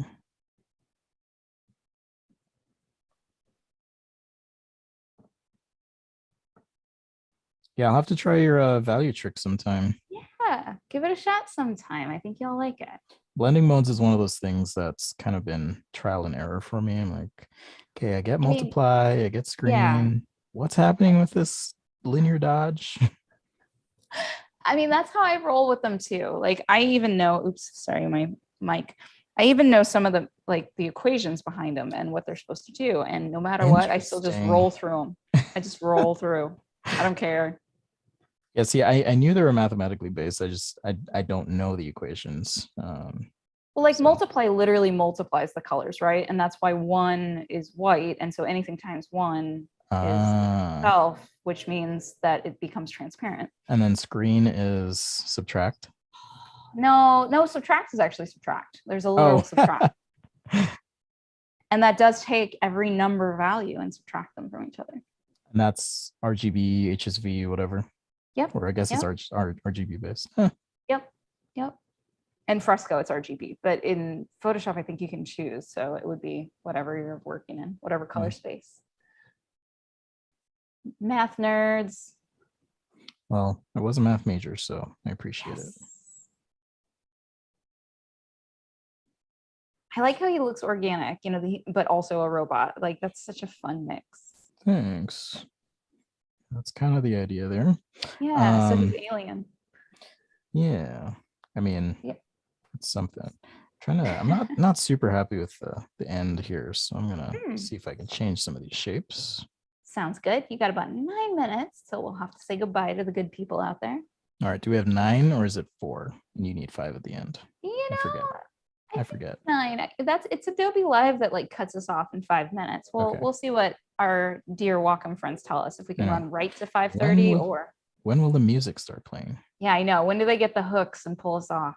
I mean, this could be some sort of egg sack, but I don't want to necessarily do that. It's weird. No, it's 5:30 on the dot. I'm being told by the voice in my ear. You might want to get that checked out. I'm just saying. It tells me what to do. The voice in your ear tells you what to do. Yeah. What am I gonna do? That's one way to live. What am I gonna do without it, Spencer? It was the voice in my ear, I swear. Oh, he's fun. I like this sort of texture. All right, so let's zoom out here. I hope this actually works. I'm gonna try this out. So let's tap on our layer. And like I said, I want to do some background thing. So I'm going to duplicate that. And now I can transform. Ooh. Let's go ahead and flip. Maybe there's one off here doing something. So there's a question about streaming. I'm going to answer it while you're messing around. So writing graboids. I work for Adobe, and so I work sometimes for the Adobe Live team doing hosting. So there's some streams yesterday and earlier today that you can check out that I was part of. I haven't streamed art in a long time, but I know Spencer does stream art. I am streaming on Monday and Tuesday next week. Monday and Tuesday. So let's go ahead and pop his Instagram in the chat, and I'm sure you'll update everybody there, right? Oh, yeah, I will. Okay. So you can just give him a follow at sketchaday.com. That's his Instagram handle. And then he will let you know. I'm always sketching stuff. Sometimes it's cars or shoes or weird robots. On Sundays, I like to live stream sci-fi stuff too. So yeah. Sunday sci-fi.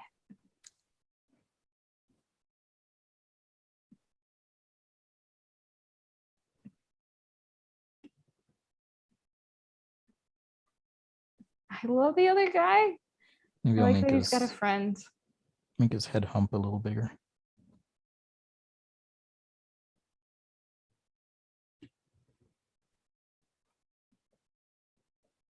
So cute. Well, I don't know about you guys out there, but I want a shrimp robot immediately. Shrimp bot. Oh, that's what I'll do. Since we kind of honed in on the shrimp theme. Yeah. Somewhat. Ooh. I think so. Yes. We'll just have some little tentacle things come up. Yes. And I was on the wrong layer, of course. It's because you got excited and you just started painting. I was.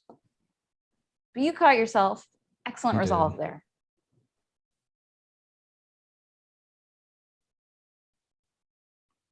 Come on. Here we go. I wish I streamed more. We've been thinking about doing some sort of show, but Life is busy. Yeah, I know what that's like, for sure.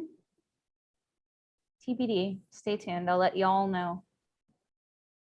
Like on Twitch or something? No, I would do Behance, you know, gotta Oh, rep that's right. Adobe. That's right. Gotta rep that Adobe. But Jay and I have been talking about doing some, I don't know, joint show to doing something. It all That came would be up fun. from the Star Wars book. They came out with the second archive book.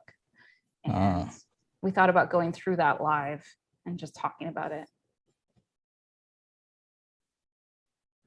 Thought it might be a good time.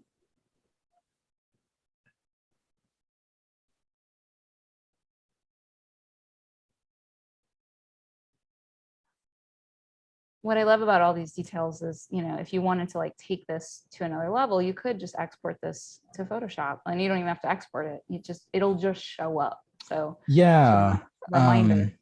I don't really have a way to show that, but I'll when we're Yeah. close to the end here, let me know and I'll kind of explain how that works. It just kind of happens. There's not much to explain. So not much to explain. We got 4 minutes. okay. A couple of highlights here. So similar technique, right? To our little weapon sketch.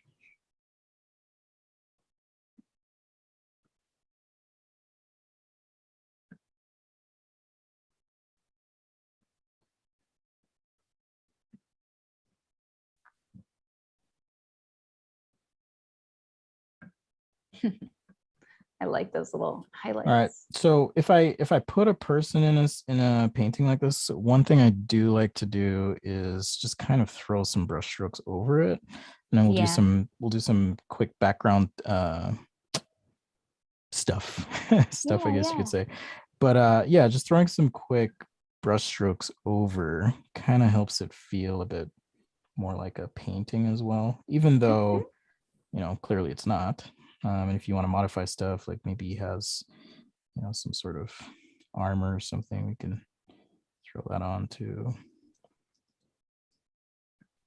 All right. And then one more time for the people out there, let's tell them which Wacom you're using. I'm using the Wacom 1. So I think it's 13 inches. It's really small. So if sometimes you like to, you know, work with something in your lap, you could do that. I like to work at a desk, but it's small enough you could throw it in your lap. It's not like my giant Cintiq that takes up a lot of space, which is fun to use, but you know, but sometimes you need it. You need the smaller one, like it feels comfy and accessible. Absolutely. And if you are a latecomer, Fresco works on a bunch of different platforms as well, so check that out. And it's still free to try or use, right? Oh, it's free. It's completely free, actually. You can use it for free forever. You do not have to buy it. Okay. The only thing that you might pay for are more brushes and access to Photoshop on the iPad. That's what you get right now when you pay. But if you already buy Photoshop, if you already subscribe, you get Fresco for free with all them brushes. So you don't even have to worry about it. That's pretty awesome. Yeah, right?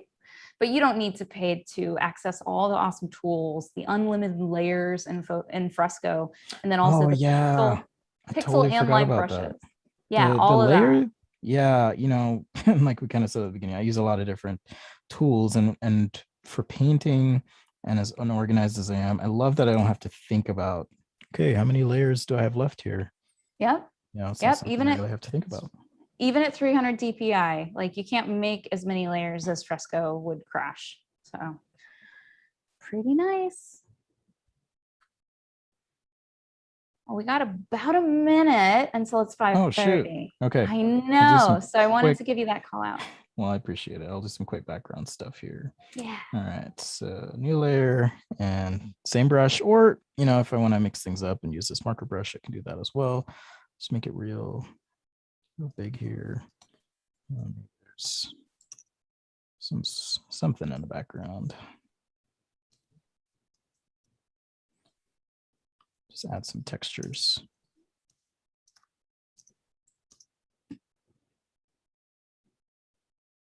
Draw my opacity down. And, you know, if you want to duplicate these guys and throw them in, you could do that. Also, I think what I'll do is just duplicate this layer. Yep. Oh, And that already added so much, Spencer. bring that up. Wow. And And yeah, then the with last, with a little cleanup, right? You can kind of see how yeah. something like this might come together. So fresco is super lightweight, but love the brushes. If you're just trying to comp something, capture something, and as you can see, just using the scribble method or blocking in colors and then adding details, you can come up with something. I didn't plan on drawing a shrimp looking thing today, but hey, we did a scribble and we came up with an interesting idea. And with some refinement, you know, you can I love it. And, you know, Fresco yourself. works great with the Wacom One. It comes bundled. So when you buy that Wacom One, you get Fresco paid, which actually also gets you access to Photoshop on the iPad, which I know is kind of goofy. But that's a little hit tip there, my dear. Your Wacom One is an incredible creation device, as Spencer has shown here. We are so happy to have had you, Spencer. And so I think it's now time for me to send it over to my dear friend, Melissa, to All close right. us out. So thank you so much, everybody. Awesome questions. Thank you, Spencer. Thank you. Thank you, Renee and Spencer. That was a great presentation. Thank you. Thank you. Before we go, don't forget to check out our special promotion for 10% off Cintiq Pro 16, Intuos Pro, and the Wacom One, which was what Spencer was using throughout the drawing. The code you'll use is LightBox21 at the Wacom eStore, and that is US only. And while everybody has our calendars out, I hope you'll mark November 16th and 17th. Wacom has our very own conference called Connected Inc. It explores new directions for art, human expression, and education, and the technology that supports it all. It is a 27-hour journey, and we seek out inspirations and new perspectives in the creative chaos. You can find it on the web and on stages in Tokyo, Beijing, and Dusseldorf, as well as Portland. Find out details at connectedinc.wacom.com. Our next session, yes, we have one more today, is a character design cage match hosted by the Bancroft brothers at 6 p.m. Pacific. During our break, we'll be featuring art from our amazing community live on screen. For a chance to be featured, use Wacom at LBX on Twitter with only one image in your tweet. We hope to see you and help share your lovely work. See you in the next session.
I don't even own a tie. All right.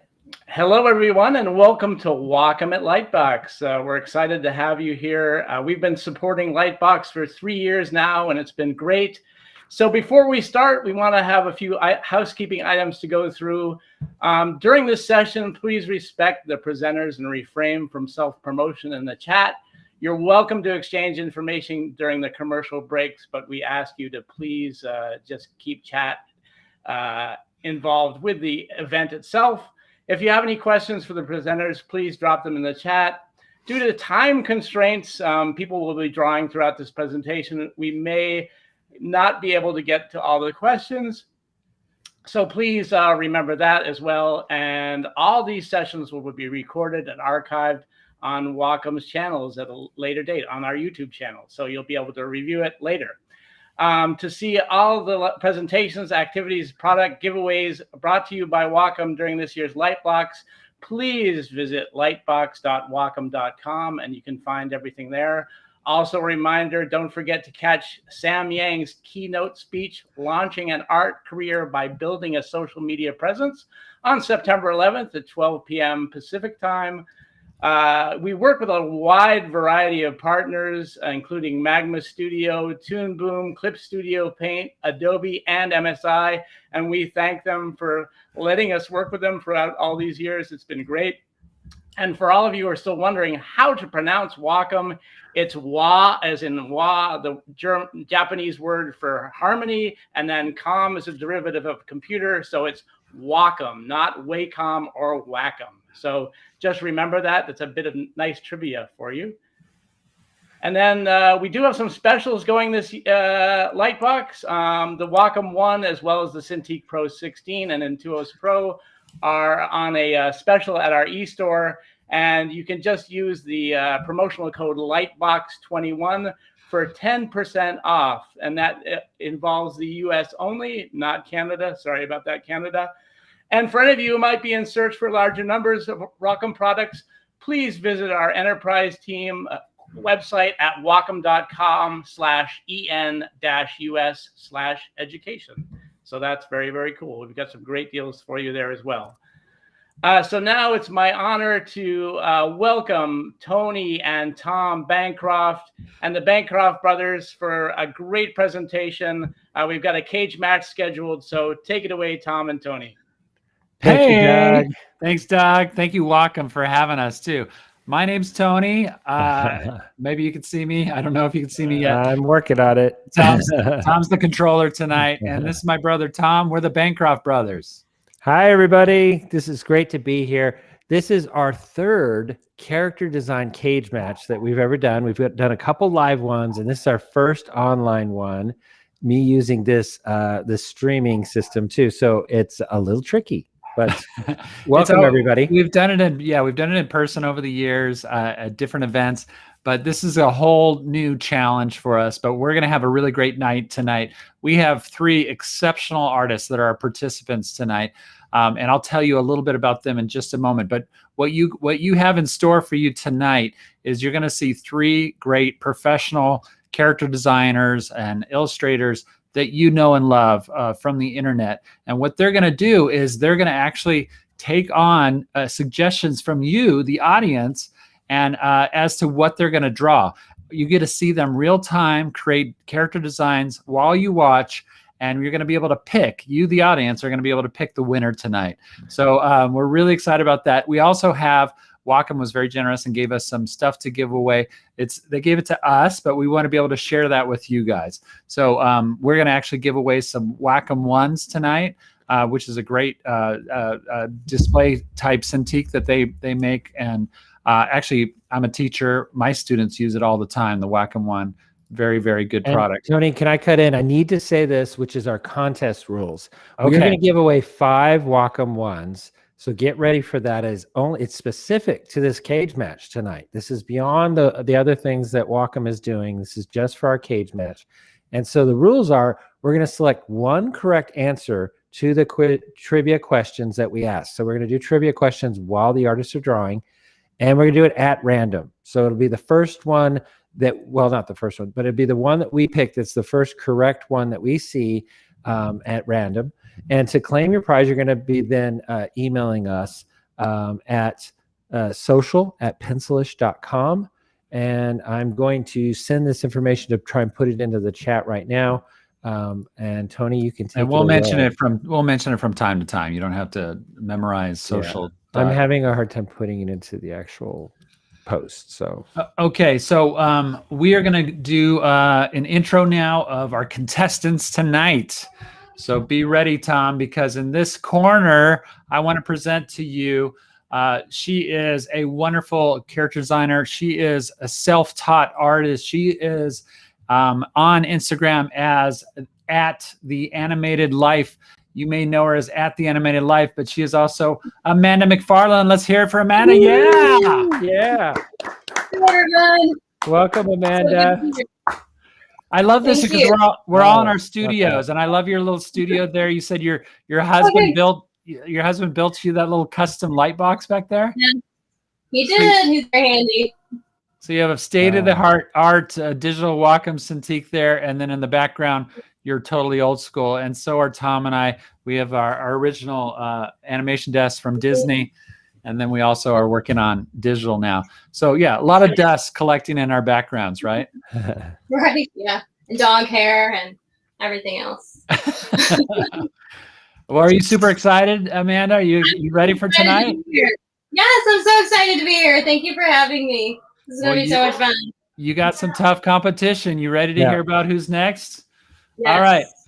Get ready. We have, you know him on Instagram as Rodgan the artist. Rodrigo Gonzalez is his real name, but you will know him certainly most and foremost as the guy with the funny mustache. There he is, Rodgan the artist. Welcome. Hello, everybody. Oh, Rodgan, I'm so glad you're here. We needed a couple more bald people. Thank you. Yeah, we tried to get Amanda to shave her head. She just wouldn't. No, good. How do you know I'm wearing a hat? Okay, so let me cosplay as you guys. You are. We are gonna let me get our third contender here. Third but not least, here he is. You know him as @Derek Loffman on Instagram, and guess what? That's his real name, Derek Loffman. Hey, joining us now. How's it going? I never saw this coming, Derek. I thought @Derek Loffman was like Christy. I know, a code name. Yeah, no. you really threw us off with that. Really, actually, you're the only one that really knows how to market themselves well. Actually, use your name. Yeah. Good for you.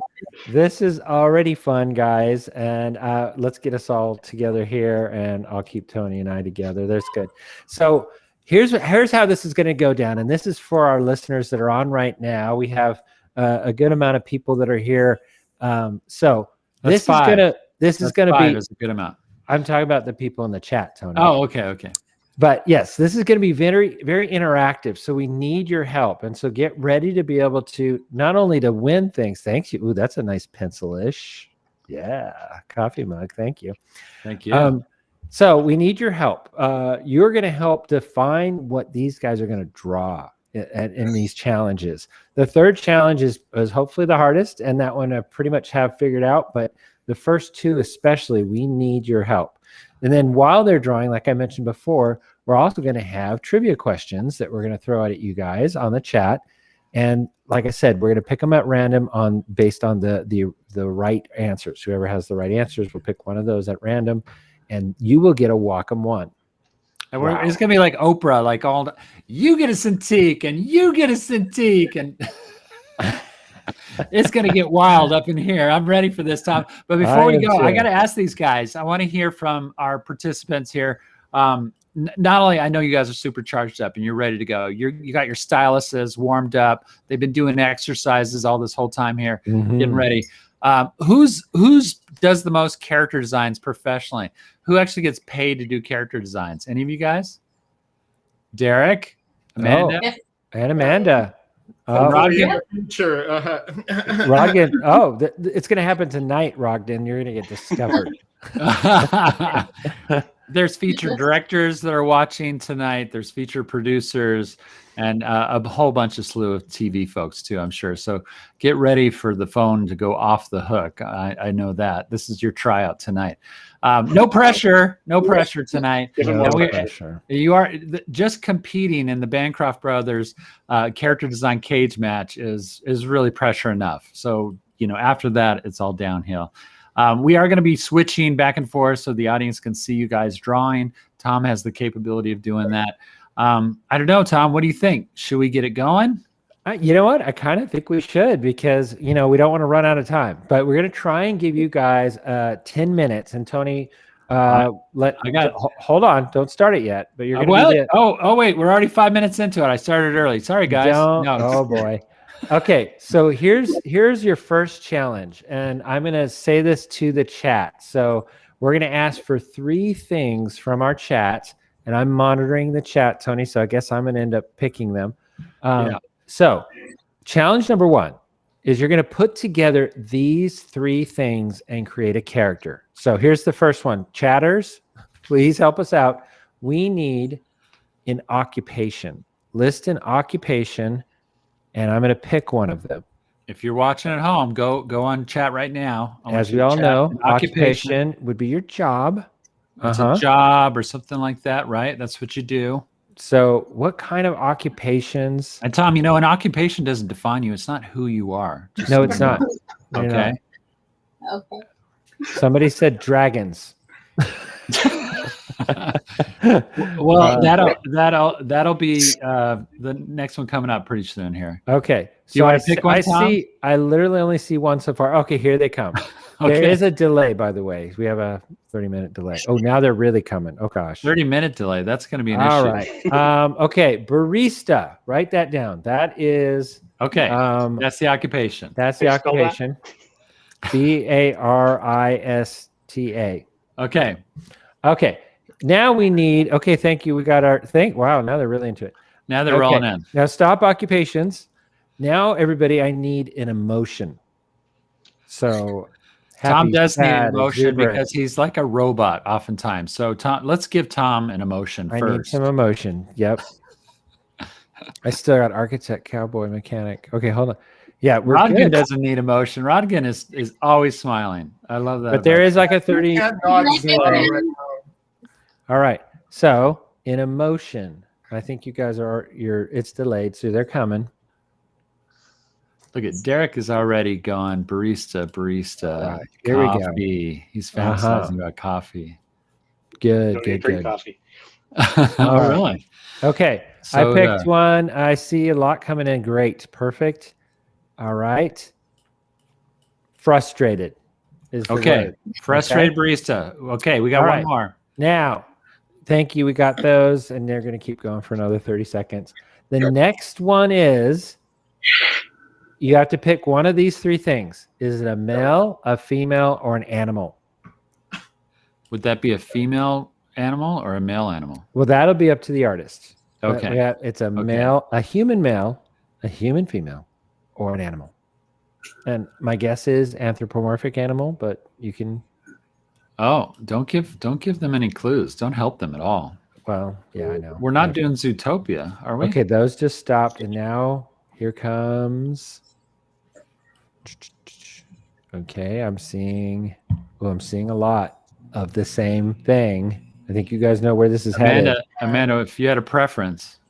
All right. It's animal. Animal has won by a landslide. Okay. By a landslide. Those are your 3 words. You have an animal barista that is, what did I say? Depressed? Frustrated. Oh, frustrated. Sorry. A frustrated animal barista. That's what you're drawing. Tony, you want to put on the clock? Oh, here we go. And starting now. 10 minutes. You got 10 minutes. So watch that clock, Tony.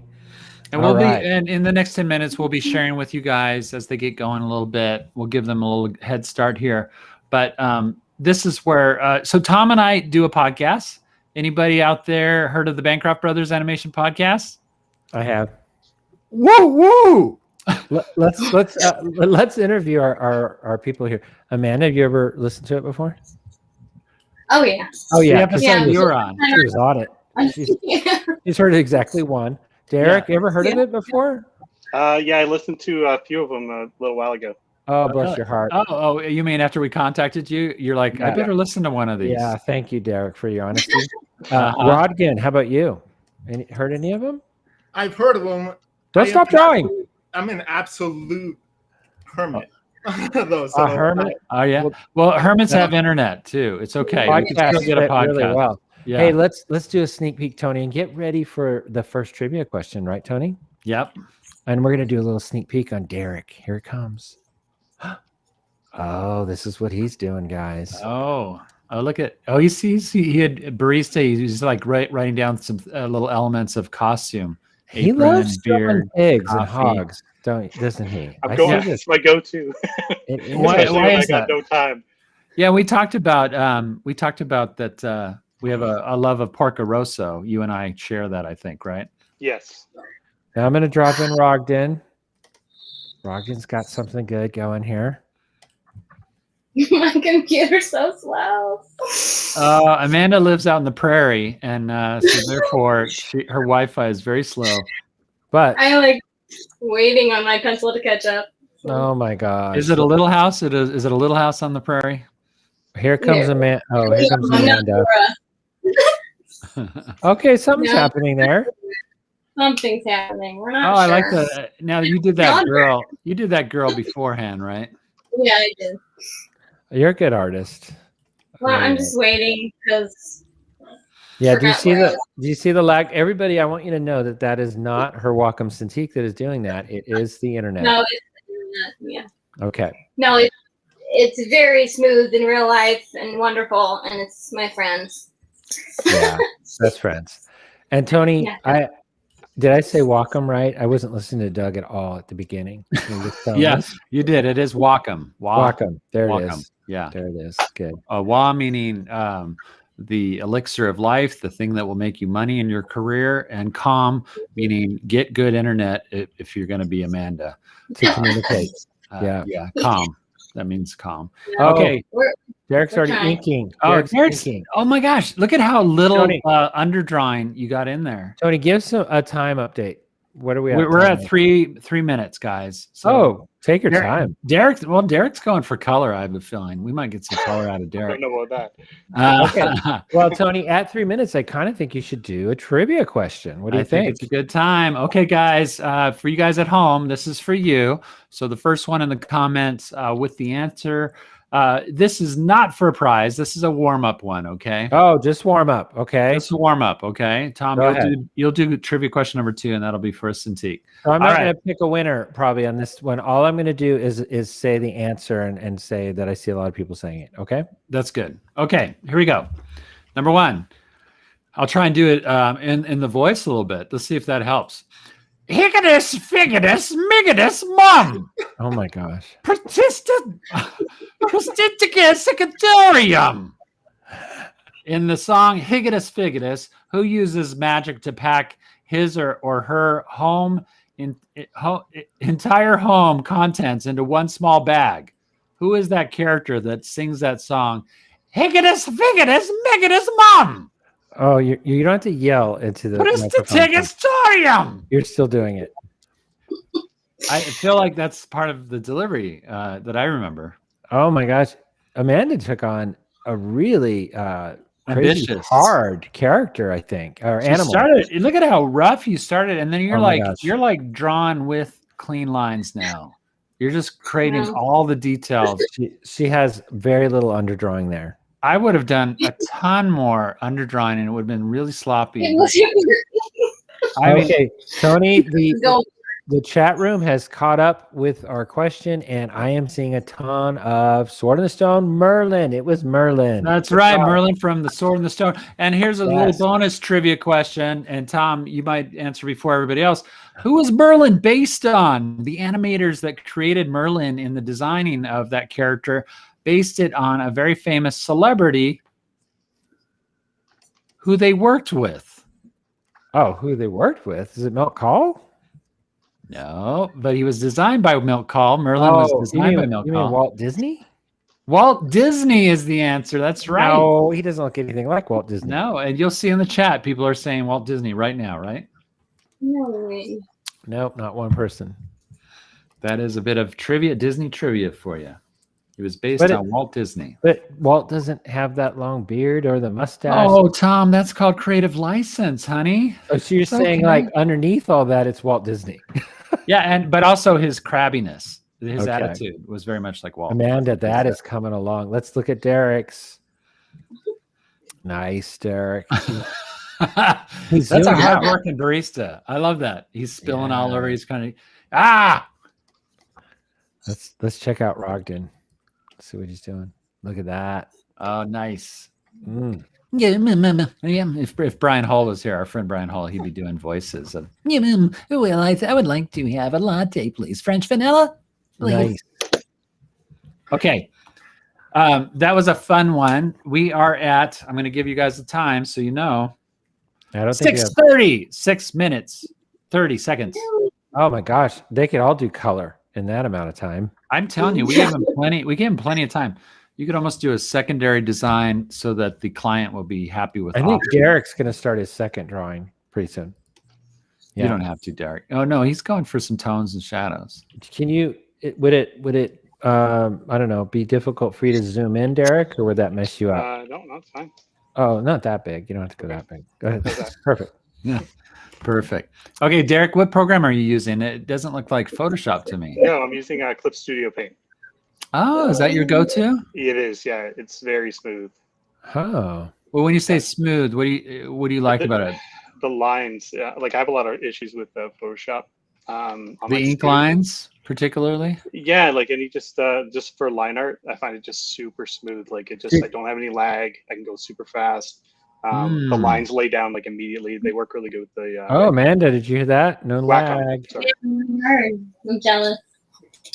Very laggy. Forgot where my pencil is. Requirements are very low too, so you can get away with running it on a very, very low performance computer, and it still runs amazing. Really? Yeah, that's what I'm using too. Oh, you are. Yours looks different. Is yours a newer version, maybe? No, probably an older one. Oh. I think Derek just likes the white Here's background. Derek's, so you can see his is uglier. Yeah. Oh. No, I think he just likes the white backdrop. Not your drawing, Derek. We're talking about your Clip Studio. Okay. He's judging. Yeah, he's judging your background. Guys, Nice. this is looking amazing. This is so fun. I think let's give away a Cintiq, Tom. We have a couple minutes here. Let's do question number. We're at 8 minutes 29 seconds. So you have a minute and a half, Tom. Okay. Do question number 2. This is for a Cintiq. This is for a Wacom Cintiq 1. Do you have the question, Tom? Oh, I'm doing it. Okay. Yeah. Hold on. We don't have much time. Okay. In Disney's Sleeping Beauty, 2 of the fairies that raise Aurora argue about the color of her dress. Flora wants her dress to be pink, and Merriweather wants it to be blue. They get into a fight, and in the end, what is the final color on screen that is on her dress as the storybook closes and the film ends? Is it blue or pink? All right. Extra Blue or points pink? if you know who cast that color, but I guess I already said it in a way. Yeah, you kind of said which one, but they might forget. So yeah, who wins the competition? That's Who- a secondary question. what but color? What's What the color final wins? color of Sleeping Beauty's dress? Okay, I'm gonna grab one. Oh shoot, they're going fast. How do I do this? Okay, good. All right, I have a winner. Go ahead, Tom. Who is the winner of a Wacom 1? And by the way, it looks like a lot of them got it right. Somebody said purple though. That was weird. There's always one. There's always Say that was not funny. Okay, we have a winner for a Wacom 1. It is Kathleen Velaquette with the answer of blue. Nice. Nice It is job, pink. Tom. Kathleen. Tom, it was pink is the answer. Huh? It's pink is the answer. You picked the wrong one. Oh my gosh, I'm sorry, Kathleen. You did not win. Okay. Wow, that was embarrassing. I'm so sorry. Just get it because Everybody said blue, so I thought it was right. Okay, pink is the answer, and we do have a winner, and it is the correct winner is Malagina Davis. Malagina Davis. Okay, Malagina Davis. Then if you can go to she needs to email her information to you Tom at what is it? Support. It's social. Social. Pencilish.com. Social@pencilish.com. So please put just her, please. We don't want to be flooded with people trying to be her. We will be able to find out. We have ways. I have a lot of YouTube info in right now. So yes, Kathleen Valaquette. Sorry, that is not the right one. It was Mac. What did I say? She heard it. She heard her name. Oh, here it is. It's Malagina Davis, and it's hard to say. But yes, I have that winner. Okay. Okay, and you guys can stop now. Pencils down, as they say when you're taking the tests at school. Great job. And Tom, if you could share in a minute here, share our final presentation of the character design of a frustrated animal barista. And let me put, I'm trying to figure out how to do this. Hold on. This is hard to do. Put Derek here, and we'll see Derek's artwork and Derek. Dang it, that's too small. There you go. I'm just going to do this. There's Derek Laughlin's. Nice. Good job. Nice job. Very nice. And let's see what Amanda did. Here's Amanda's. Oh, it's a dragon, right? Yeah, something like that. I thought you were doing well early on. I thought you were doing a baboon. So, I love that. That's so fun. And remember, the words were frustrated, barista, and animal. An animal. Yeah. So you got it. You did it. That's awesome. Here is Rogden's. All right. I'll take a latte, triple blah blah blah. Yeah, very nice. And it's an ape. Very nice. And we got an extra character in there too. Nice. Okay, so if you're at home, go ahead and put in the chat who you think won this competition, this one. And I don't know if we'll announce that until the end. So maybe it's something you write down, Tom. Maybe write down who won challenge number 1. How am I gonna know that? I gotta count them? No. You just pick the one that has the most. It's gonna be obvious. Anyway, pick the winner. But we'll save that for an overall announcement later. Anyway, let's go to the next one. Okay, guys, I'm gonna do this one. Tom, you ready?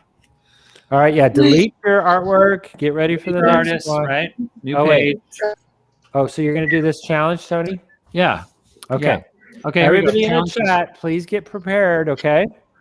Okay, for the audience at home and for the participants listening here that are ready to draw, I want the audience to pick a known character that they will now draw from memory. So you pick a branded character, a popular character, like your favorite character at home. Those people at home, pick a character that they have to draw. All right, and then Tom's going to pick out of all those guesses from home, one character that these guys all have to draw from memory. And I don't want to see any cheating, okay, Derek? Don't look it up. So they'll look at Pinterest right here? Yes, don't go there. And then we have 10 minutes. You're gonna have 10 minutes to guess as best you can from your memory what this character looks like and draw its character design. Okay, so I get to say it. I'm gonna pick one. Right. Does this make you guys nervous? Is this a tough one? This is incredibly fun. This could go really bad. Oh, this is gonna be horrible. Okay. But Amanda, I know you from your socials. You love drawing all kinds of characters. You draw a lot of known characters, especially Disney characters. Okay, I have it. Are you ready? Tony, are you ready with the timer? Yeah. And thank you, everybody. We got some really good stuff there, guys. Tony, I saw Lenny from Lenny and said, "No way." That's one of Tony's old videos. That's so funny. I designed. How did Amanda know? Okay, here we go. Get ready with the timer. What you have to draw from memory is Wally. Wally. Wally. I thought that was a good one. Everybody's seen that movie at least once. Starting? Yeah, start. Everybody go. Amanda, you're already 9 seconds behind. Of course I am. The one with the lagging Wi-Fi is always the one that starts. Off we go. And so just to keep the ball rolling and to actually kind of we're gonna get two of you. One of you is about to get really cocky, and the other two are gonna get motivated to do a little bit better this time. Do you want to know who won the first challenge? Oh yes. And it was kind of a landslide. I hate to say it. Mhm. Here we go. It was Derek Loffman. Good job, Derek. Loffman. All right. Nice job. What They a like boost your of picks. confidence, Derek. Does that I get you? can't remember what Wally looks like. He's Oh, already I'm like frustrated. struggling here. I think he's throwing his hands up, Tony. He's going, I give up. Is that Hey, what he's Tom, doing? I give it Tom, up. if we had a character design drawing to draw three artists that were frustrated by their prompt, that's what you're seeing right now would be the answer. Okay. Well, we got a bunch of. Let's do a couple trivia questions while they're drawn. Okay, Tom. Is this for a prize? Well, one of them will be, but we have time to do like 3 if we want. Okay. Okay, but this one is not for a prize, correct? This one is not for a prize, but for the listeners at home, I think you're going to like this one. I'm going to describe a plot to a film, and you guys tell us what that film is. Okay, ready? A young mouse falls ill just before moving day, and his mother must move heaven and earth to save him and their home. Stop.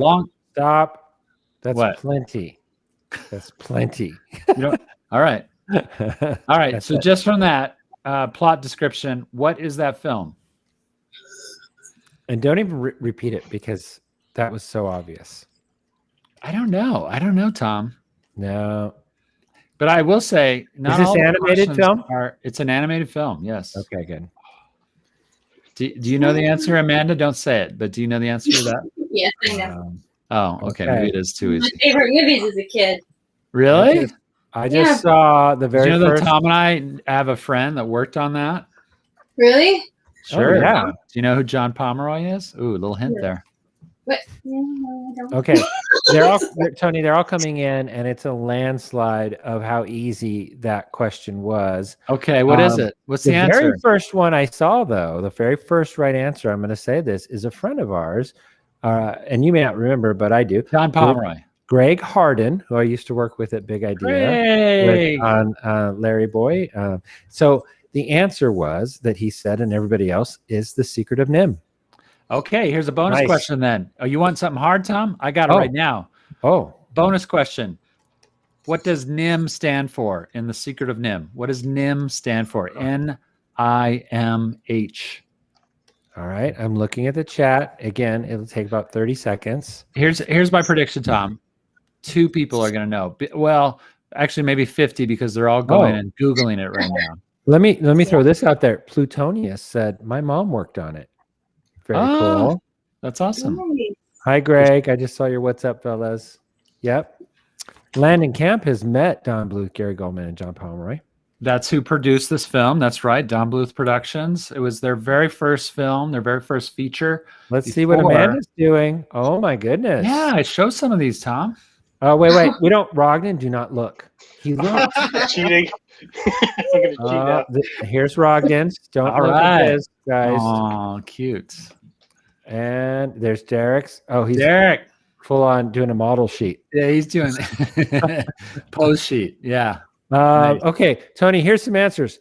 National, this is by ORICAL, National Institute of Mental Health. Yes. Right. That is correct. All right. National I see a lot of people saying that. I think there's copy and pasting.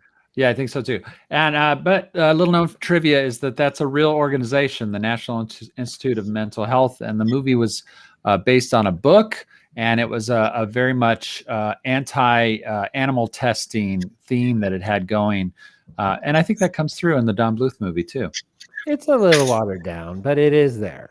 Yeah. Look at that. Oh, Amanda's going for the details. I like how those details come out. You know what it is, Tony? I think she got kind of charged up when she didn't win that first round. Of course she's gonna win. Oh, she's hungry. No, She wants Amanda's it hungry. bad.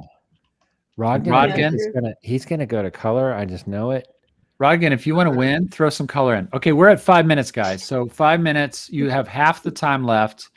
I feel like somebody could throw some color in. Okay. The perspective that Derek's doing. Oh my God. Tom, let's do 2 more questions. Okay, and then the last one is going to be for a Cintiq. I don't know if you have time for 2 more questions. So, but do you want to make this one? Yes, make this one. Do you want me to do it? I'm going to do it. I'm ready. Yeah, go ahead. Okay, so everybody that is listening in the chat, one. I'm going to pop up the chat really quick here. Here we go. This is for another one for a Wacom one. Here it is. Win the Academy of Motion Picture Arts and Sciences, which I'm a member of, Tom. Did you know that? The creators, yes, I did. The creators of the Oscar Awards first introduced the Best Animated Feature Oscar. What film was the first winner in that category? The first to win that. Slightly confusing. Best animated feature. Which was the winner of the first? Which film got the Oscar for the best animated feature? First time ever. I purposely didn't put the year of that started, but I know because I would have given away a little bit. I know there's a 30-second pause, but I feel like there's a lot of Google searches going on right now. I hope not. Try not to use the Google search. Okay, I see some answers coming in. Oh, that's the one I thought it was too, Hervonia. What did she say? I don't want to say because I haven't seen anybody get it yet. Oh, there it is. Okay. A lot of people said, Tony, Beauty and the Beast. It was not Beauty and the Beast. That was up for the actual Oscar for Best Picture. It was the only animated feature ever to be up for Best Picture. But then it was because of the controversy of that film being up for Best Picture, and a lot of people in the Academy didn't like that they created a Best Animated Feature Award. And who was the first winner of that Best Animated Feature Award? Tom. The winner of the Best Animated Feature film that year, whatever that year was Shrek. The first one, and randomly I picked the very first one I saw, at least, which the winner is, with the right answer of Shrek, is Christosh Ross. Christosh. Right on. Christosh, I want you to please go to social@pencilish.com and give us all of your information, which would be your email, phone number, and address, so we can give you a Wacom one. Christosh Ross. It looks like mustache. It looks like Chris and mustache put together. Ross. Got it? Okay. Wow. Now they're all saying Shrek, but yes, he was. Now they're saying it. Okay. Because those are the Google searchers. I knew that would throw people off though, because you think it was Beauty and the Beast, but no, that was not for Best. You need to do a checkup. Here's Animated Life. Oh yeah.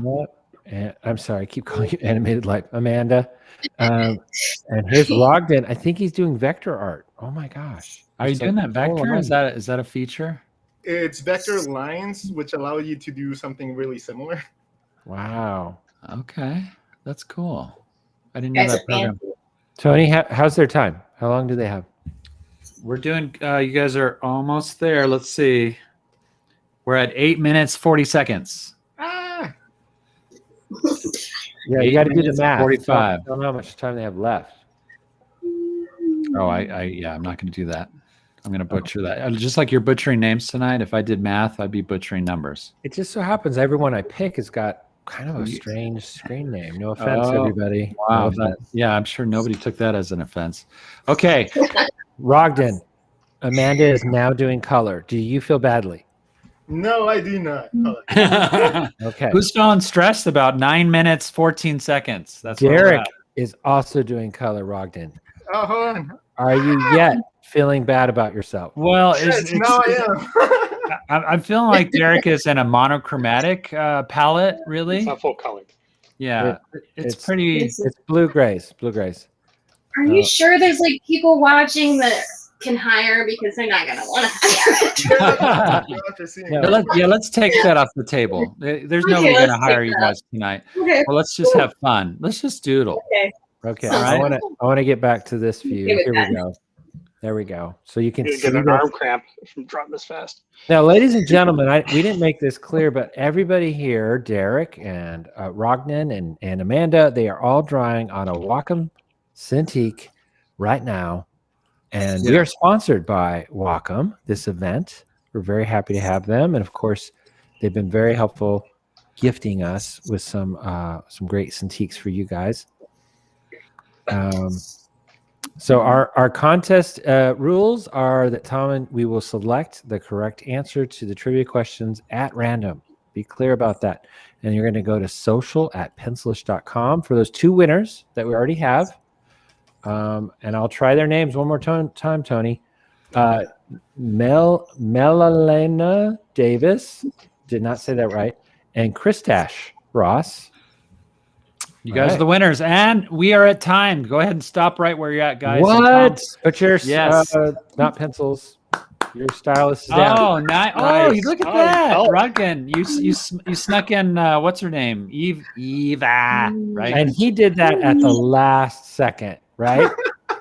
Like you could have started with that, and we would have just like fell in love with that. Okay, let's see if anybody threw an Eve. No. Oh, it's cylinders. Isn't that great? Yes, you did. I know it's so hard. Now watch this. Here's Derek's. I have a confession. I cheated on the eyes when I saw Amanda's. Well, don't worry. Rogden did the exact same thing. Yeah, I think they all saw Amanda's early on and said, "Oh, circle eyes." I remember that. Yeah, Rogden had one eye right in the middle. He thought it was Mike Wazowski for a second. What was the hardest thing on Rogden? What was the kind of the most iconic thing for all 3 of you guys that you remembered about this character design? Big, bubbly deer eyes. The big eyes, the round eyes. With the tank treads. Yeah. You know what's funny, Tony, is when I said Wall-E, I was thinking of Eve. That's what I would have drawn. I was so off. She would have been done like first. I know. Still would have been wrong. You know, and those basic shapes, I see that in Amanda's thing too. Really nice. The tread shape, I just remember it being that kind of, triangle kind of vibe to it. I'm really seeing a lot of really nice comments about how great they are, and they're all so cute, by the way. So, guys, I want you to vote now who you think your favorite is. A few of you already have, and I'm noting that. But please start putting in who you think. So this is Amanda's. This is Amanda's. Scroll now through. Here is Derek's. There's Derek's. And here is Rogden's. Okay. Derek made kind of a mean-looking Wall-E. He's like out to kill. Yeah, he is. That butterfly is supposed to be his friend, I thought. There's some rage there. That is not a Pixar film. I'm sorry. I want to see that film. That looks awesome. Yeah. That's a Godzilla film right there, I think. Okay, so here's the nice thing. Thank you, everybody in the chat. You guys are making this so easy to announce a winner because you're making it basically a landslide every time. So, do you guys want to know the winner right now and be destroyed? 2 of you will be destroyed. Okay, here it is. Amanda McFarland has won. Amanda! The second challenge. Good job, Amanda. Very nice. This is great. Maybe Rodkin will win the last one, and we'll have a 3-way tie. And, Tony, and I'll get the gift. I'm going to get the award, I think, if it's a 3-way. Okay. Is there an award? Tom, do you want to announce our last challenge? This is for all the bucket of, I don't know, pencilish swag that Tom can send you. Here we go. So yes, clear your Cintiqs of, get ready, guys. Get the past out of there. So for our chat, you're going to have to hang loose for a minute, chatters, because I have the full description here. I'm not looking for help on this one, unfortunately. This is going to be a specific character. So we've gone from basically kind of draw from memory, and the first one being draw from the 3 random words. Now we're going to have a specific character. So listen up. Okay. Here's the story. You're going to design this character. This is like what you do on the job, right? This is a lot more similar. You're right. Okay. Okay, here we go. James is a lonely little bear with a heart of gold. He loves his camouflage pants and always makes sure he's well prepared when he wanders outside by always having long sleeves and an army helmet. He can often be found gathering flowers to put into his AK-47. James is living through the zombie apocalypse. Oh, there's a twist there at the end. I get it. I wrote that story. I'm just very proud of that. All right, let's repeat it one more time. I'm gonna hit a few highlights here if you want to write down some words. James is a lonely little bear. He's a nice guy. He has a heart of gold. He loves his camouflage pants and always makes sure he's well prepared when he wanders outside by always having long sleeve shirt and army helmet. He can often be found gathering flowers to put into his AK-47. That's a gun. I know Amanda knows what that looks like. James is also living through the zombie up on a farm. Yeah. Okay. James is living through the zombie apocalypse. Okay. Now this time you guys have 15 minutes. I recommend you starting right now. Woo! Let's see if anybody's already started and cheated. Let's see. Rognan's got half a drawing already. Oh, he's cranking. Amanda's got a nose. Okay, good. 15 minutes. I almost expect color. I almost do. But I don't know. I mean, yeah, they they could go a lot of ways. Tom, I feel like to introduce the idea, you've got a little location that could come into play. You definitely got a situation with the zombie apocalypse that could take a lot of line rendering, right? If you're going to include zombies. So this could be a multiple character illustration that comes out of this. Not just I'm going to laugh if somebody forgets not to make him a bear. That'll be fun. They could get so caught up in the details that they make an ostrich or something. Could that happen? Well, no, not anymore, because you just mentioned it right up front. Whitney High said, "Can't wait," and has a little teddy bear emblem. Thank Whitney's you. one of my students at Azusa Pacific University. Hey, Whitney. She's one of my sophomores. Did I say the last name right? High? Yeah. Okay. Well, that's how I say it. And Whitney knows that I butcher names often of my students. I hope you guys enjoyed that story about little James. Okay, so Tony, how about some trivia? Do we have any more? We do. I want to ask one. Can I? Yeah. Although you did the last one, but you can do another one. You want to do number 5? Did not do the last one. I don't know where that came from. I think you did. Here we go. This is for our chat. Now, is this for a prize or no? Not yet, right? No. We got a couple of guys. This is not for a prize. I just want you to know. But here is your trivia. This antagonist first appeared in Daredevil Hair in 1948, when he and his loyal companion K9 were readying themselves to threaten the Earth with an Illudium K-36 explosive space modulator. You make this so easy. You could leave Who it there was this polite, soft-spoken, yet malevolent alien? Okay. So There this you character go. premiered in Daredevil Hair, which is a Warner Brothers cartoon That's from spelled 1948. H-A-R-E. Hair, like, yeah. Oh man, I already see it. So here's one I picked. Lissy VDH got Marvin the Martian. Marvin the Martian. And guess what?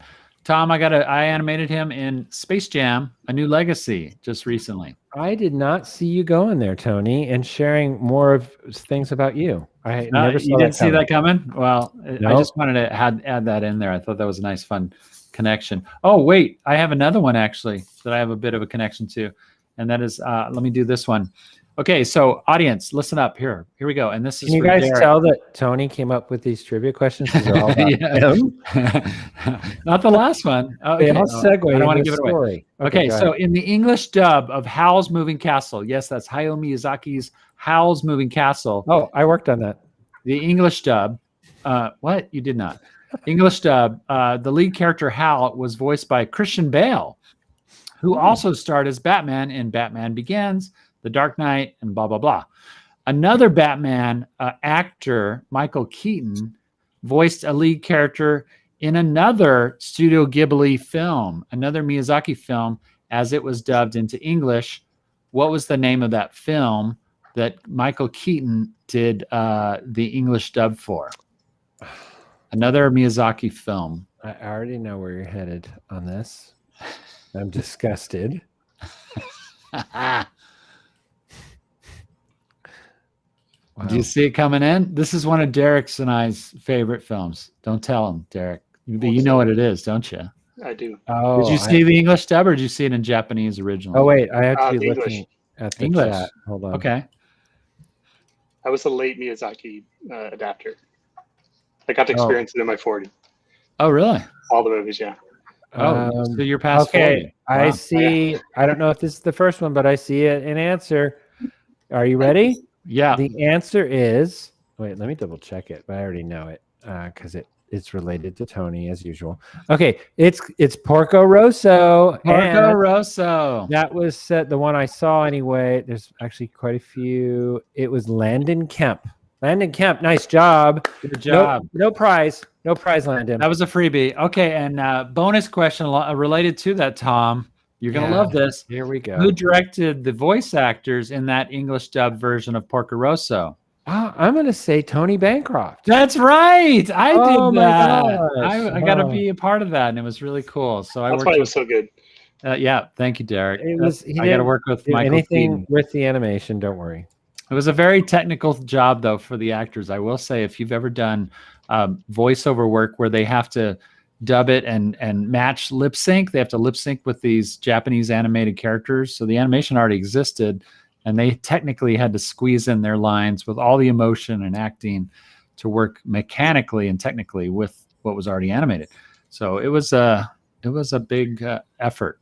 So all I heard with all that is that you didn't meet Christian Bale because he was. Yeah, I didn't meet, but I did meet Michael Keaton, which is really the best Batman. Come on. Okay, can we do one for a prize? Yes, we should. Okay, I'm looking at and let me throw out the time here for our participants. Yeah. We're at 6 minutes, 4 seconds. 6 minutes, 6 seconds. Tony, this out of 15. This character design cage match, which is hosted by the Bancroft brothers, but is sponsored by Wacom. It ends at 9 o'clock, correct? Oh, my time. Sorry. Which would be very soon. And thank you to Wacom Cintiq. Why, it would be a sin to draw on anything else. Cintiq. Okay. All right. So here is, and this is for a Wacom one. So get ready, everybody on the chat. I'm ready. This might be a little easy. I'm not sure. But I'm going to make spelling count. Okay. So in the film, The Little Mermaid. Oh, this is a good one. Hold on. What is Sebastian's first name? What is Sebastian's first name? Okay. This is for everybody's like Wacom going. one. Everybody's going, wait, it's not Sebastian? And it's not. I know. I kind of thought that when I first saw the question. Here it comes. There's a delay. This one, I don't think anybody would get unless they are looking it up on Google. And I hate to say, that's not true. There might be a couple real good nerds out there that knows this. Because it's actually introduced. He's introduced in the beginning of the movie by the little seahorse that David Proxima animated. If you know David Proxima, he was the animator of the seahorse in Little Mermaid. All right, they're coming in. Wonderful little scene. It is amazing, Tony. How many people are saying Sebastian? But we just said that's not his first name. So the are you ready? In The Little Mermaid, what is Sebastian's first name? It is not Sebastian. Okay, here is the winner. The correct name, there it is. I see a lot of people saying it now. It was Horatio. That's right. Sebastian the crab. And the winner that I picked randomly, but one of the first, is Abigail Lowe. Abigail Lowe, congratulations. Yes. And nice job. When you look back at Little Mermaid, you'll see that little seahorse pronounce and say, and introducing Horatio, Thelenius, Ignatius, Crustaceus, Sebastian. Oh, good job. I'm seeing that pop up now too, by the way. The full name, Hannah Talentarino, Catherine, we know that you Google search that. So because it took a while for those Maybe to she pop up. popped in the VHS tape and just watched it real quick. She had about that much time. Tony, we are at 8:55. That's my time. Sorry. But I think we only have 5 minutes to wrap this up. What do we got time-wise? Well, we are at 9 minutes exactly right now. Tony, do you know that we have 5 Wacoms to give away and we've only given away 3? Okay. All right, we're going to go into fast mode here. We So get going? Yeah. did you got the name of the person that won, right? So they won a Wacom. Yes, Abigail. I'm gonna get ready with the questions. We're gonna go fast now, guys. Abigail Lowe won that, and please contact social@pencilish.com with your name, phone number, and address. Okay, we're going to do the last 2, Tom. I'm going to start with 9. Ready? Okay, here we go. So this is for a Wacom Cintiq, Wacom 1. Which 2 animated Disney princesses sacrificed themselves for the safety of their father in the stories in the animated movies? Which 2 animated Disney princesses sacrificed themselves for the safety of their father? We're looking for 2 princesses. And, well, I don't want to say too much more. No. It's a little bit of a loaded question because Disney princess is a little not quite accurate with one of them. Okay. For one of them, yes. It's a stretch. We'll say that. Okay. I'm liking what Derek's doing. Don't look, Amanda. Don't look, Rogden. Oh, I love that you did a little teddy bear zombie. He's like this little zombie-looking bear. There's Amanda's. Oh, nice. Oh, wait. It's you guys. Okay. Let me just double check the. I like that answer. he's whistling, but it's the zombies. Oh, that's supposed to be Tom and I. I get it. It's the glasses and the headphones. Okay, I have a winner. The correct answer was Mulan and Belle. Correct. That's right. And our winner today is Steph Ayers. Steph Ayers, congratulations! You just won a Wacom 1. And please contact social@pencilish.com and give your name, email, and address, please. All right, Tony, up next. Okay. Last but not least, this is our final question, and this is for a Wacom 1 also, Tom. And it is, which of the Bancroft brothers, that's Tom and I, worked at Disney longest? Oh, wait. What? No, we're pretty close. I mean, I think we both said the same year. No, there's definitely an answer. I don't even think there's an answer. This is not a good question. All right. We could do one more. Well, let's see what the answer is, but we'll do one more for Tony. It's 8:58 my time. We have 2 minutes. Okay. Well then pick the answer. Okay. There is a right answer. Is there? Because I see. Do you see what I wrote? Do you see what I wrote? Tony, I have a lot of things up here. Hold on. Okay. Can you just make it simple? Okay. Who directed the actors? No. Okay. Oh, okay. Yes, I see the answer. I didn't know that was even the truth. All right, I'm picking one. All right. The answer was Tom Bancroft. That's right. And because you left Disney, but you also came back to work on Brother Bear. So if you count your entire stay, and then you left after Brother Bear because the studio closed. But if you count both of those 2 times, your original stay at Disney and then coming back, you were there longer. And I don't want to get cut off. Maximus Padilla is the winner of another Wacom Cintiq. Maximus Padilla, good job on that. He said Tom. And please email social@pencilish.com and give us your name. And all right, we're going to have to cut this a little bit early, you guys. But Tom, if you could show these again. And I want everybody in the audience to pick a final winner for this challenge. They did a bear character in the zombie apocalypse. This is Amanda's. Go ahead, wait. Tom. I'm starting with Rogden. Good job, Rogden. Look at that. Nice. He's just trying to decide. Oh, do I do underdrawing? Okay, here is the Amanda. That's funny. That's us. I love that. And here is Derek Loffman. Okay, guys. Did everybody do color? They did, didn't they? We're running out. Everybody did color. That's awesome. Please put in the chat who the winner is right now. There's Brogdon. There's Amanda. Here's I don't know. Brogdon. This is really tight, Tom. I got to say, I don't It know is. who's going to win this cage match, I but don't know it either. could be the defining vote for who wins the whole match tonight. I don't know. Let's see. It should be. Oh, hold on. This is all good, clean fun. We want to thank our participants too. You guys have been great. So I want to say that up front. Thank you so very much for being a part of this tonight. It is so hard to tell who won. Oh, there's a lot of variety. A lot closer on this one, but I'm gonna say, because I have seen it quite a bit, Brogdon is the winner. Good job, Brogdon. What? Good job. Let's put that up. And you know what did it? It's that cute little, those eyes. Come on. It's a panda bear. Who doesn't like a panda bear? It's very funny too. Nice job. This really worked out great, Tom. I got to say, all three of them won one of the challenges. It was completely, this is not by accident. This was all completely the audience driven. We want to thank our audience tonight for being a part of this tonight too. I hope you guys had fun. Let us know if you enjoyed this time.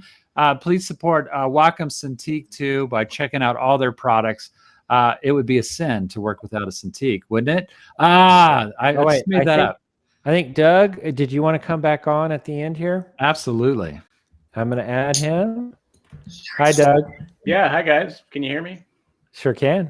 All right. Well, yeah, I'll wrap this up for everybody. Thanks for joining us. We totally enjoyed having Tony and Tom do this. Thanks to the contestants as well. Brogdon, Amanda, Derek, you did a great job. We really thank you. For all those out watching, don't forget we have a couple of promotions going on, or actually 3 promotions going on. Ooh. The Cintiq Pro 16 and Tuos Pro and Wacom One on our e-store. So just use the code LightBox21 on the e-store, and that'll get you access to 10% off, which is always a cool thing. And thanks for offering all those great prizes, Tony and Tom. That was fantastic. That was a lot of fun. Oh, yeah, absolutely. Also, for those of you who are looking for other things to kind of get attached to Wacom, we have Connected Ink coming up in November. It's a great event. It happens November 16th and 17th.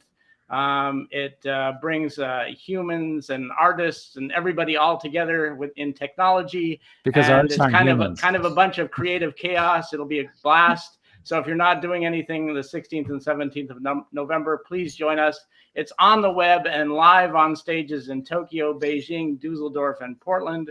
And you can get all the details at connectedink.wacom.com. So go there when you get a chance. It's a lot of fun. And lastly, join us tomorrow for our first presentation in the morning with the Brick Foundation at 10 a.m. on Lightbox. Why representation matters. And that's it. That's it, folks. And really Doug, if I having can, you be there. If I can add one last thing, Tony and I are going to be back for Lightbox, and we are doing an interview with Chris Sanders tomorrow afternoon. So look for that. 1 p.m. Pacific time. 1 p.m. Pacific time. Look for that. We'll see you Thank there. you, everybody, for coming tonight. Thank you, Great guys. job. Thanks for having me. All right. Awesome Have a job, good evening. everybody. Bye-bye.